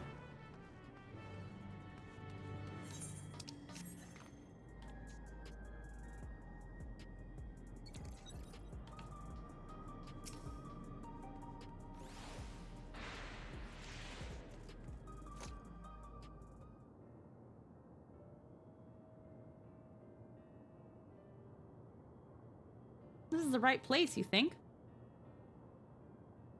I should really be putting my glam back on. I don't see the others, though. Well, rather than sitting and waiting, we might as well explore a bit more. Huh? Polo, look over there. It's a baby. It's a little baby boop-bop. I'm a Mulja child. What are they doing here? Have you noticed a considerable lack of a certain species in this dome? Oh yeah, there's like no Mamulja. Or Rothgar. Or Hrothgar, but yeah.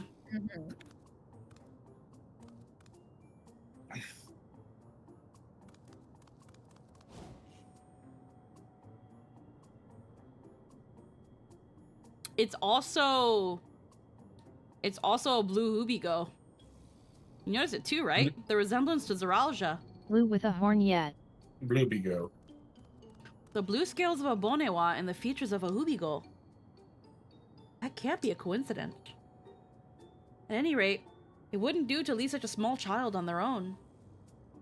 The only thing I can think of is that he somehow had a kid here, or he cloned himself.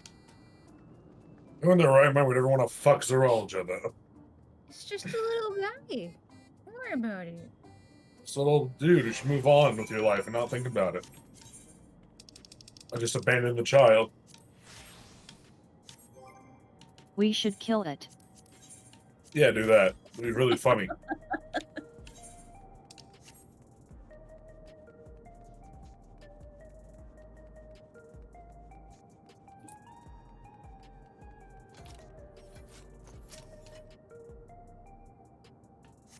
That's a Roger's little spunk dump. Trin, use a better word, please. Trin, please don't call a child a spunk dump. For fuck's sake. By the 12, please don't call it that. Maybe it was artificial insemination. This place seems to be into that. Oh.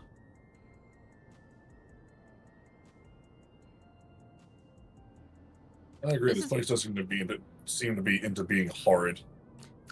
So this is True View. I'm not sure what I'm looking at, but it does seem lively.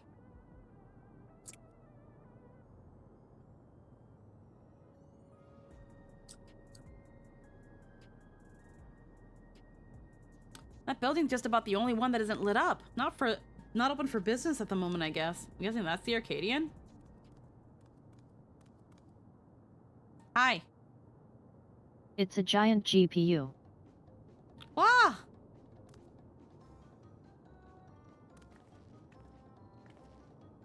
I didn't see you there.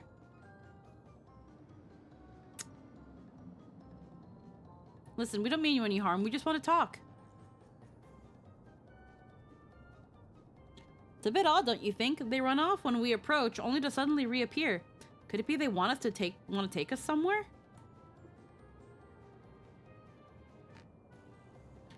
Is that the way of it? You want us to follow you?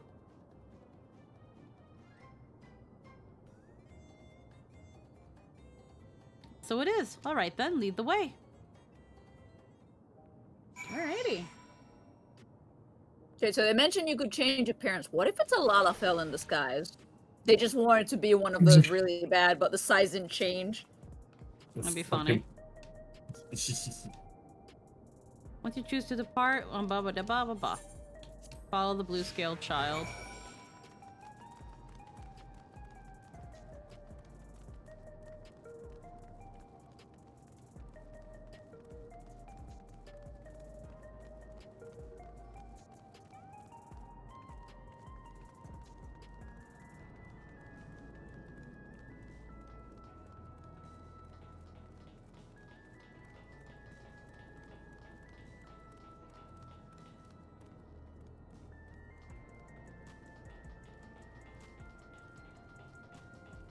Leads us to a freaking vending machine. I want a Pepsi.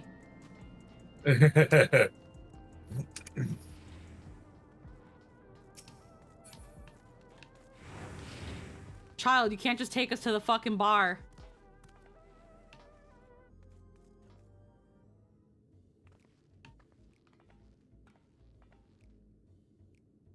Is this where you want it to bring us?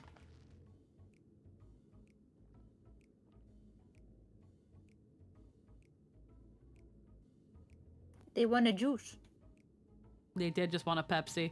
What is this place? If you're meant to relax here, it isn't working for me. Hey, what's your name?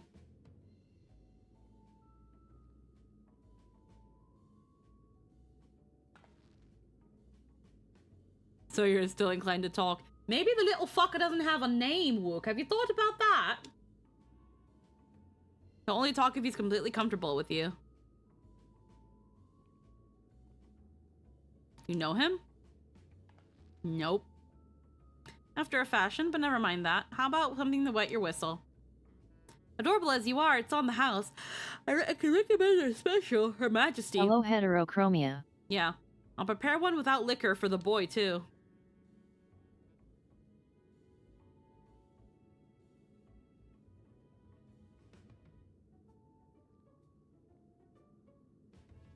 Thanks, but no thanks. We're supposed to meet a friend named Kafkiwa. But we ran into the child on the way, and he let us here. Oh, so you're with Kafkiwa.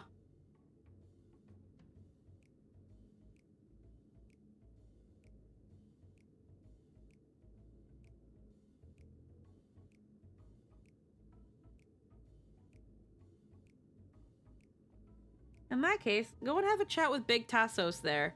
He'll show you to a fun place.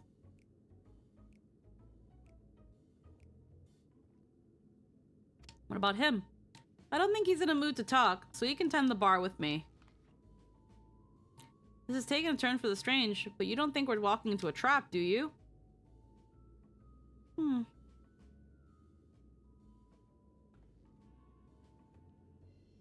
If we are, I'll handle it. Demis doesn't have suspicious written all over it.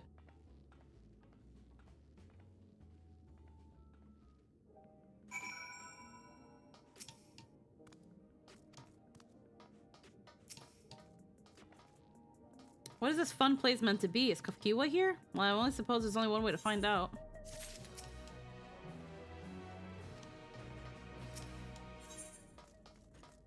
Gives you teeth. So you're normally off limits, but Kafkiwa's told us about you. Just follow the corridor and head into the room at the end. Let's go, Paul. Whatever happens, you won't catch me being surprised. Man, I can't believe I'm so surprised. Oh my god, so surprising.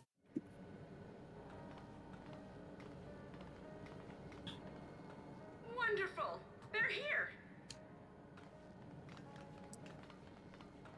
We've only just arrived ourselves.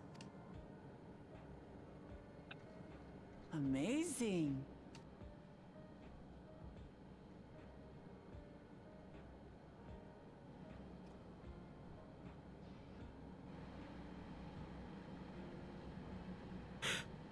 I bid you welcome to the back room. Oblivion's humble headquarters. A hideout tucked behind a drinking hole. Brings back memories, doesn't it? Heh. Our members here are mainly creators and adapters. That is, scientists and engineers who specialize in electro. They use their skills to provide support to our field operatives. Geralt, Shale, be so kind as to give Geralt. an overview of your duties. Yeah. Up there, I was like, who's the fucker without a shirt? What do you think it ever is? Fucking, I don't know. Now I do. He's got neon green hair. Provisioning. Gotta have supplies to fight a good fight, ain't ya? Luckily, we got the tools to craft most of what we need. Gathering intelligence is another vital aspect of our Him work. and Trin in a conversation. Every Go. core system is a veritable This needs to happen. You just need to know how to get Fuck, another one. Fuck, another one. Do you have a problem with your wife too? Never been, man. Never mind. Yeah, okay. Like, so far we've seen 2 reflections of Geralt, and they're both with the big hair. Communications, watching the enemy's movements and coordinating our own. That sort of thing. And among all our activities, we spend a fair bit of effort investigating preservation. The organization credited with laying the foundations of electrope technology. From the soul management system to Everkeep's design. They're behind just For the about Ember everything Lord. you see here. Yeah. It'd be no exaggeration to say they made this realm what it is. It seems pretty clear, though, at the very least, in the case of Geralt and his reflections, and then you have like the Tiger Man and his wife with the railroad and like the trolleys. It seems again, aside from Ardbur and us, because obviously we can decide what we want to be, and China's being Sid's reflection because they kind of had to throw in that little twist. Usually, the race and the reflection are usually the same. How long has it been since we met a new hot Elizan? Feels like it's been a minute. It's been probably a bit, Their but... magnum opus was without a doubt the power which was used to join Alexandria to Tural. Interdimensional fusion. Huh? Yeah, I told you the reflections were other My dimensions. summoning technique and the magic within Azam's crystal. Oh. Yet, though the effect is localized, to be able to fuse realities. Even with my knowledge, I struggle to conceive how it could be possible. Fucking Asians were onto something. Incidentally, the founders of our group, a husband and wife, were members of preservation at one point. That they opposed the fusing of worlds, and so defected in order to prevent it. While not entirely unexpected, given what we have seen, This is still quite the revelation. By the by, that's an interesting earring you have there. A novel way of carrying a data storage device.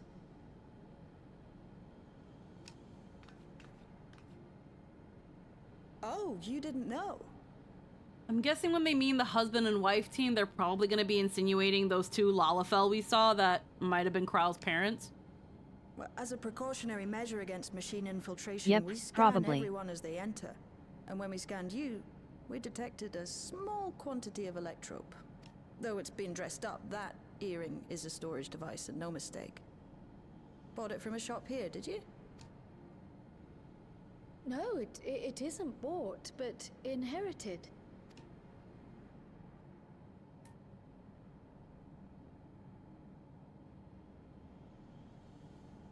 So these people sent you through the portal along with the earring? Do you know aught of them? Listen, Cryle. The husband and wife who founded our order, it's believed that they were Malala. Though we have no evidence at present, we can't rule out the possibility that they were your parents, or perhaps close relations. This I posit because they were the very individuals who spearheaded the research into interdimensional fusion. As traitors to preservation, they were relentlessly pursued.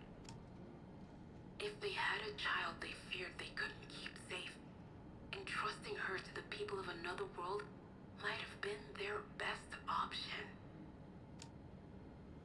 My parents. The founders of Oblivion. Tell me everything you know about them, no matter how small or seemingly insignificant. Anything and everything. You were just told your earring's a data storage device. It might have data stored in it, you know, because it's a data storage device. Names, I'm afraid. In a bid to elude preservation's agents, we suspect they erased all trace of themselves. Nah, that would make sense. I'm sorry we couldn't be of more help. If you're interested, though, you're welcome to review our accumulated data. You need an adapter. Yes, please. As an individual and member of my order both, I wish to learn as much as possible. I should also like to peruse the data. Where the joining of realities is concerned, I may well be of service. Of course. Feel free to peruse to your heart's content. Peruse. Thank you. If you like, I can examine your earring. I have to say, the prospect that it belonged to our founders has me itching to take a look.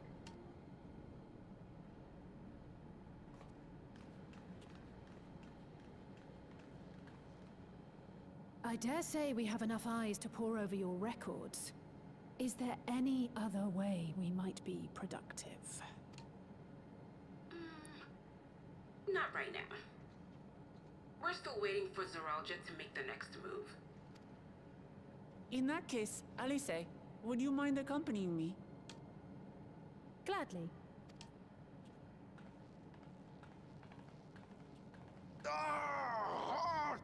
I've buggered it up again! Never a moment's peace. Pay him no mind. I don't. I like Shale.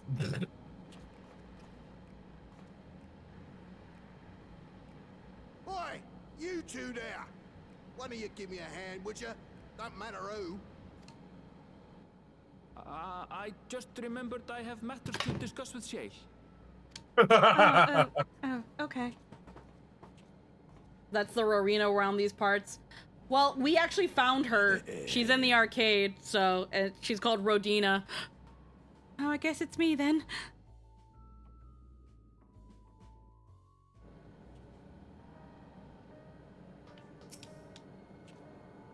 Better you than me, traitor. You fucking shit. Seldom does one see Cryo so openly impassioned as her comrade. I do my best to support her. Shell has already extracted the data on the earring. At long last, a clue. My apologies, but I'll remain here to review the information. I feel for you. While Genalt is a brilliant adapter, it's as if he's struck on full volume. It's all I can do to put up with the clamor.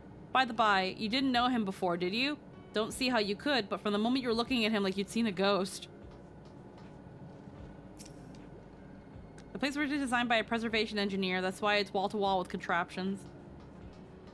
Hello. Sorry you had to see me passion spilling over. It happens when you put your heart and soul into your craft, you know. And not to be weird or nothing, but I felt a sense of kinship when I saw ye, as if we've met in another life. Several times. Any road, as I was saying, I need someone to lend me a hand. I haven't slept for 2 nights now, not a single wink, and I'm ripe to collapse. Can't afford to, though. Got folks relying on me, see? But if I'm to keep at it, I need you to fetch me my favorite energy tonic. Energy tonic. Oh, okay. That voucher's good for 2 cans. One for yourself by way of welcome. Can't get the stuff by any old vending machine, though. You need to talk to a bloke named Philemon. You'll find him tending the bar out on the main strip. Off you go now. He needs energy drinks, not alcohol. Okay, thank you. I'll get you your monster energy.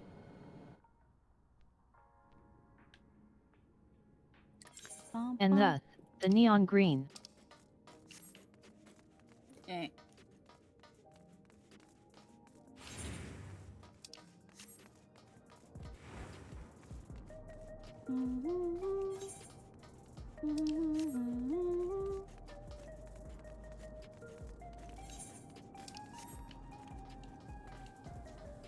Oh, there he is. On the other side of this.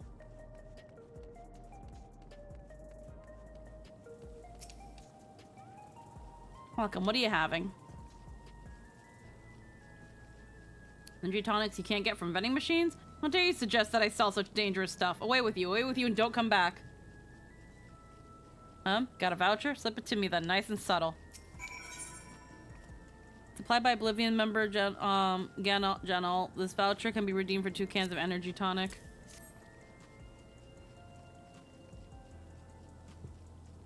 Oh, so you're collecting for Ganal. A can for him and a can for you, eh?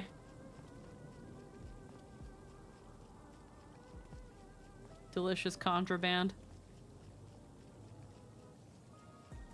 Here you go. Yours is formulated for beginners, gentler than the full strength stuff. It's not contraband or anything, so you won't run afoul with the authorities. But if the Rodina Consortium was made aware of my special selection, it'd be bad for business. Now, seeing as it's your first time, I want you to drink your tonic here, just in case there's side effects. Oh, okay. Full strength beginners. Bearing a curious design upon its can, this energy tonic is the favorite of Oblivion member Dental, and this is formulated for beginners. You drain the tonic in a single pull. Heh, now that's how you do it. Your pulse will quicken soon, after which you'll start to see everything more clearly. And then, oh, okay. And then I guess that happens. People say it's like growing a pair of rainbow wings. Well, you haven't up and caked and corked it, so hurry along and give his tonic, blah, blah, blah. Okay.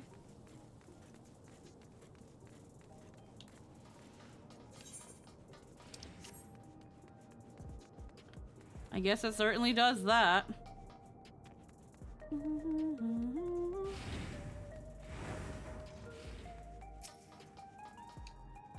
That's one mushroom. It's that one mushroom from Mario. Ha. Yeah. We got about 10 minutes or so before we gotta consider calling it. Here's your shit.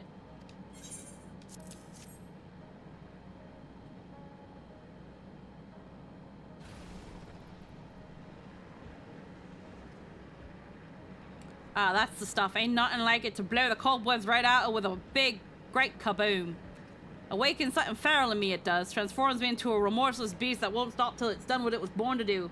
Any road, sorry for sending you off on an errand like that. I just can't concentrate without me tonic, you know? And the pile of work ever get. Oh, wow, I can't read. Speaking of which, I better get back to it. Those weapons and tools ain't going to enhance themselves. Alrighty. I like the Super Saiyan effect they give. Yep.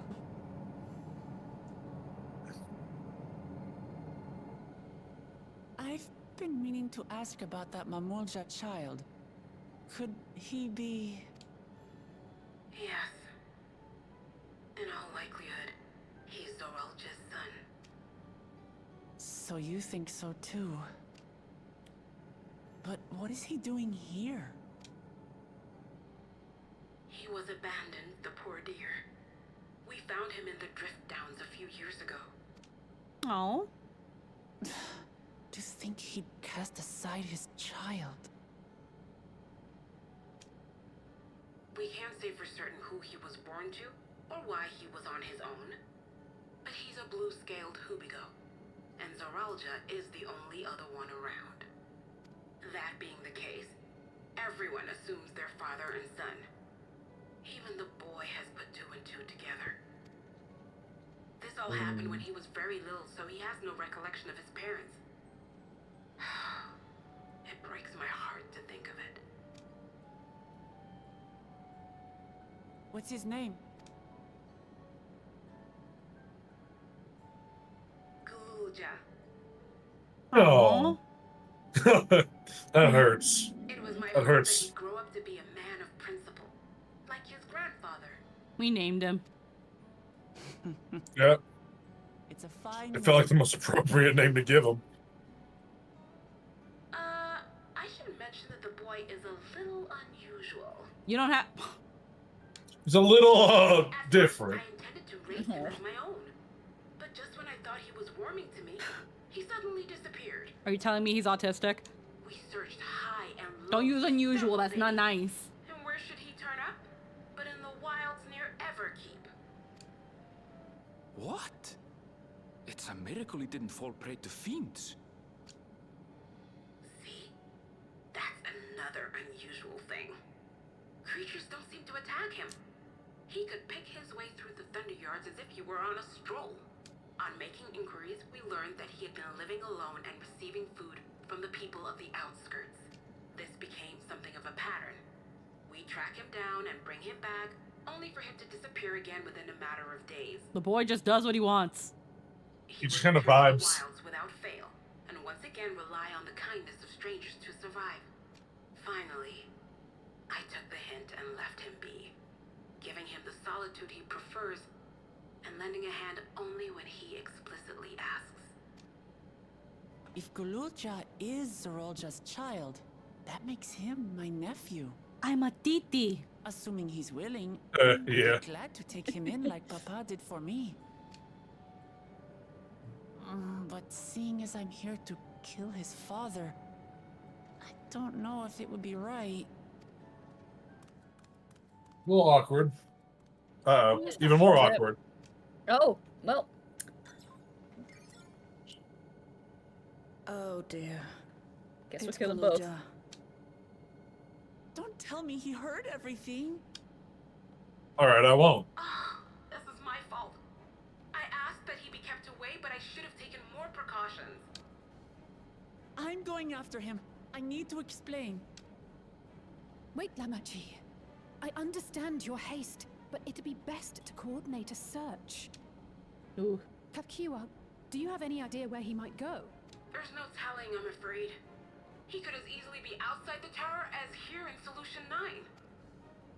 If those who can fight would search below, my mother and I will scour the district. Sounds like a plan. Let's get to it.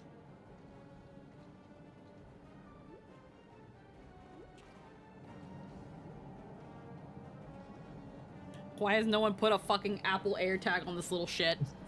It's fine if you let him just roam around, but at least put a fucking AirTag on him.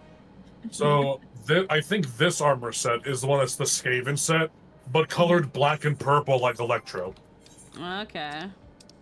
I think the wand should give us a hint to that. I think the white mage wand is the same as that. Yeah, it just has a big fat rock on it. Underyard, Silk Coat of Healing. Should we call here? We could if you like. Yeah, it's a Skaven set. Yeah, it's just a Skaven set. It looks so good though in purple and black. Yeah. Yeah. It's big and drapey though. Yeah.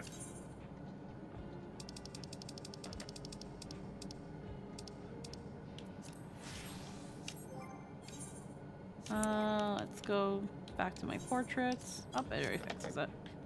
We could call here if you want. I feel like this might be going into a potentially big thing. I'm just trying to see right now. Yes, same. When it comes I to missed it. duties, we've still got probably at least one more dungeon. There is Probably two more dungeons. Open the dungeon list again. We've got 4 here. 2 more dungeons. Yeah, because Endwalker had 6. Zot, Babel, Venispati, Katisas, Hyperborea, Vitiascope, and then the Dead Ends. And that was 6 dungeons. Make sure I don't count. Yeah, there are 2 post MSQ dungeons, so yeah. I think there's at least one. I think you're right. There is like one more, I think. Yeah, because these are... Because Smileton and onwards are all optional. So, and then trial-wise... You got one more. Yeah, there's one more. I don't even need to hide that. You got one more. Yeah, there's one more. Yeah, the final day. Well, I'm sorry. Well, there's 2 more. But yeah, that makes more sense, because, like... Yeah, because the same with Endwalker. Yeah, because we've only done 1, so there's 2. Yeah, I miscounted. Okay. Yeah, no, we can definitely call it here. This is gonna be where we wrap things up, because unfortunately, I do have other things I need to do today. We are going to be having Zelda really soon.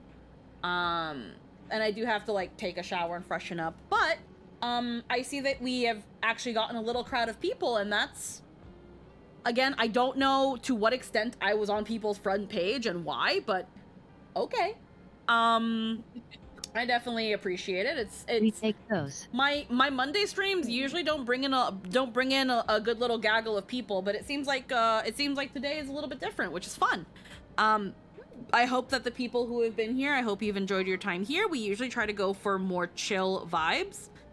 I'm just checking here who I want to raid. I think I know who we can raid today. But yeah, we usually go for more chill vibes. We usually do a lot of yapping. I normally stream on Saturday nights, Sunday and Monday, late mornings to afternoons and such, and late afternoons. And obviously for a while we've been, so far, the weekend has been a mix of something else in Final Fantasy XIV. I'd say we've got at least a good handful of streams left for Dawntrail MSQ. I don't think we'll finish it in one more stream. I don't think so. Yeah, no. I think we're definitely getting close to a trial. But again, we still have, 2 trials and 2 dungeons left. I still think we've got quite a bit left. But on Saturday, I'm thinking of doing something spoopy. I'm not sure. If we don't do anything spoopy, then we'll do something related to my usual cycle of games. At the moment on Saturdays, I've been cycling between Yakuza Like a Dragon, Kingdom Hearts Rechain of Memories, and we've been going through Xenosaga. Though Xenosaga has been definitely getting neglected because it keeps getting pushed back by things. Spooky Month also is pushing everything back because I want to do some spooky stuff. So I might think of something on Saturday, and if not, then we'll probably do something Xenosaga related just so we can at least get back to it. Whereas Sundays have been dedicated 14 days until we finish MSQ, in which I'll be going back to the .hack GU. It's been a bit since we've been doing that. And while I'm trying to plan Mondays to be Final Fantasy 16, we've got a couple delays in that aspect, and we're just gonna we'll get to that when we get to it. But that all being said, I'm not in an immediate rush. We can postpone Xenosaga until we're back in the swing. Yeah. Probably better to do Like a Dragon.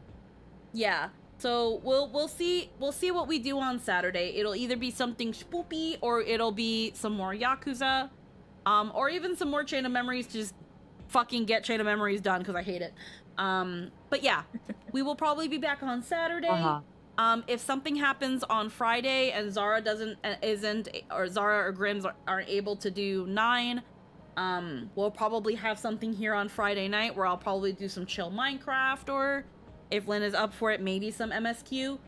Some more MSQ. We'll, you know, fit some of this while we can. But yeah. Play it by ear. Yeah, we'll play it by ear. But for now, I'm gonna be heading over here in about another 45 minutes. And usually on Saturday, on early Saturdays, I'm over at Nat 19. So Summoners Network is a homebrew tabletop group, and Nat 19 is a D&D 5e group for those who are interested in tabletop content. And yeah, I think what we're gonna do is we are going to raid Sky. He is currently streaming right now. I'm just gonna what? We're gonna pass the raid over to him. He's a pretty good bean.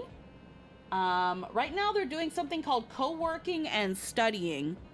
I don't know what that entails. That is a new category that Twitch has. And as far as I know, all it is just watching people work or watching people study. Whatever floats your boat. It seems more like a chill vibey kind of sort of thing for people who don't talk enough. I don't know, brah. But either way, I hope everybody has a wonderful night. Yeah, I guess. I don't know. But either way, I hope everybody has a wonderful day, a wonderful night, a wonderful morning, and a wonderful evening, wherever you are. I hope you all have a good one. I will see you all later in the weekend. Bye-bye, everybody. Bye-bye. Bye-bye. Bye-bye. Mwah.